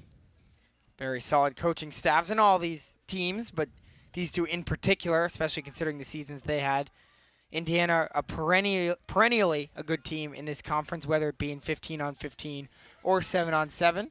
3-0 regular season upset by Ohio State last round and showing why they're such a good team again today. And for Wisconsin, they're a team that last year was in the consolation semifinals, and then this year made it to the actual semifinals. So they're showing the growth of their program and hanging with a good team like Indiana right now. Of course, the score would look even better if they were to punch in another one, but tough to do against this Hoosiers defense. Yeah, and as you were talking, Joe Garsinski from Wisconsin with an absolute hit on Indiana. Just laying down that boom, almost like a WWE power slam or something. Very physical. And Wisconsin, with 16:30 left, it's not totally out of reach. It's definitely getting to the point where they need to score as soon as possible. Well, it is at that point. But you can still tell they have a lot of fight. Yeah, it's been a very close second half. Thought Indiana was definitely the better team in the first half. Allowed Wisconsin to hang around a little bit. thanks again to some of those yellow cards. But in this half, it's been only 7-0 Indiana, but it certainly feels like they're playing the game they want, completely shutting down this Wisconsin defense. This Wisconsin offense, Charlie. I should say. And when you've got a guy like Luke Peters, you might as well just get him the ball. He's being picked up and dragged forward. And that's not going to gain support from Chevalier. That was scary to watch for Luke Peters, but a good play from Indiana. Great teamwork right there.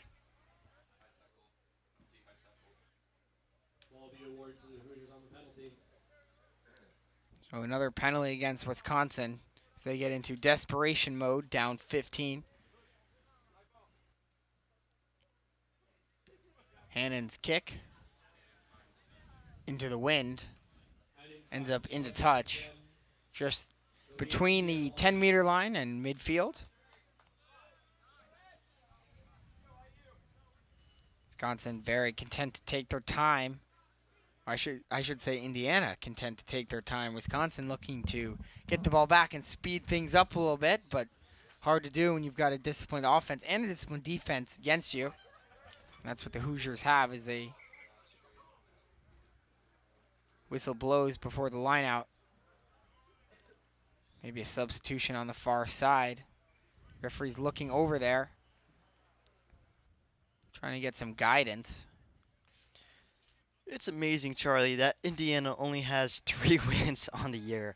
I know in the first half I was talking about their strength of schedule, which is obviously true. Army is one of the top teams in the country. UCLA is a top 15 team.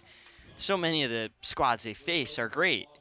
But still, this team deserves way more than 3 wins. And there's a reason why they're still ranked so highly despite having so few wins.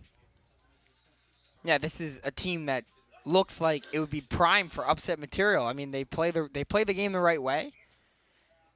They can dumb a game down like this. This is the type of team that could, we saw in our last game, Michigan State was upset hunting against Illinois. And at the end of the day, the Spartans ceded 12 unanswered points to end the game, and that's the only reason why they didn't win. If Indiana was in their spot with the way the Hoosiers play, it's hard to imagine. It's hard to come back against this team. And if they were to take a early lead against a team that's on paper better than them, I bet you that team would be like, I wish we were playing someone else. Like, why is it Indiana? Like, why is it this team that plays with possession? They play with discipline. I know my broadcast partner last year, Claire DeMeo, loves the way Indiana plays. She could not stop raving about the style of rugby that they play, and you're getting a sense of it right here with the way they're only up 15, but it feels like a lot more. They feel like they've just been in control. Yeah, they just wear you out throughout the game, and right now the Badgers are totally worn out. It's also insane, and I know you talked about this in the Open.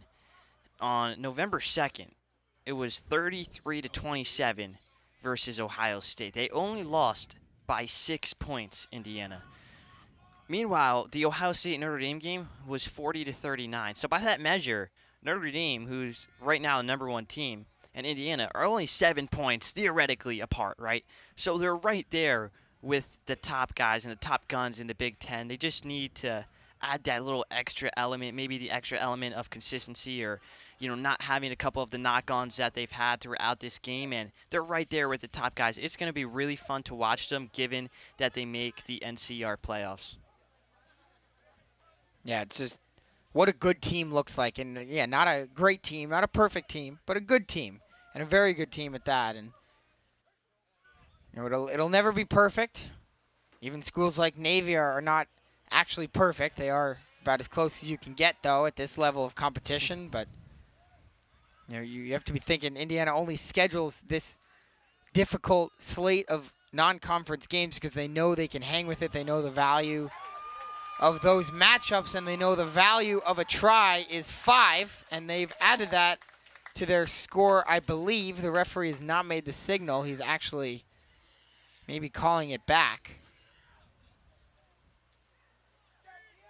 Conversation now between the men in pink about what's going to happen. It was the field referee who didn't initially award the try. Now he will.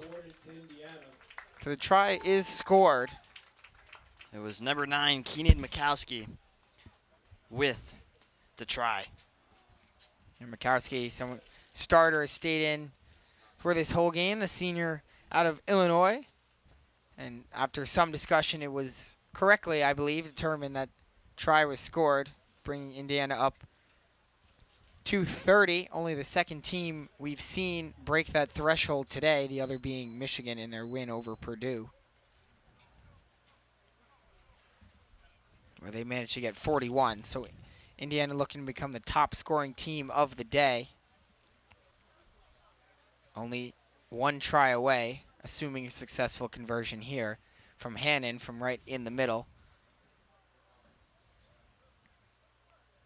Lining it up, taking his time. Going to throw off the Wisconsin blockers. And the kick is up and through with plenty of leg to spare. This is the third most amount of points Indiana has scored in a game. The other times they have scored a lot were against Illinois and Purdue, 56 and 50 respectively.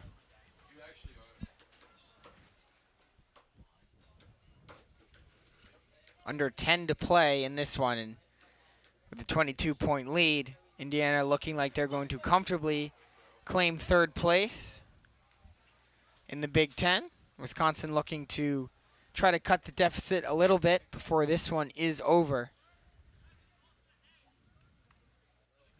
And at the conclusion of this game, we've got our highlight of the day set up, what it's all been building towards, the Big Ten championship final between the visiting Ohio State Buckeyes and the host Notre Dame Fighting Irish. Those two teams will be rematching for the first time since October 4th, where Notre Dame clinched a walk-off win at Ohio State. So now the scene shifts to South Bend as the Buckeyes look for the road win. There's good footwork over on the touchline, I thought, to keep it in play from Jones, but the referee disagrees. That kickoff, by the way, is scheduled for 4:30, but with the way games have been going, definitely possible that we see that one get underway a little bit earlier than 4:30. Yeah, wouldn't be surprised, although I do believe the national anthem and a couple of other pregame festivities, I'd imagine, considering it's the final, will take place. So we shall see. You know, with Notre Dame hosting the event, you always knew they were going to do something a little bit extra for when their team played, and that was a forward pass that was called against Indiana on would look like a reverse play. Yeah, so scrum coming Benedetto, up. Loria right there. It was a creative play, Charlie. I like that. Almost looked like a pitch of some sorts that you'd see in American football off the motion. And I like the idea from Indiana. The jet sweep. The jet sweep. The rare yeah, exactly. jet sweep in rugby, but it was whistled down.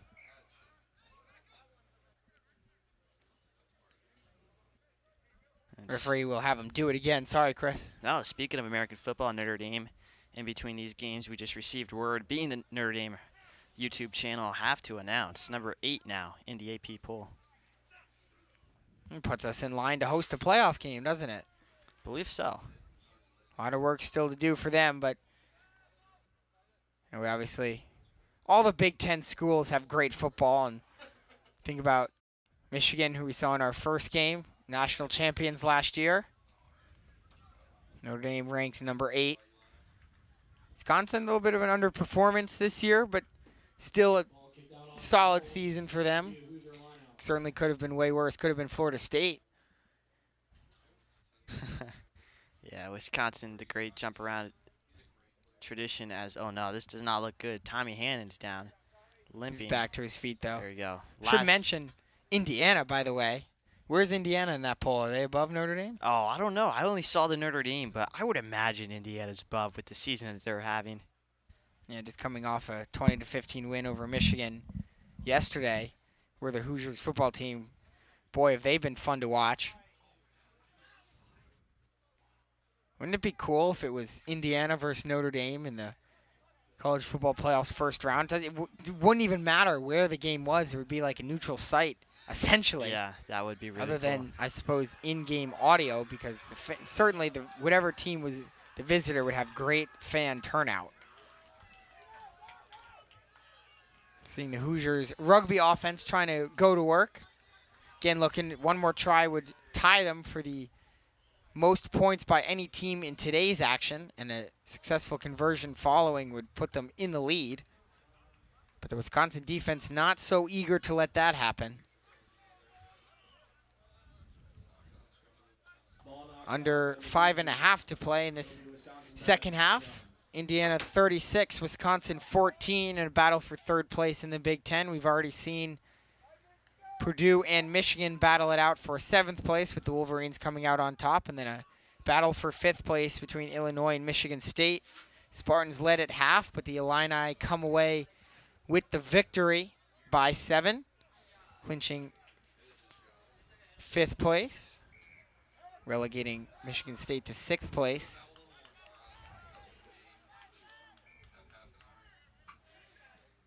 Indiana's done a great job in this second half at just keeping Wisconsin totally out of this game through long possessions, playing very physical through the middle, and then when they've wanted to score, they find Luke Peters out wide, because when he gets the ball, just no one can stop him. He's so fast with his first step, and he leaves everybody in the dust. You almost have to think, why doesn't he just walk onto the track team in the spring as well as play sevens? He's that fast. But Luke Peters has had one heck of a game, and so has Indiana in the second half.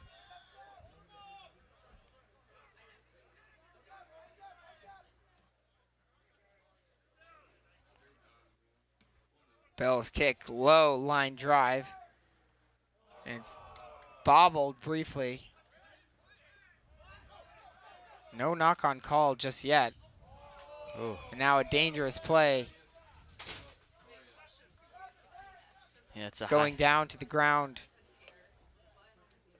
with some authority was Butner, after he was tackled by Peter Drake, who's just into the game for Indiana. And now they will bring it back on the knock-on. Trying to go right up the middle is Garshinsky. It's broken up by Peters, who's almost home free. The only thing stopping him is the knock-on call as he breaks up that pass attempt. And Wisconsin trying to get it in. Can they down it, though? They cannot. A great run into the try zone, but even better defense from Indiana preventing the try. Bad to worse for the Badgers. They're still being shut out now in this second half.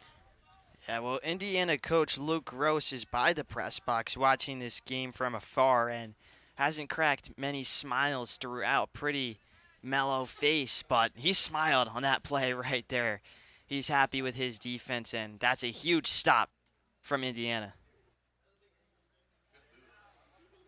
Kicked high in the air. Gathered in and quickly offloaded to Butner. Taken away. The referee stops Peters' hat trick bid. God, he's so electric even when it doesn't count. 2:15 to go. 22-point lead for Indiana, proving why they deserve to be third place, deserve to be closer to Ohio State and Notre Dame than they do with Wisconsin. If you were putting all the teams in this conference in a tier, you'd have to think it's a pretty clear divide between the top 4 and the bottom 4, but within those divisions, how you divide up the teams certainly up for more debate, and Indiana making a case to be in that top tier right now. Yeah, they definitely are, and you could just tell with the way this program is going, the sky is the limit. This is just a start. They have a lot of young players out there. Of course, a couple of seniors, but a plethora of sophomores and freshmen such as Luke Peters, who are really making this program one of the finest in all of the Midwest and all of the country. A lot to like if you're a Hoosiers fan. For Wisconsin, your season is And likely not over after today's loss. Still looking like they'll be ranked high enough to participate in the NCR rugby tournament. But certainly the vibes won't be that high going into that event, considering back-to-back losses, actually 3 straight losses for them down the stretch. Notre Dame, Ohio State, and now Indiana. 3 good teams, but 3 losses nonetheless. Yeah, 3 losses for Wisconsin. Actually, they also lost to Indiana as well. So this would be their 3rd loss in a row and put them at 5-3 on the year after starting 5-0. I remember when they came in here last time to play the Irish, they were at 5-1. So then they were 5-2, 5-3, and now looking at a 5-4 record, square in the face. 17 seconds remaining here at Stinson. We're beginning to see the Fighting Irish warm up on the far side of the field, getting ready for their kickoff at 4:30 against Ohio State. Ohio State presumably warming up outside of our view behind us on Ricky Fields, which had some B-level games today. The second side championships between Indiana and Ohio State at 12:30. Notre Dame and Illinois at 2:15. So both those games probably over. Speaking of game over, that'll do it officially here. A round of applause from a heavily populated Indiana crowd. The Hoosiers with a dominant 36-14 win, and they take 3rd place. They take the plate final in the Big Ten. 3 out of 4 games done, Chris. What have you thought of the action so far? Thought has been spectacular. You really can't complain if you're a rugby fan. Lots of high-quality rugby, and it only gets better with each passing minute. Indiana in this game was electric. In the first half, it was pretty even, but all of Indiana in the second, and it's a well-deserved win for them as they now progress to 4-5 on the year, and they're one of the best teams in the country, currently ranked 13th in D1 NCR. You can only imagine that they skyrocket up after this. Yeah, this is not just a win. This is a statement win by 22 points against a similarly ranked opponent. We're going to step aside for a quick moment as we gear up for the marquee event of the evening, the Fighting Irish, the Buckeyes, a rematch of a month and a week ago, playing it for the championship in the Big Ten in 2024. Stay with us. It only gets better from here on the Notre Dame Rugby YouTube channel.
all been building to this, Chris.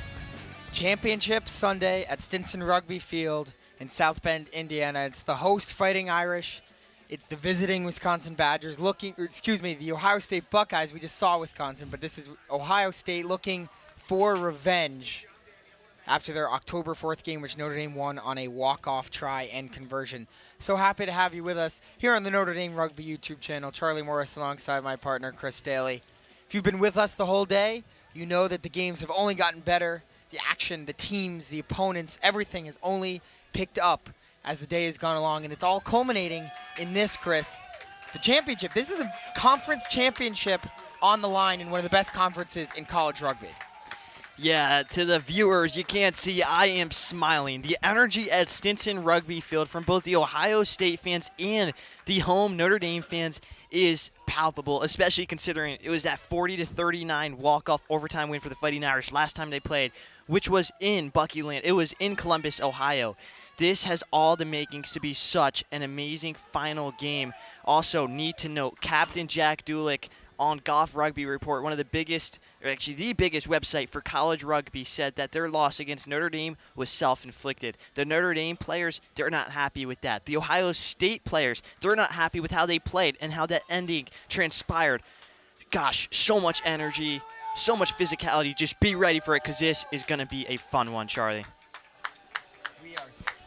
We are so excited to bring you today's action.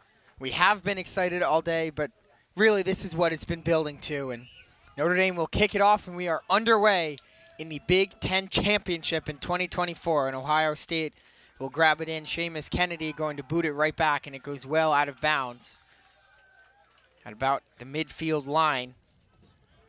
Starting lineups for these teams: Ohio State in numerical order 1 to 15. Eddie Markson, Maximus Clark, Walter Tindenberg III, Jaden Williams, Brandon DePero, Tom Barry, Ian Fairfield, the vice captain, Dan Carroll, Jack Dulick, the captain, as you just mentioned, Seamus Kennedy, Connor Fairfield, Gavin Kroc, Chris Mason, Jaden Garnes, and Tommy Kilbane. For Notre Dame, familiar-looking lineup, only one change that we've seen them go through this season: Bardsley, Williams, Bowman, LaFranchi, Lucy, Barnes, Graham, McKenzie, Portelli, Packard, Linky, Prame, Mulligan, Ray Spates back in there at number 14, and then Colin Artis will do the kicking at number 15. And first penalty of the game against the Buckeyes, and Notre Dame will get a look at their offense out of the gates. The Irish in all white uniforms with blue trim. This kick may stay in bounds. No, it fades out of bounds. A little help from the wind as Artis gets it to go for the line out. Ohio State in all black, so a very contrasting matchup between two teams that do not like each other, Chris. They do not. It does not matter the sport. It does not matter where they are at. It does not matter if it's regular season or a championship. These two programs hate each other's guts. Two perennial college athletic programs. This is what we live for. Notre Dame versus Ohio State. Matt Williams spins off a hit, and he's wrapped up and taken down by Jaden Williams. A lot of fans in attendance today for both sides, well representing. It's kicked ahead by Artis, and he's taken down along with Linky. A little bit of issue there, but it's jumped on by Ohio State, and they downed in their own try zone. Conversation between two of the officials about the play over by where Artis kicked it. Yeah, well, Artis, the fullback, New Jersey kid, always creative, especially right in that area. We've seen him do that before. He tries to kick it over the top and run onto it. Right there, just unfortunate to bump into Linky, but I like to start from the Irish. Ohio State will kick it away. Packard at about midfield will take it. Consider his options, and he's taken down there by a couple Buckeyes. Picked up by Portelli. Owen Portelli out of Brantford, Ontario, as was Wayne Gretzky, one of the best athletes of all time. One of two Canadians on the roster for Notre Dame, the other Andrew Cansfield out of Toronto, Ontario. Yeah, unlike a lot of the other teams you've seen today, this Notre Dame team is very diverse in terms of where they come from. That's a great point, Charlie. Lots of guys coming from all around the world, and they recruit internationally, domestically, so well mix of where they recruit from. Yeah, and then you look at across the way, Ohio State, of the 23 players on their active roster today, Max Clark is from San Diego. They have 2 from Ireland, Tom Barry out of Dublin, and Dan Carroll also out of Dublin. And then the other 20, Ohio. So even more in-state talent than Illinois had earlier today, when Illinois only had a very few, I don't remember the exact number, but it's extremely small number of players not from Illinois. Same can be said for these Buckeyes, who do a lot of in-state recruiting, and why not when you've got as much in-state talent as they do. Kick goes into touch, so a Notre Dame lineout coming up. A break there for Notre Dame. So it looked like Ohio State's offense, after forcing the turnover, may build something.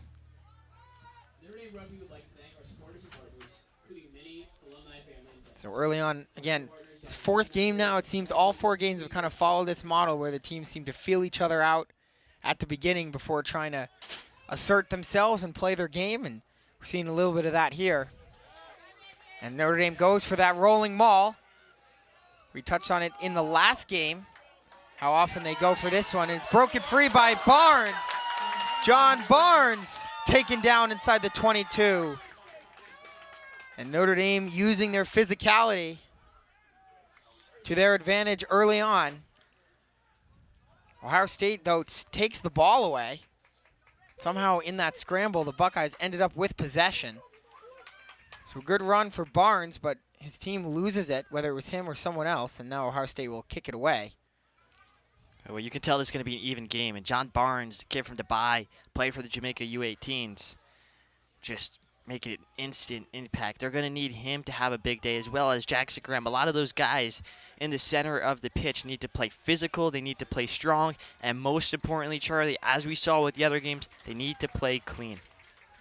Yeah, we've seen the more disciplined team come out victorious in the first 3 games of action today, and certainly would expect this one to follow the same model as Colin Artis and Tommy Kilbane, the numbers 15, the number 15s, I guess would be the way you say that. Number 15s, back and forth they went for a little bit. Now the Notre Dame offense back to work in their own side of the field. They've definitely owned possession early on, something they sometimes struggle with, starting on time, but a lot of energy, a lot of intensity out here, and no issue getting off to a good start for the Irish. Ball's up in the air, it's deflected around. It was a good job by Bates to get a hand on it, and stellar defense from Ohio State, forming that wall that we've seen other teams form throughout the day.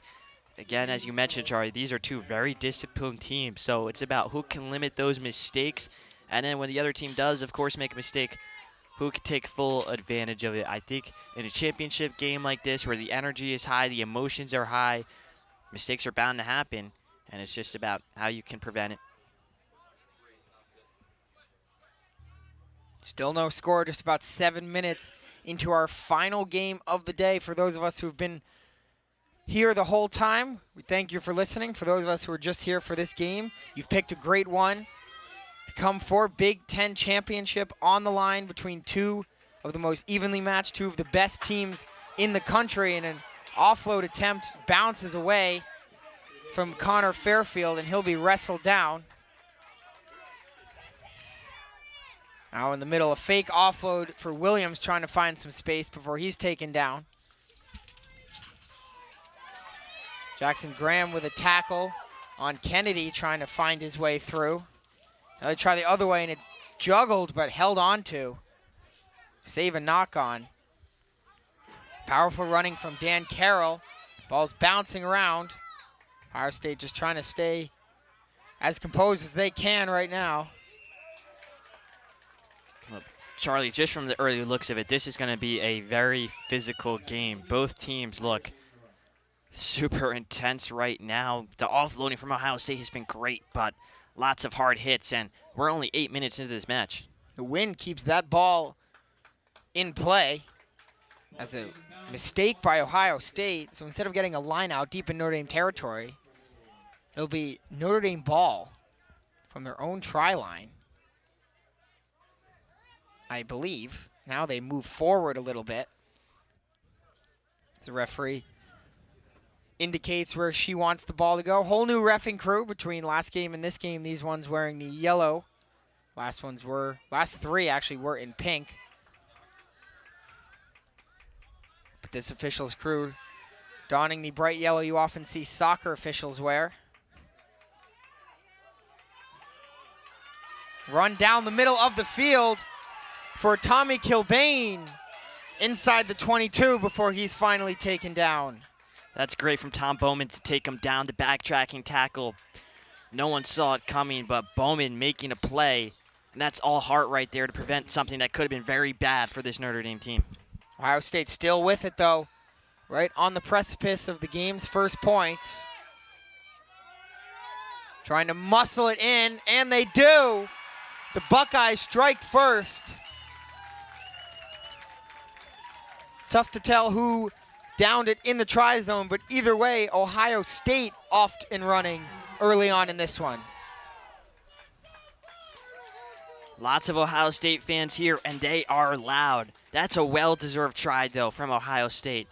Beautiful offloading throughout, great teamwork, very clean rugby that we talked about earlier. And then after the play, just want to note, Tom Barry and Colin Artis exchanging a little shove, so this game is going to get real chippy. Certainly going to see more of that as this one goes along. It was Jaden Williams, number 4 in black, the 6'3" freshman out of Cleveland, Ohio, who scored the first try of this championship game. And now the kick coming from Kilbane. And it's perfect. 7-0 Ohio State. And a good start for the Buckeyes here at Stinson Rugby Field. We know they want to have revenge from that game a month and a week ago when they hosted Notre Dame and lost 40-39 on a walk-off try and conversion from Colin Artis. And it's a good start for the Buckeyes jumping out to that 7-0 lead. The dream start for them after Notre Dame controlled possession decently early on, but mostly in their own half. And then Ohio State with a great long possession, and it's Williams who scores. Yeah, I think it's overall the possession's been equal, but Ohio State has had the better of attacking chances. They put themselves in better spots. Now for Notre Dame, how can you match that? Well, find Jackson Graham, find Patrick McKenzie, find some of those guys who have been stellar for you all season long, and I think that will be the game plan for Hickey's men as they continue to battle here in the first half. It is Notre Dame ball. Middle Bardsley. Offload to Artis, who will pitch it back to LaFranchi, who's taken down. Portelli will kick it. It's a bouncer. Could cause some problems. Continues to bounce. Graham trying to get there, but it's rescued. A great play by Kennedy. But then the whistle blows. I think a high tackle on Graham, even though Kennedy broke the tackle, the call still made. And that is what they call a grubber kick right there, where it just bounces unpredictably. And yet another one. It stays in bounds, and now Bates will try to move it ahead. Wonder if the referees are going to talk about that last kick that seemed to bounce towards the touchline. Referees will discuss.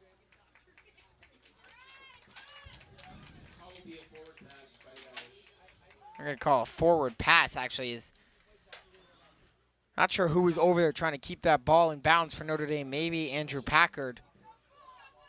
And he did save it successfully, keeping it in, but did throw it forward. So Ohio State gets a scrum right after their last try, trying to add to this lead.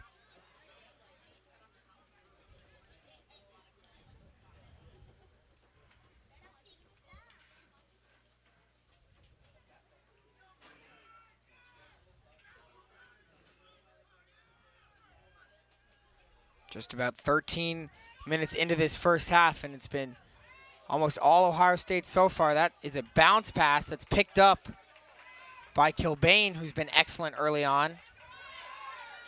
All the way out wide, it's Fairfield.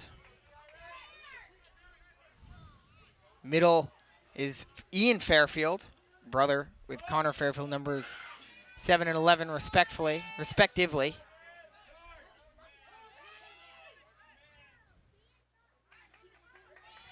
With the red cap on, it's Brandon DePero who's taken down. Dulick will consider his options. He goes to the right. Nothing there. Bowman on the stop. Dulick again. Bobbled but corralled by Chris Mason, and Mason's going to try to turn the corner. Some great defense. He's tackled, nearly stolen, and is stolen by the Irish. A great play to take the ball. And a penalty against Ohio State, so a huge stop for the Notre Dame defense, just when it looked like Ohio State's offense was going to keep chipping away. Yeah, that's some great defense. They did not let Ohio State have any sort of route to run through. They were disciplined. They were tightly compacted together, and Ohio State just couldn't do anything. Eventually, Ohio State lets up. They mess up as that ball goes to the other side of the street, and Notre Dame now has the ball. This is huge. Now Notre Dame, attacking-wise, they got to do something here. Notre Dame fans showing their support right below us. You mentioned Ohio State fans, a lot of them. A lot of Notre Dame fans as well. Easily the most packed game we've had at this stadium today. Hardly any empty seats on the bleachers below us. But you could not say the same for the first 6 or so hours of today's action. It's kicked ahead. Gathered in very nicely. Wow. Seamus Kennedy with the silky hands to prevent that one from being a dangerous play. He's made a couple nice plays early on, has number 10 in black.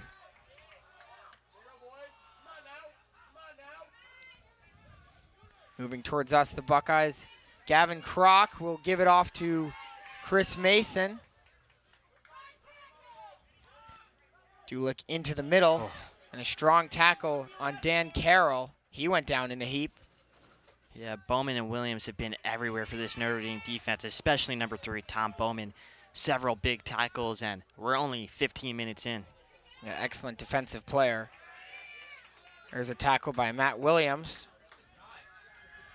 And Graham comes up with the ball. So the turnover forced by Notre Dame's defense. Williams just going to try to power it ahead. Offside against Ohio State. So Notre Dame gets controlled possession again. Still in their own territory. But they've gotten, Chris, a couple defensive stops. Certainly feels like Ohio State has been the better team early on, but Notre Dame hanging tough right now, especially on defense. Yeah, and I wouldn't even call Ohio State necessarily the better team so far. I just think they've just stuck to their game plan, and they found their game plan earlier. Notre Dame trying to work it through the middle really hasn't worked. They have a lot of speed on the outside. I'd like to see them use it. Ohio State has also definitely favored the near side of the pitch when attacking. So interesting to note and see if the Notre Dame defense can adjust to that.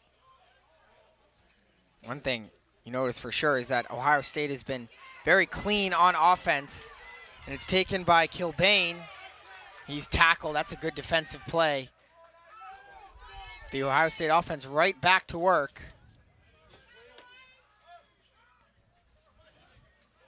And it's dropped, and that'll be a knock-on. Finally, a mistake by the Ohio State offense, seemingly the first one.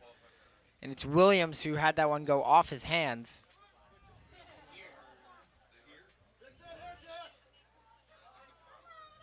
So scrum upcoming with over 22 and a half minutes to go in the first half.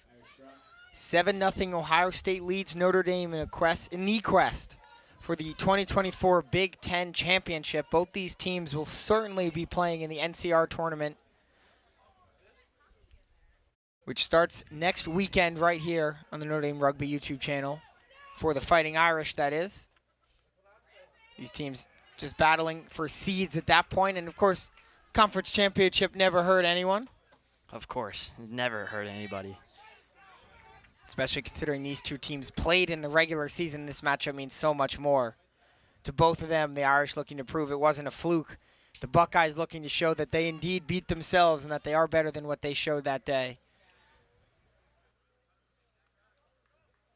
Ball goes into touch just around midfield.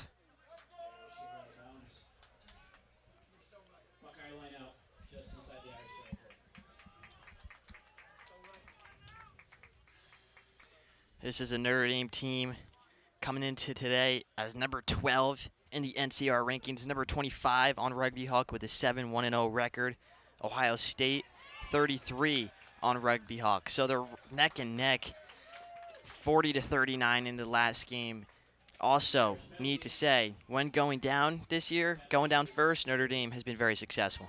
Yeah, all but one of their wins, they've been trailing at some point, and most of those they were trailing right out of the gates as they are today. Not a long-term formula for success, but they don't need it to be. They just, if you're a Notre Dame fan, you're thinking, we've been here before. Against Wisconsin, we were down 7-0 early. We were being outpossessed, we were being outplayed, and we found a way to win that one. Another tough opponent here. You said 33rd in the rankings, which is one of the most underrated teams, certainly in all of college, if that's the case, as Bates will get it to midfield. We've seen nothing but good from Ohio State, despite their loss to Notre Dame. Other than that, they've been an excellent team this year. Yeah, and that kick ends right in the breadbasket for Kilbane. Go ahead, Chris. Yeah, they have been an excellent team, and you could see the energy that they play with and the energy that they have right now. That bench is loud. They nearly make something happen as a long kick from Kilbane that bounces and then goes into touch, which would have set Ohio State up in great field position, but instead it's brought back. The Buckeyes 50-22 comes back because of the advantage. Irish penalty. Well, Ohio State has had much more of the ball. They look a lot more ready off the gate, and Notre Dame needs to figure it out soon because it's a matter of time before Ohio State breaks down this Notre Dame defense again if they keep on playing it the way they have been playing. Yeah, give credit to the Buckeyes for the way they've been coming out of the gate in this one, but they do commit the penalty there. That's why that kick is coming back. So it's a scrum for Notre Dame. One of, if not the first time we get to see their offense on the offensive side of midfield should they execute this scrum. Before it even starts, the referee will come in and prevent it from collapsing. Talks to some of the players. Must be intimidating. She's not nearly as tall or as big as any of the athletes in that circle. Of course, the scrum features, most of these athletes are big, but the scrum will feature the biggest of them.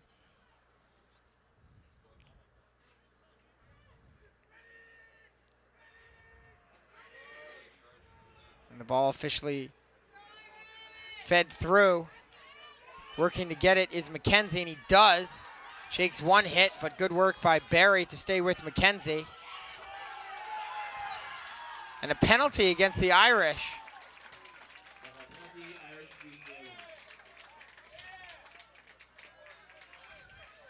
Colin Artis has been physical all day. You could see it there again. He's been getting into some confrontations.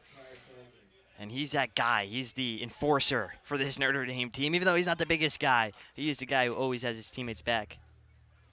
Ball bounces into touch. So it'll be a line out upcoming. Ohio State with the ball. Once again, had the ball the majority of this first half.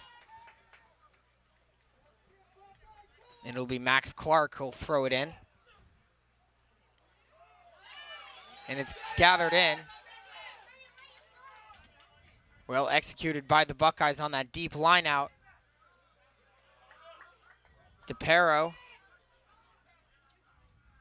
Offload from Kennedy. He's been a good distributor early on. And now with the ball is Bates for Notre Dame. So the turnover for the Irish defense. A lot of turnovers early on, Chris, in this game. Still only 7-0. We've played more than half of this first half. Yeah, it is interesting. This game has been flying by, and I think it's just because of how excited everybody is. Those first 10 minutes were just about settling down into the match. Now, Notre Dame, when they get the ball, they need to start working it from left to right, just like Ohio State is doing. Look at a chance now with the line out coming up just outside the 22. It's really simple play there for Notre Dame. You kick it, you get it with possession, you kick it away, you kick it deep. You force the Buckeyes when they pick it up to kick it out of bounds, and you create this line out. And it's going to turn into a rolling ball. We know Notre Dame loves this play. Trying to keep it going. Tough to see where the ball is, where the players are, but they're now inside the 22. Williams takes down his man on the tackle. I think that's Patrick McKenzie as well, the 8-man. I think it was McKenzie, that's Yeah, right. I said Williams, I meant McKenzie. Williams had the no ball worries. there. Yeah, McKenzie, though, getting into it. And if he can start playing physical and roughing up some of those Ohio State Buckeye defenders, you'd imagine Notre Dame can find an answer, because McKenzie at 6'4", 250 is not a guy you want to mess with. Certainly a very strong runner. Another strong runner is Jackson Graham, who gets back inside the 22. Very patient Notre Dame offense right now. Williams will give it to Bardsley, tackled by DePero.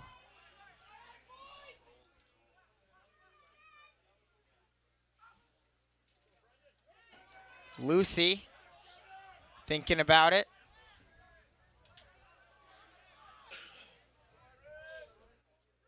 McKenzie goes to the ground. Ohio State defense very good right now. Williams almost breaks through, but again, the defense is there. It's a meter-by-meter drive right now for Notre Dame. Look at that tackle. As Bowman got the worst of that hit. Dan Carroll, I believe, was the one in there. Graham, not much space there either.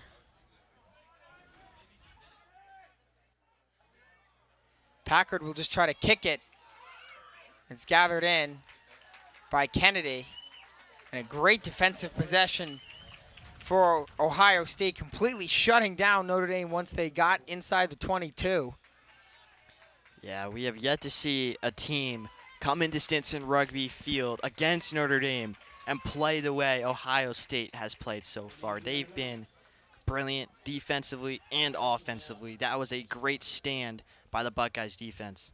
Yeah, first time they've been tested today, and they rose to the occasion without really much drama. There was only a couple positive runs after the rolling ball for Notre Dame. For the most part, it was either back to where the ball had been previously or worse. Notre Dame does get it back, though. Their offense will go to work again. Lucy trying to get it to Graham, but it's taken away. Now it's loose again. The referee will call it back for the advantage on the knock-on.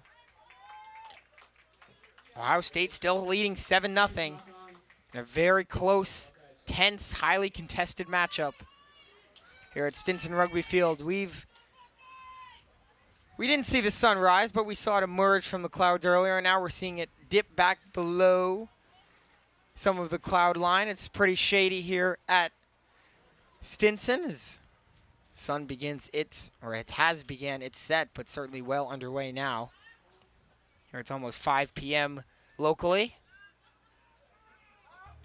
After the scrum, it's bounced into the hands of Mason. Mason try the right side, and Graham is going to wrap him up.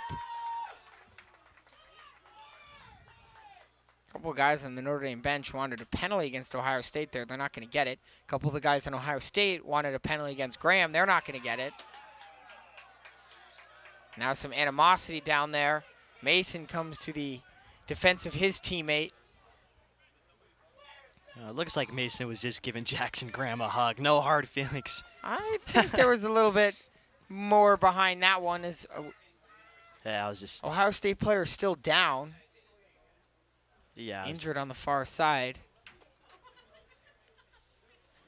Not a good sight for the Buckeyes. Anytime. You never want to anyone's see an down in injury. Rugby, yeah, never want to see an injury, so looks like that's why tensions are actually flaring. Couldn't see him in the middle of the pack right there. Number 9, Captain Jack Dulick, too. So, of course, they come to his defense. Dulick was all Big Ten in 2023. Most tries in a game at St. Ignatius High School, one of the best rugby high schools in the Midwest. Also home of legendary broadcaster John Fanta. And looks like Dulick is shaking it off. And you never want to see someone go down like that, but as we've seen throughout the games, the day, any of the above time frames, rugby players are about as tough as they get, and for Jackson Graham, he's going to have to sit for pretty much the rest of the first half, getting the yellow card with 12:03 to go. So Notre Dame down a man after the penalty against Graham. See if the Buckeyes can take advantage. And the kick is brilliant. Down near the 5 for Kilbane. Perfect kick into touch for him. And they're already set up on the doorstep. Yeah, that was a great kick from Ohio State. Puts them in great field position, and this is a huge chance, especially up a man right now. You really want to capitalize on the situation. We saw the opposite happen in the previous game, but I think with the way Ohio State's playing, they could punch it in here, 15 versus 14. They're down to about the 1 meter line. A lot of bodies in the area.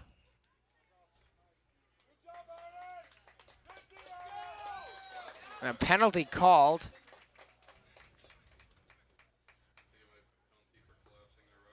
Not sure what referees decided. Neither team really on their bench is celebrating, but it looks like the result of the play is a scrum. 11:10 to go in the first half. Ohio State 7, Notre Dame 0. Winner wins the Big Ten Championship in 2024. Ohio State will feed it through the scrum. Executed perfectly. Low passes handled.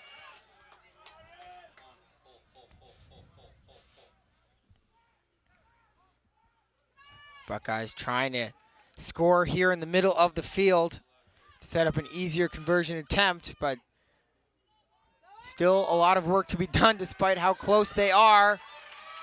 Down near the try line. And not down though. No try. Great defense from Notre Dame. A huge stop for the Irish. And the crowd roars its approval. Great defense from Notre Dame by the try line, and we've seen that in a couple of the games here today, Chris. Yeah, that is just top caliber defense from Notre Dame. We've seen it all year long, right on the goal line. Notre Dame is such a tough team to crack open, and right there, showing no signs of weakness against the Buckeyes. Ohio State does get it back, though, and they're already inside the 22. Still playing up a man with Jackson Graham on the sidelines. All he can do is watch and hope.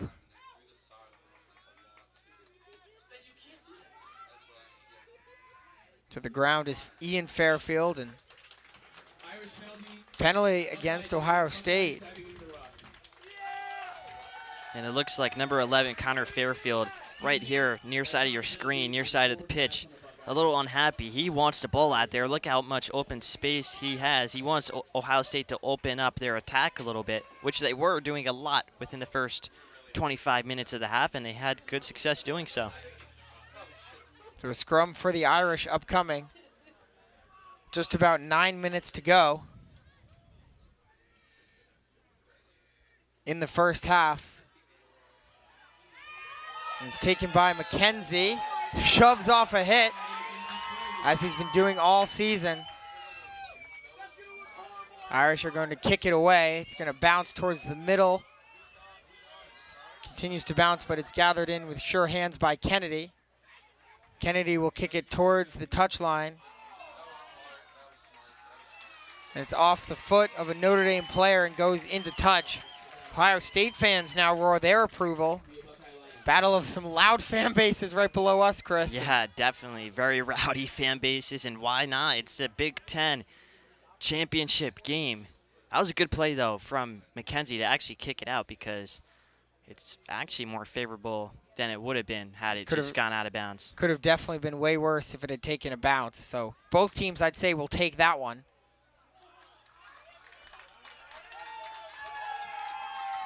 And the line out not straight.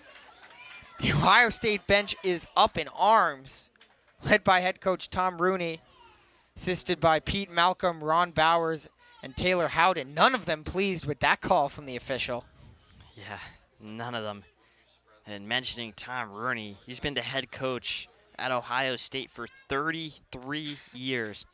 He's been a member of the program since August of 1991, and he studied biology from 76 to 82. So he is Ohio State through and through, and now he has his guys in yet another Big Ten championship game.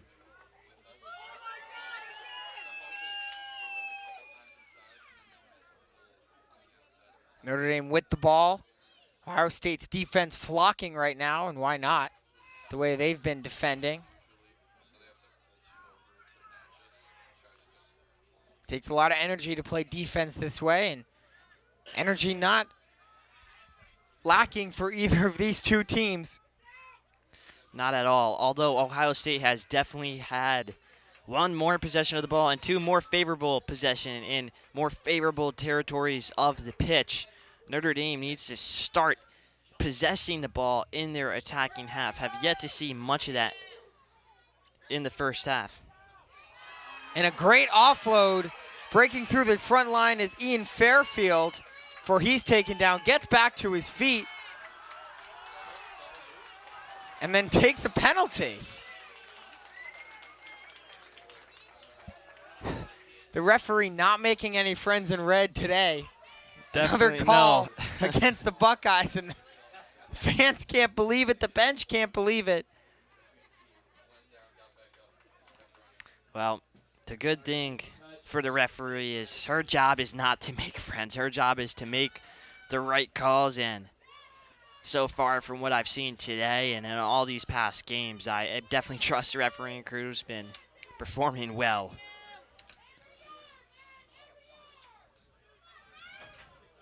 Some of the fans seem to continue to be displeased.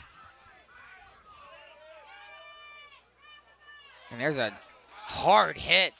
Laying the boom was Tom Barry.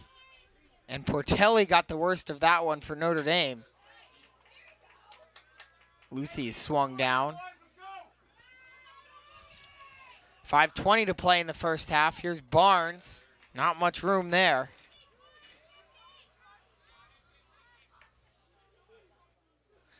We've yet to see anybody truly break through this Ohio State line for the Irish. That kick is high and goes into touch, but the referees will bring it back as it went straight out. Look like maybe Williams tried to kick that away for the Irish, but hooked it a little bit too much, and with some help from the wind. Good field position again for Ohio State. With under 5 to play in the first half, Ohio State still with a 7-0 lead. If you're just joining us, welcome. Thanks for joining us on the Notre Dame Rugby YouTube channel.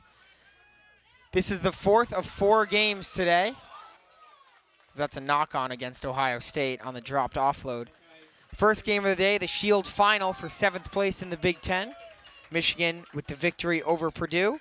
In the bowl final early this afternoon, Illinois victorious over Michigan State. That was for 5th place in the Big Ten. Just before this one was 3rd place between Indiana and Wisconsin. The Hoosiers, big winners in that one by a 36-14 score. They clinched 3rd. They cement themselves in the NCR playoffs. Wisconsin likely to still be in, but definitely didn't do themselves any favor getting blown out here today. And this is the championship final. This is the ultimate game of this conference this year in the 15-on-15 setup, and it's two of the best teams, the two best, Ohio State, Notre Dame, and we have another injury on the field. So play will stop with 3:34 to go. And it's another Ohio State Buckeye who's down. This one doesn't look good. Maybe hitting the head. Can't tell for sure, but he's getting up. It's the try scorer for the Buckeyes today, Jaden Williams, who is halfway up, was on his stomach, now to a knee. And some Notre Dame bench players will go out and give their team water. Some Ohio State bench players will do the same. The trainers and doctors check on Williams. Yeah, well, Jaden Williams is a freshman at the lock position, has come in and filled in nicely so far for Ohio State. So hope he's okay for the Buckeyes. And we want a competitive game out there with the best players on the pitch. Just hate to see things like this. And he now gets to his feet, and he'll be helped towards what looked like back into position. Perhaps staying on the field.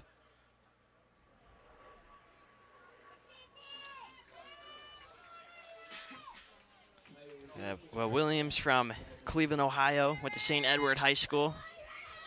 And yeah, he's a tough cookie right there, staying on the pitch as we have 3:33 of what has been a thrilling first half, Charlie. Lots of action end to end, and both teams, I mean, still in this game is Notre Dame, and Ohio State is just trying to expand this lead. Yeah, just about 1 minute and 20 seconds until they get Jackson Graham back to the Irish, so looking to continue holding on until then. McKenzie goes to the ground, and now it's kicked away. It's off the hands, but gathered in by Kilbane. Seen Notre Dame try a bunch of kicks today, but with Kilbane and Kennedy back there, not much doing on that type of play. The ball will be brought back, though, to where that last kick came from. 2:45 in the half. We haven't had a try since the one by Jaden Williams. Within the first 10 minutes of this game, we've gone about 20, 25 minutes of just no offense, all defense. And we've seen some good defense by both teams. Ohio State really has not let Notre Dame get anything going. The Irish with some big stops near their own try line, keeping this game close.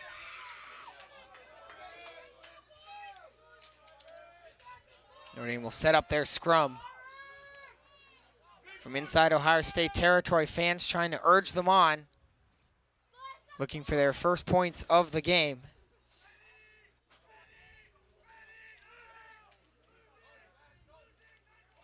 They execute it well. In the middle, it's bobbled by Packard, but he picks it up.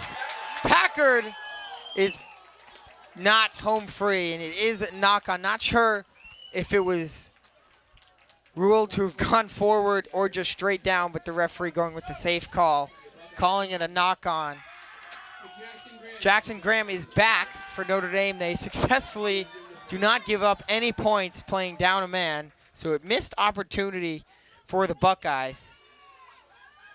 But they will get a scrum now from right on the monogram. 1:20 to play in the half. Well, great sin bin kill right there from Notre Dame. And it's good to have Jackson Graham, because if you want to lose a player, Jackson Graham is not one of the players you want to lose. He is so physical and such a presence in the center of the park.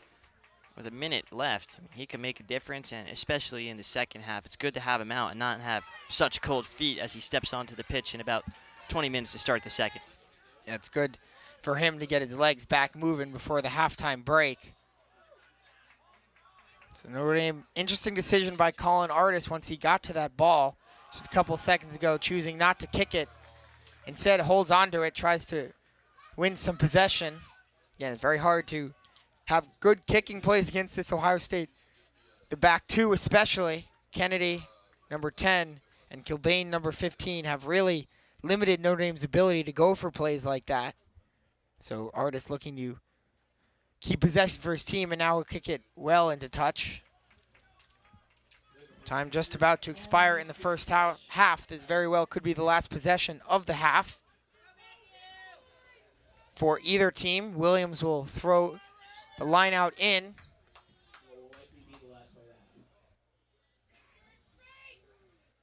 Gathered in by Graham.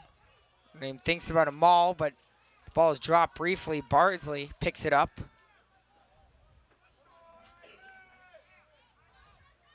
Williams' quick offload to Bowman. And Bowman stays on his feet for a decent gain. Ohio State bench cannot believe there was no offsides there. They have been unimpressed with the officiating throughout the game. Lucy's brought down, maintains possession. Williams with the sun in his eyes. Still on his feet. Now finally brought to the ground. Whistle and a penalty against the Irish. Good work in there by a clapping Tom Barry. Exchange student from Trinity College, him and Dan Carroll both.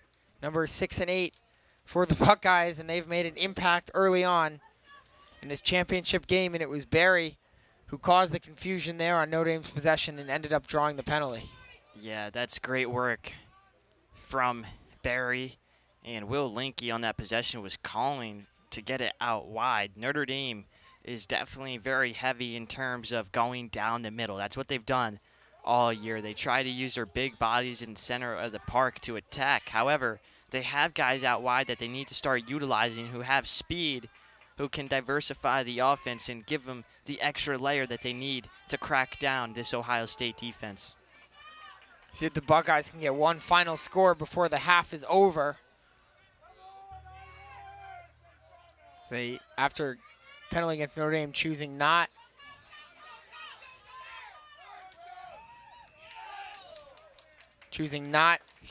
to kick it into touch and end the half. So Linke's going to catch that and put his fist in the air. Ball will come back. Ohio State was playing with advantage. Good work by Linke taking a hit to make a play on that one.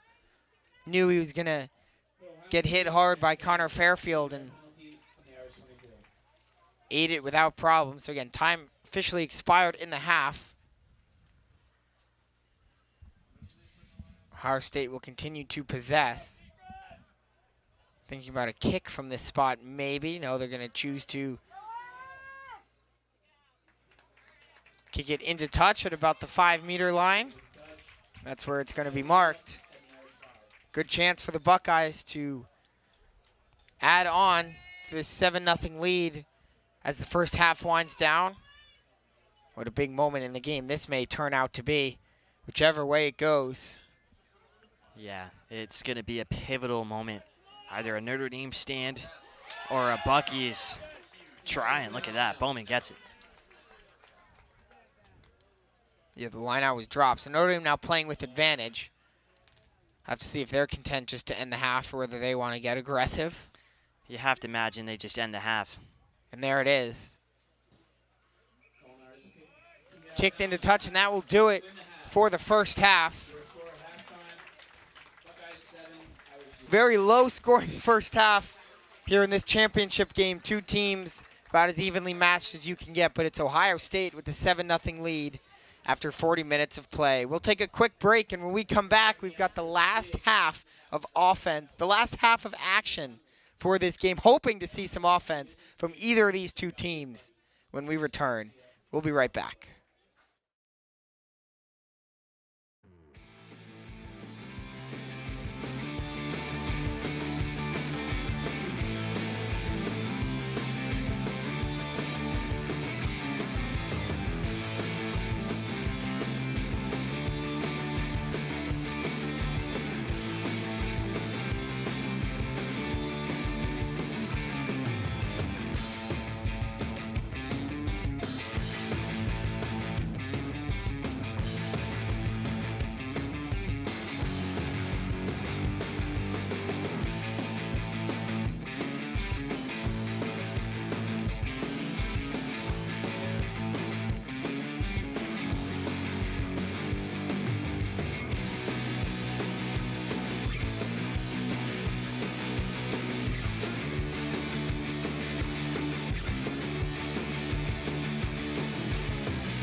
We're down with 7 halves out of the 8 that were scheduled for today here on the Notre Dame Rugby YouTube channel, and we're in store for the best one yet. The second half of the championship game. It's Ohio State 7, Notre Dame not on the board with just 40 minutes to go, separating these two teams, the winner from becoming the 2024 Big Ten champion.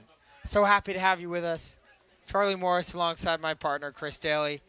Chris, it all comes down to this, 40 minutes for both these teams to try to win a conference. How do you do it? Well, for Notre Dame, the team that is down by 7, it's about diversifying how you attack. Right now, it's been all up the gut, right down the middle, and we have yet to see them really use the wings effectively. Meanwhile, for Ohio State, it's to continue playing the strong defense that they have. They've only let up 0 points, for crying out loud, so they've had a great half defensively. And then in terms of an attacking standpoint, it's just about breaking down this Notre Dame defense, doing what they've done, but maybe at a bit of a higher volume. They've done well. They just haven't put as many points on the board as maybe they hoped, because Notre Dame is still well and alive in this game, and it makes for such an exciting and thrilling second half of action, Charlie. I'm excited. I am as well. It's such a different game than the last time these two teams played, where it was 40-39 the final. This one, unlikely to reach those levels of offense, but suppose you never know. But we got a lot of room left in this one. Ohio State off their own line out will take it past the 10-meter line. They move it again in the middle of the field. It's Williams, no worse for wear after going down in the first half. Couple offloads and another one bobbled, but brought in by Ian Fairfield. And Ian and Connor, numbers 7 and 11 for Ohio State, both out of Cleveland, Ohio, and St. Edwards High School. Brothers on this team.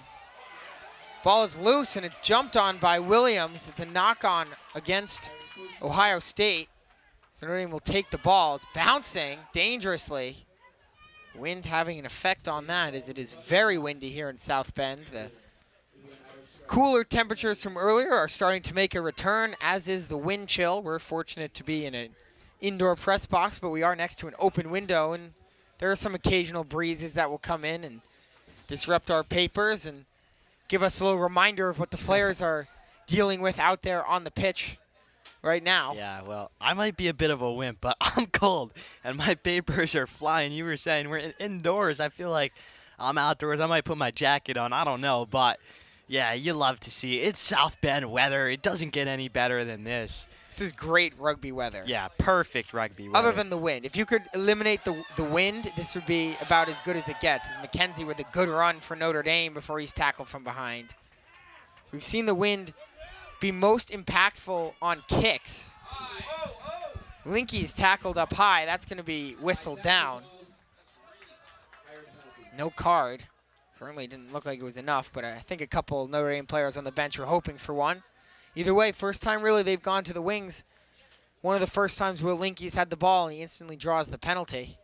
Yeah, haven't seen much of Linky, and usually he's a magician out there, always makes something out of nothing. So will be cool to see him get more involved, as well as Ray Spates, number 14, the other wing on the other side of the pitch. Those are two guys with a lot of speed that they need to utilize. They're playing very physical, but they need to complement that with the speed. Line out coming. And a rolling maul for the Irish, and it keeps on rolling. Finally, it collapses. Penalty against Ohio State. Not sure who that gentleman over there in the red shirt is, whether that's head coach Tom Rooney or one of his assistants. But he has been, his hands are basically stuck in the touchdown Jesus pose. The are you kidding me pose? He has been unhappy with the officiating from the get-go, and perhaps he has a point, but yeah, he hasn't really won any calls for his team yet.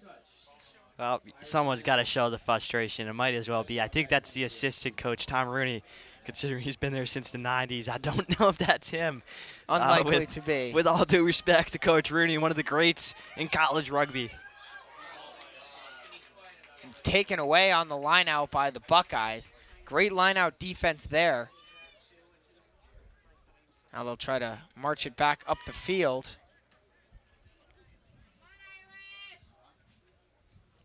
We'll throw it deep. Kick is almost blocked.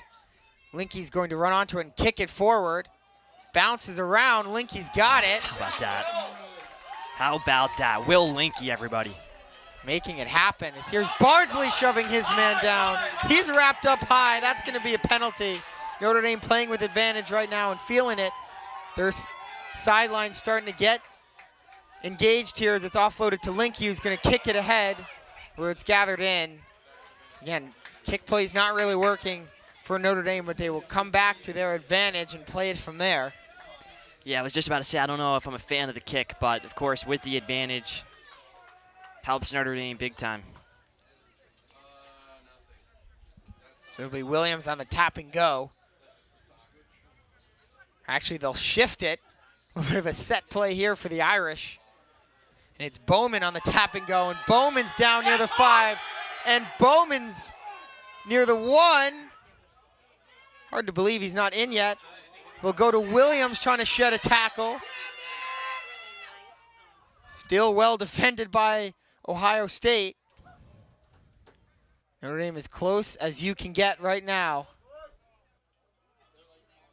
Just a matter of picking it up and diving it in.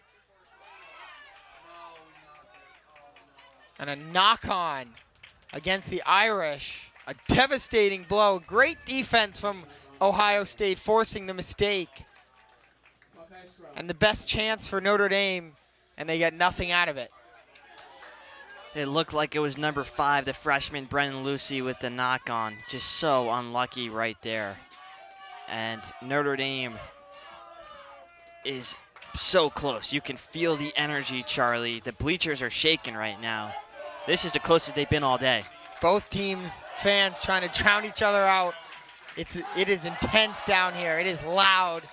It is Championship Sunday in South Bend. What more could you want? A record-setting 1,203 in attendance, unofficial number in the game. Well, we've talked all season about the culture that Coach Justin Hickey is building here at Stinson Rugby Field. This is the epitome of culture. The players he's recruited, the fans who have been brought into the system and are supporting all season long and coming out in numbers tonight. It's just great to see. Ohio State makes a substitution after committing a knock-on, so Notre Dame's got it right back in as good a position as you can. At the 5, they'll get a scrum, and then they'll have an opportunity to try to punch one across for the first time today. Ohio State, this would be a huge defensive stop if they could come up with another one. Defense being asked to do a lot of heavy lifting in a 7-0 game. Williams is tackled. Ohio State wants a penalty. They're not going to get it.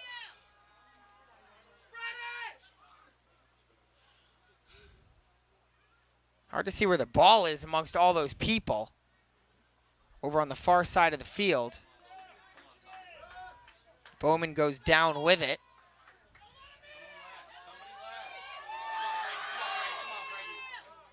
Andrew LaFranchi now with it. They're really trying to be physical right now. Down near the line. Still no signal from the official. That's still nothing. As close as you can get, Charlie. Oh, Bowman trying to do it. Another attempt. Still no signal, and now a try is scored. Oh, wow, what commitment to the game. And Williams brings the crowd to their feet. I think we've got Matt Williams' relative right below us. He wants everyone in the stadium and everyone on YouTube to know that his brother, Matt Williams, has scored. Perseverance from the Irish, and they break through finally to cut the deficit to 2, and a straightaway conversion coming. Ohio State's defense needed to make 11 stops. They only made 10, Chris. Well, that's exactly what we didn't see from Notre Dame in the first half. They have totally changed their philosophy. They've been able to get it down. They utilize the wings to get there. And once you get within 5 meters, you use the big bodies right through the center, as we now have a tie game thanks to Colin Artis. My second favorite play of the game, or moment of the game, was Colin Artis after that try, just jumping for joy. He has been playing physical and tough all day long, been getting into some confrontations we talked about in the first half. And after that try, he was wearing his heart on his sleeve. You could see it. As we have half an hour, tie game, championship on the line. This is what we live for, Charlie. A couple of students in attendance doing try push-ups down below us, 7 of them, to represent the 7 points the Irish have just scored. Great student attendance again. Unofficially 1,203 people here to witness this rugby game, and John Barnes with a solid run for the Irish. You can see the momentum has definitely shifted in this one. Notre Dame's fans outmatching Ohio State's fans now. You can sense the nerves in the Buckeyes. You can sense the frustration from their offensive ineffectiveness, from maybe some displeasure with the officiating. No matter what it is, you can tell that Notre Dame is in the driver's seat right now, Chris, for the first time all game. It's been almost an hour, and for the first time all game, Notre Dame is the better team. Notre Dame always starts late as there's a blocked punt, but yeah, Notre Dame is a team that always needs to wake up. They need a little more time to get involved in the game. Usually not this much time, but they finally have, and you don't want to let the Irish get hot. That's one thing we've learned on these broadcasts for the past 3 months now, Charlie. That's crazy. We started this in August this season. We're here in November playing the most meaningful rugby of the season. Just keeps getting better. There was Matt Prame who had a tackle and forcing a problem for Ohio State and a penalty called. Notre Dame fans once again to their feet here at Stinson Rugby Field. And I think in a game where so many of these players are playing with so much emotion, Patrick McKenzie, it's almost like he's just playing as he always does. So physical, so strong, not getting too high, not getting too low. And he has been the perfect captain so far for the Irish. And done a good job settling his team. We didn't know how they were going to respond to Jackson Graham going out, both in terms of their on-field performance, but also whether that would cause more unrest within some members of that team. But as you mentioned, McKenzie, great leader, seemingly righting the ship. Another maul attempt for the Irish. Still rolling a little bit, rolling a little slower now. Yeah, the 8th wonder of the world, a beautiful rugby maul. It's just a piece of art right there. And a penalty called here, though, against Notre Dame. Ohio State will retake possession with 27 and change to go in this regulation time. 7-7 Ohio State, Notre Dame in a closely contested championship game.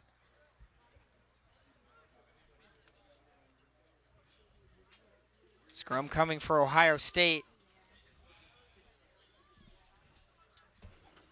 Trying to move it down the field. So Notre Dame had a pretty decent possession getting it this far, but do commit the penalty, and we'll see what Ohio State can do as it's picked up by Mulligan on a mistake by the Buckeyes. Strong running from Portelli, not going down. Now he does. Leaves it behind him. McKenzie will give it to Williams, who pushes through a hit. Packard trying to get it to Linky on a timing play. Well defended by the Buckeyes. Ball's loose. Picked up by Ohio State. Then it's dropped. And a knock-on against the Buckeyes is a little bit of chaos by both teams, and it's Notre Dame who will come away with it. Yeah, well, 2 sloppy plays. Ohio State does well, though, to get involved with Will Linky's exchange to John Barnes, I believe. And then a knock-on just 2 seconds later. So 2 mistakes. The Irish ends up getting evened out for them. Much of this half has been spent on this side of the pitch. And you could say the same about the first half. The only difference is the teams are going the opposite directions in that first half. Very true. So the turf on this side definitely getting more worn down than the turf to our right. Portelli to Packard.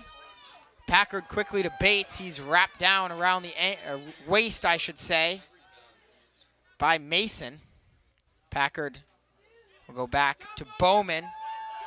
Bowman still on his feet, trying to push forward, and he does.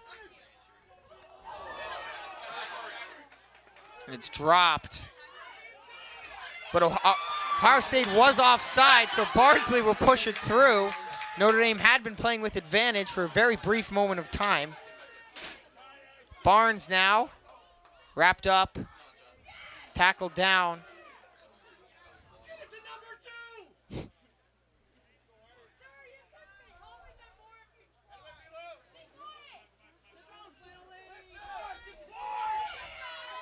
Notre Dame's offense going to work here as some fans start to bicker below us. Intensity is and more than just on the field. Bowman stays on his feet down near the try line. He is tackled by his ankles. Picked up by the Irish trying to down it. Still no signal. Okay, deja vu. They do well not to cross the try line and then not down it. That would be a disaster. And a try for the Irish. They take the lead.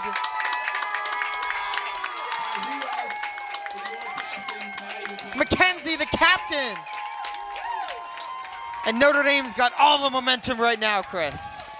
They do. They hold all of the momentum, and it's Patrick McKenzie, the guy we were just talking about for not getting too high, not getting too low. Everyone around him celebrating, and of course he cracks a smile, but just walking back, and he's ready for 23 more minutes of war, because that's what it is right now. Both sides have played well up to this point, but it's been all Notre Dame in the second half, and they have the points to prove for it now.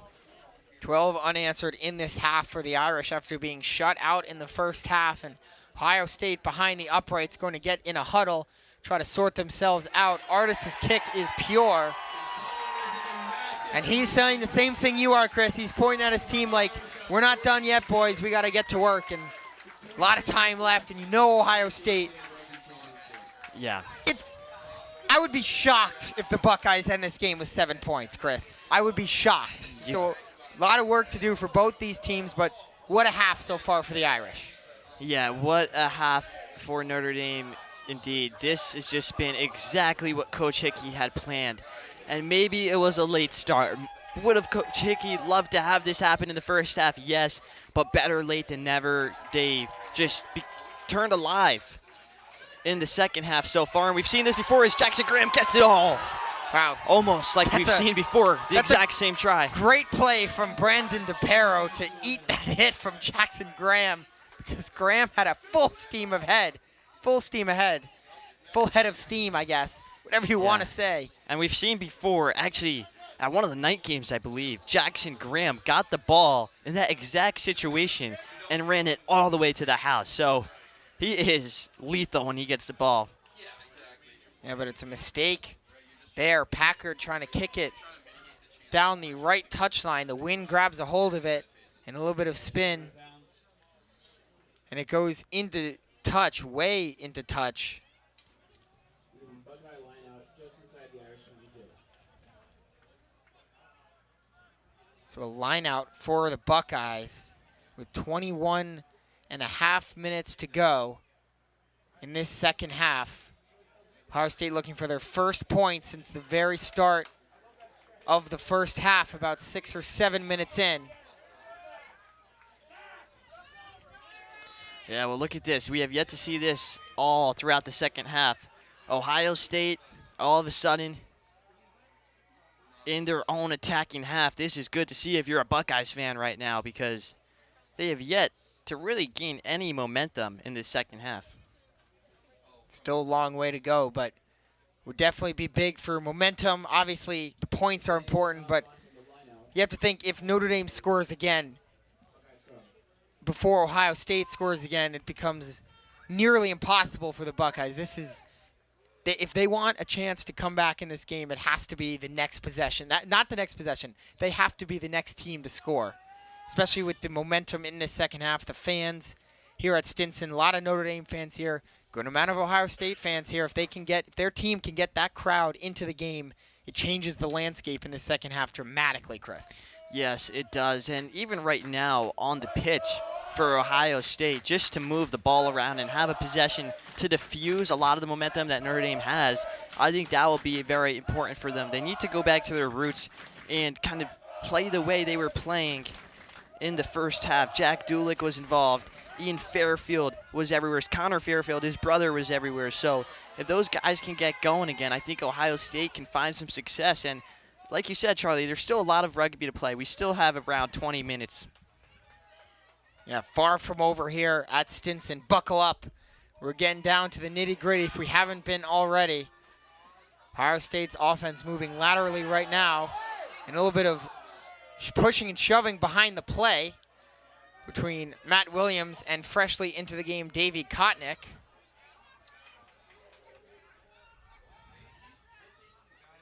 Now it's Daniel Trask. And it's taken away by the Irish. So Trask just into the game alongside Kotnick's number 17 and 18 respectfully. And it was 17 who seemingly gave the ball away. And so just exactly what the Buckeyes did not need. Artis will kick it. And will go into touch. Pretty solid kick from Artis. This is Still Ohio State ball, though. Go ahead, Chris. Yeah, this is very good Notre Dame defense, and they've had the game of their lives so far. In the first half, to only keep Ohio State to 7 points was tremendous. And now, again, another great stop. However, they need to continue this as time ticks down and Ohio State has the ball and is all of a sudden starting to play the rugby we know the Buckeyes can play. They certainly do, and they're going to try to do it in the middle of the field now. Trying to strive for that game-tying try. They'll now go towards the left wing. And now back into the middle. It's bobbled and dropped by Trask, and a knock-on against Daniel Trask, the junior who is not playing the way he can right now. One of the things Ohio State has done a good job of in this game is not committing knock-ons, not taking that many penalties. But a couple examples, one example there of a rare mistake for them, and it's a big one at that, is, you know, anytime you get the ball in your opponent's territory, especially losing in the second half, you want to keep the foot on the gas, you want to wear the defense down, you want to get as close as you can, but yeah, we said it before, they need to play clean rugby. Both sides do. I think Notre Dame in the second half has really limited the errors, and that is definitely a mental thing. With energy so high, with this being a championship game, mistakes are more prone to happen. Guys are just dancing. Guys have a lot going through their system right now, so to calm down and play clean rugby is very important for both teams, especially in a one-possession game. Look at that. That's a great tackle from Mason, not only dragging Artis backwards, but then bringing him to the ground. It's LaFranchi moving ahead with it. Bowman trying to do the same. Good tackling right now from the Buckeyes with under 17 to play in this one. 14-7 Notre Dame leads.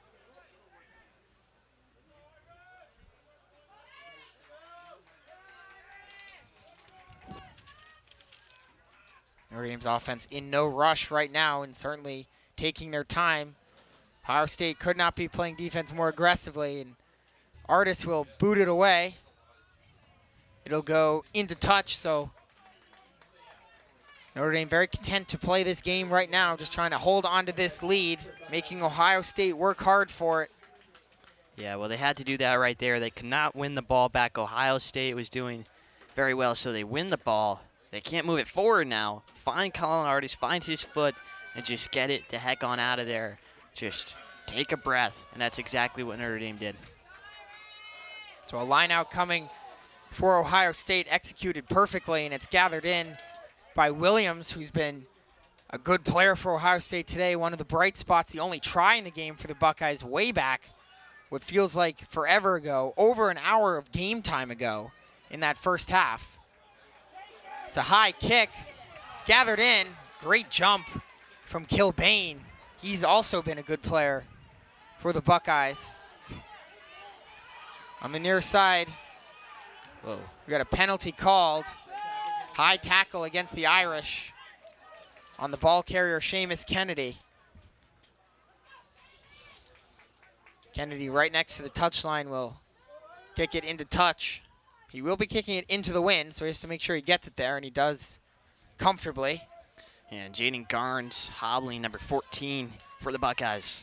Just need to keep note of that. He's at the wing position, and we talked about it earlier in the broadcast for one of the other games. At the wing position, you've got to be the finisher, and you need a guy, fully healthy, ready to go at any moment. Right now, hobbling, not a good sign for this Ohio State attack.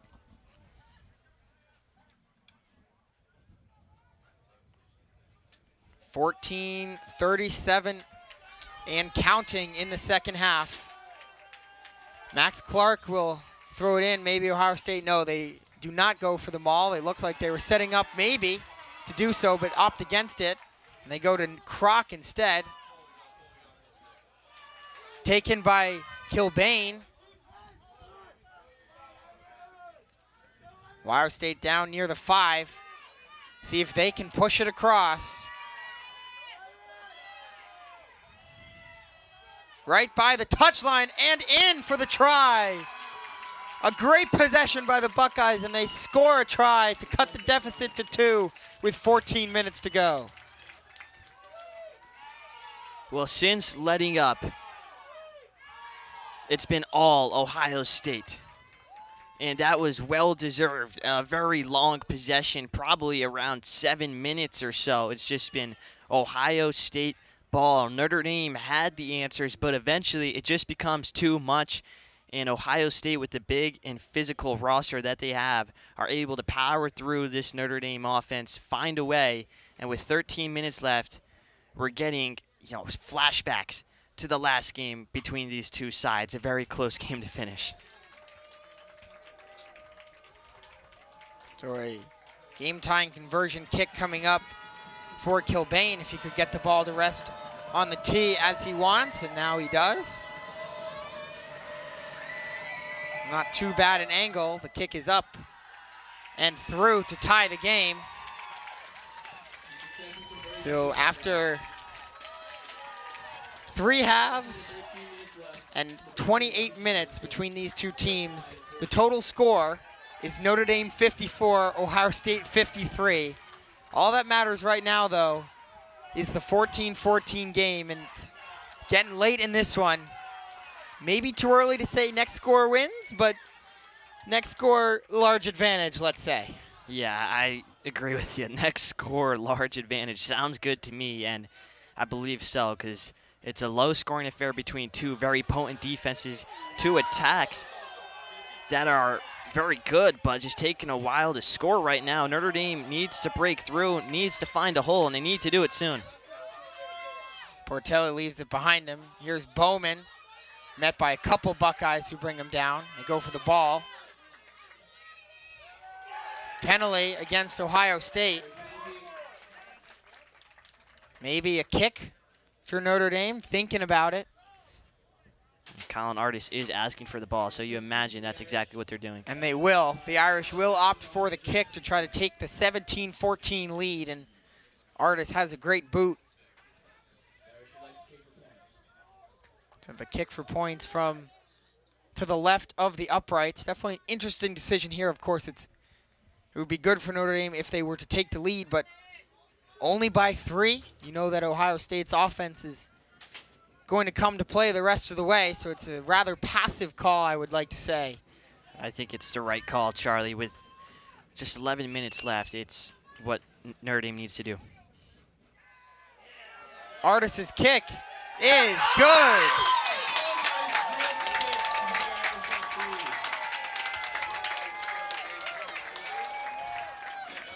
And Artis now 3 for 3 with his foot in the game. And Notre Dame takes the lead with under 11 minutes to play. Yeah, that's why you kick it right there, because you have 10 minutes, almost entering single digits, and Notre Dame has the lead. They're going to get the ball back here. They just really can't let up. Of course, now it's nerve-wracking, yes, but to have the comfort of having the lead is so huge at this stage in the game. Certainly would rather be winning than losing. And Lucy will give it out to the wing that's Matt Preem, who's trying to break through. Williams, staying on his feet, swung to the ground on a strong tackle by Max Clark. Packard will go back to Artis, who's going to boot it towards the far side of the field, where it's gathered in by Kennedy, and Kennedy's got a lot of room to run. Seamus Kennedy offload to the wing. It's kicked ahead, but into touch by the Buckeyes. A mistake on the flank. And so possession upcoming for Notre Dame.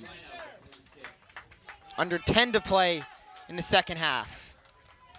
Yeah, this is where the pressure is. You can sense that all the players feel it. The coaching staff feels it. And now it's all or nothing for both sides. Notre Dame needs to hold out and or expand this lead, and Ohio State just need to claw back. They can. They have the talent. They're right there, Chris. I mean, this is about as close a game as you can get. And Ohio State won, forced turnover away. Maybe this is the one that from starting a scoring drive as they steal it off the Notre Dame lineout.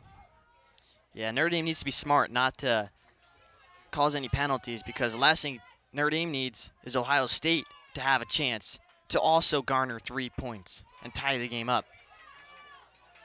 We've said it a bunch. It's a matter of who will play more disciplined, and right now it's been pretty close. I'd argue Notre Dame slightly more disciplined. Of course, they've had, if you ask an Ohio State fan, they'll tell you that the referees have favored Notre Dame in this game, so perhaps that's why Notre Dame has looked more disciplined, but no matter how you cut it, it's a 17-14 game with 8.5 to play. And it's Ohio State ball, but good tackling by Notre Dame, but they'll bring it back with advantage. Referee will jog towards the middle of the pitch, now to the near side. Well, she will set up the Ohio State set play. I think it was Andrew Packard who had the high tackle a couple seconds ago that just now is getting called. See if Ohio State goes for 3 or goes to keep the ball. They'll choose the latter.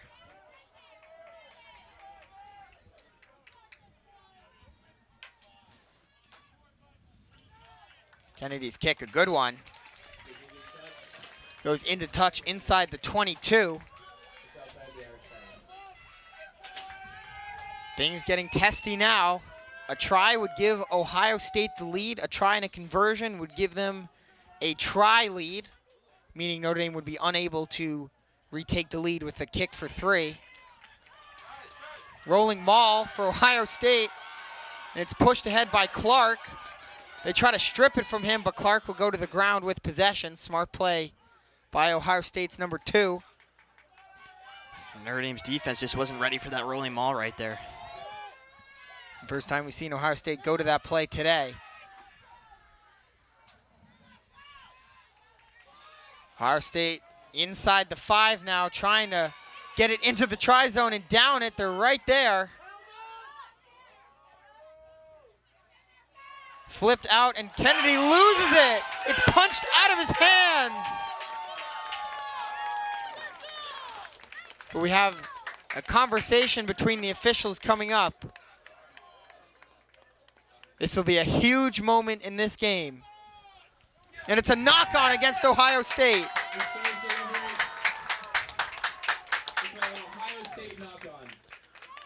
Wow. We've talked about how the momentum can shift in this game, and you have to say right there, Charlie, that is the momentum shifter. That might be what we talk about. Ohio State was knocking on the door. And it was one of their most sure-handed players, Seamus Kennedy, who had it, and he lost it in and out of his hands. Just brilliant defending from Notre Dame. Now a penalty against Ohio State. Under 6 to go in the second half. Time moving slowly for Irish fans. Quickly for Ohio State fans.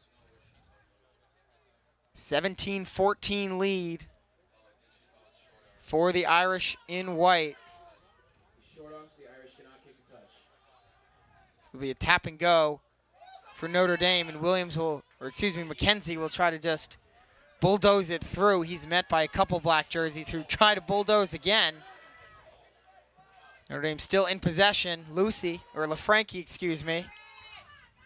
Lucy in there as well, but it was LaFranchi with the ball. They'll play it back and try to kick it away. The kick is up. It'll stay in play, helped out by the wind. Ian Fairfield in the middle for Kilbane. Kilbane breaks a tackle. Brought down by LaFranchi, under 5 to play.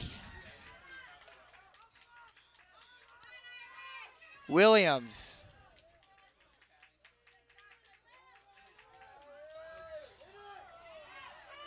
Strong tackle in the middle of the field.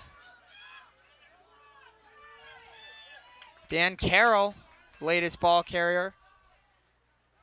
Kennedy over to Kroc. Kroc is wrapped up high. That's going to be called. High tackle against the Irish. And we'll see what Ohio State opts to do with 4:20 to play in the game.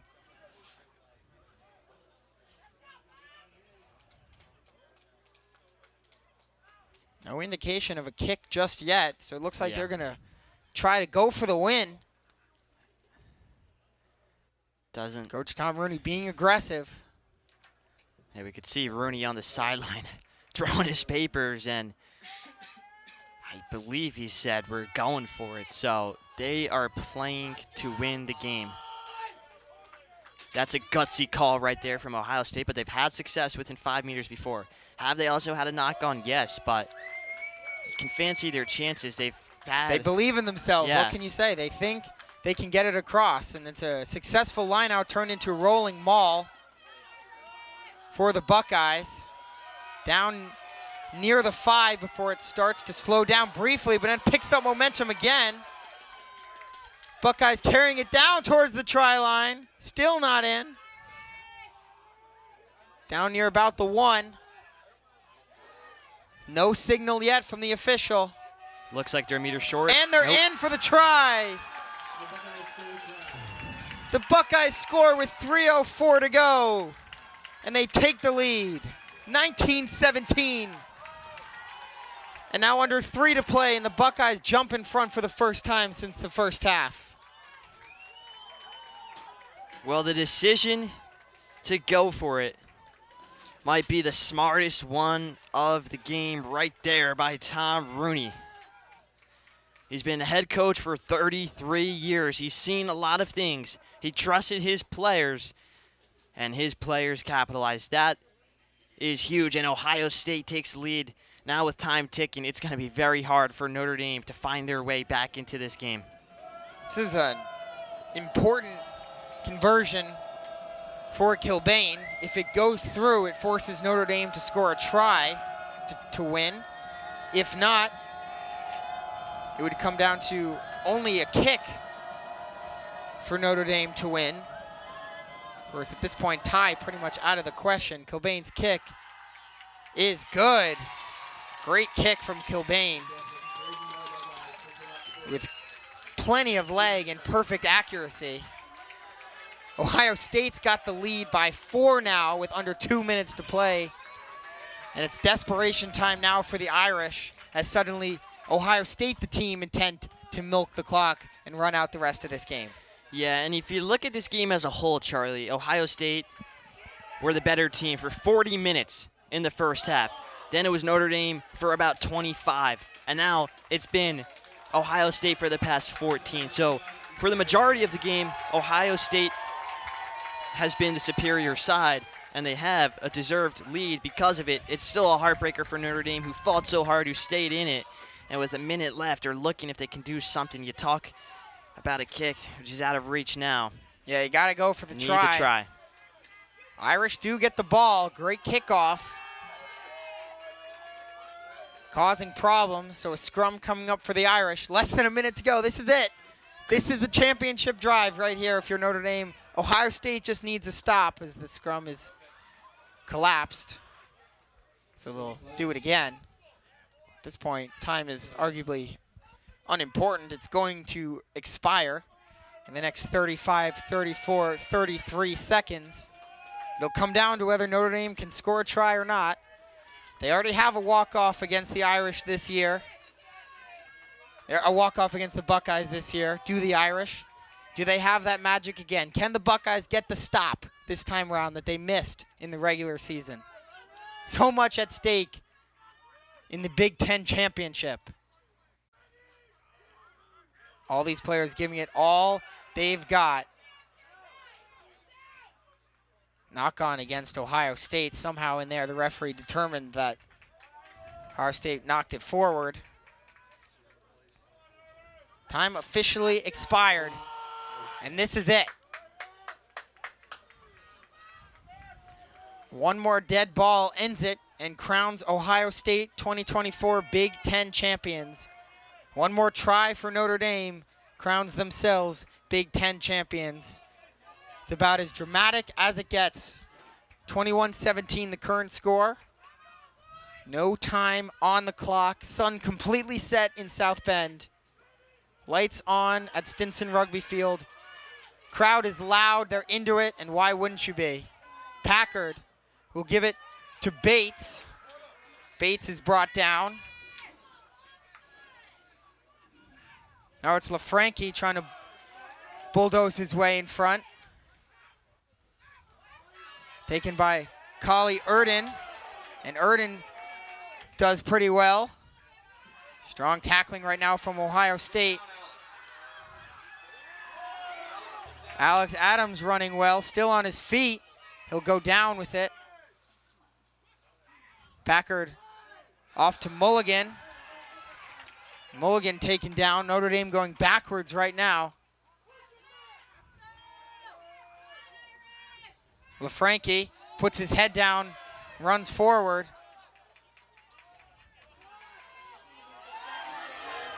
Here's Lucy for a little bit. Erden will go down with it to retain possession. That's diving. What are we doing? Lots of confusion right now around the ball. Williams going backwards. Keeps possession of the ball. Most important thing right now for Notre Dame, you cannot let Ohio State take over. Yeah, Lucy to Erden. Erden goes down. disciplined defense for Ohio State. Very good defense right now by Ohio State. Notre Dame moving completely backward. Bowman wrapped up high. That'll be called on the high tackle. So we get a moment to breathe there.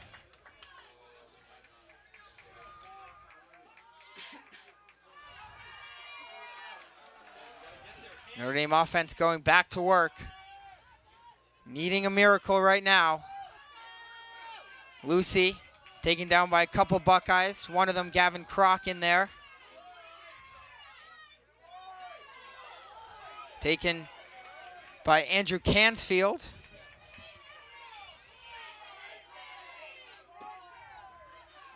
Here's LaFranchi. Gets a push forward.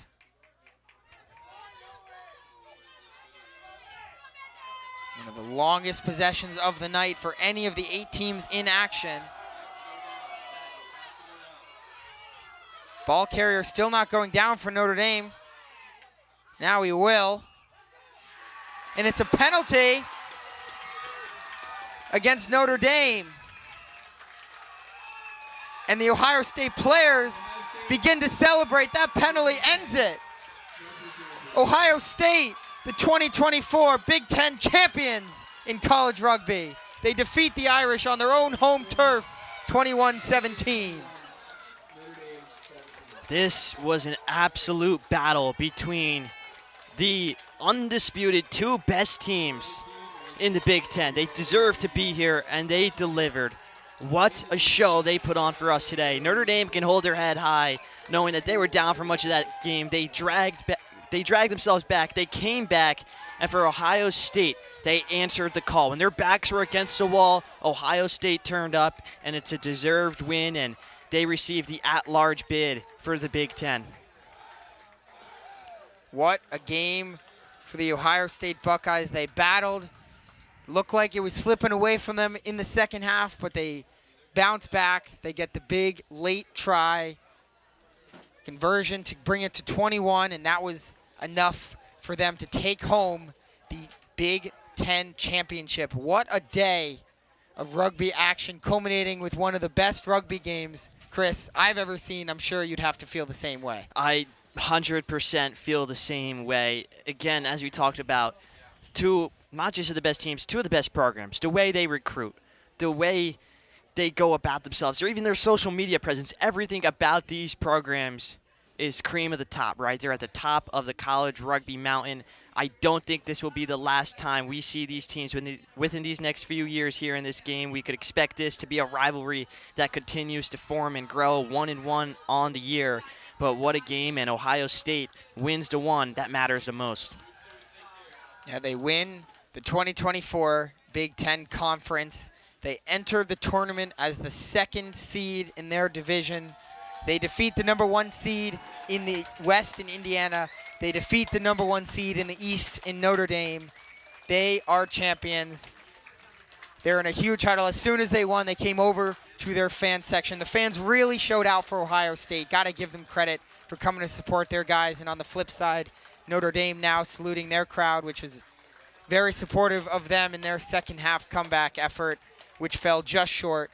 Both teams very thankful, very appreciative of their fans, and rightfully so. Again, very great attendance here today. Yeah, Notre Dame, they were inspired by their fans. Their fans with the Let's Go Irish chants, with everything that they did, just gave the Irish that extra boost.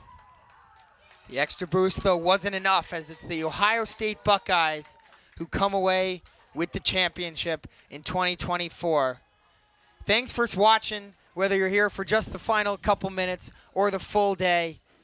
Thanks for joining us here on the Notre Dame Rugby YouTube channel. For my director, Nick Ruthroff, for our crew featuring camera operators Jane and Walter, and for my grizzled vet assistant director, the OG GOAT, Sam Ohaj, saying so long for his last game ever worked for Notre Dame Rugby, what an impact he made behind the scenes.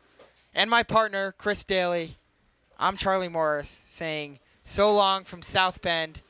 Thanks for joining us on this fine Sunday evening. The Ohio State Buckeyes, champions of the Big Ten. Take care.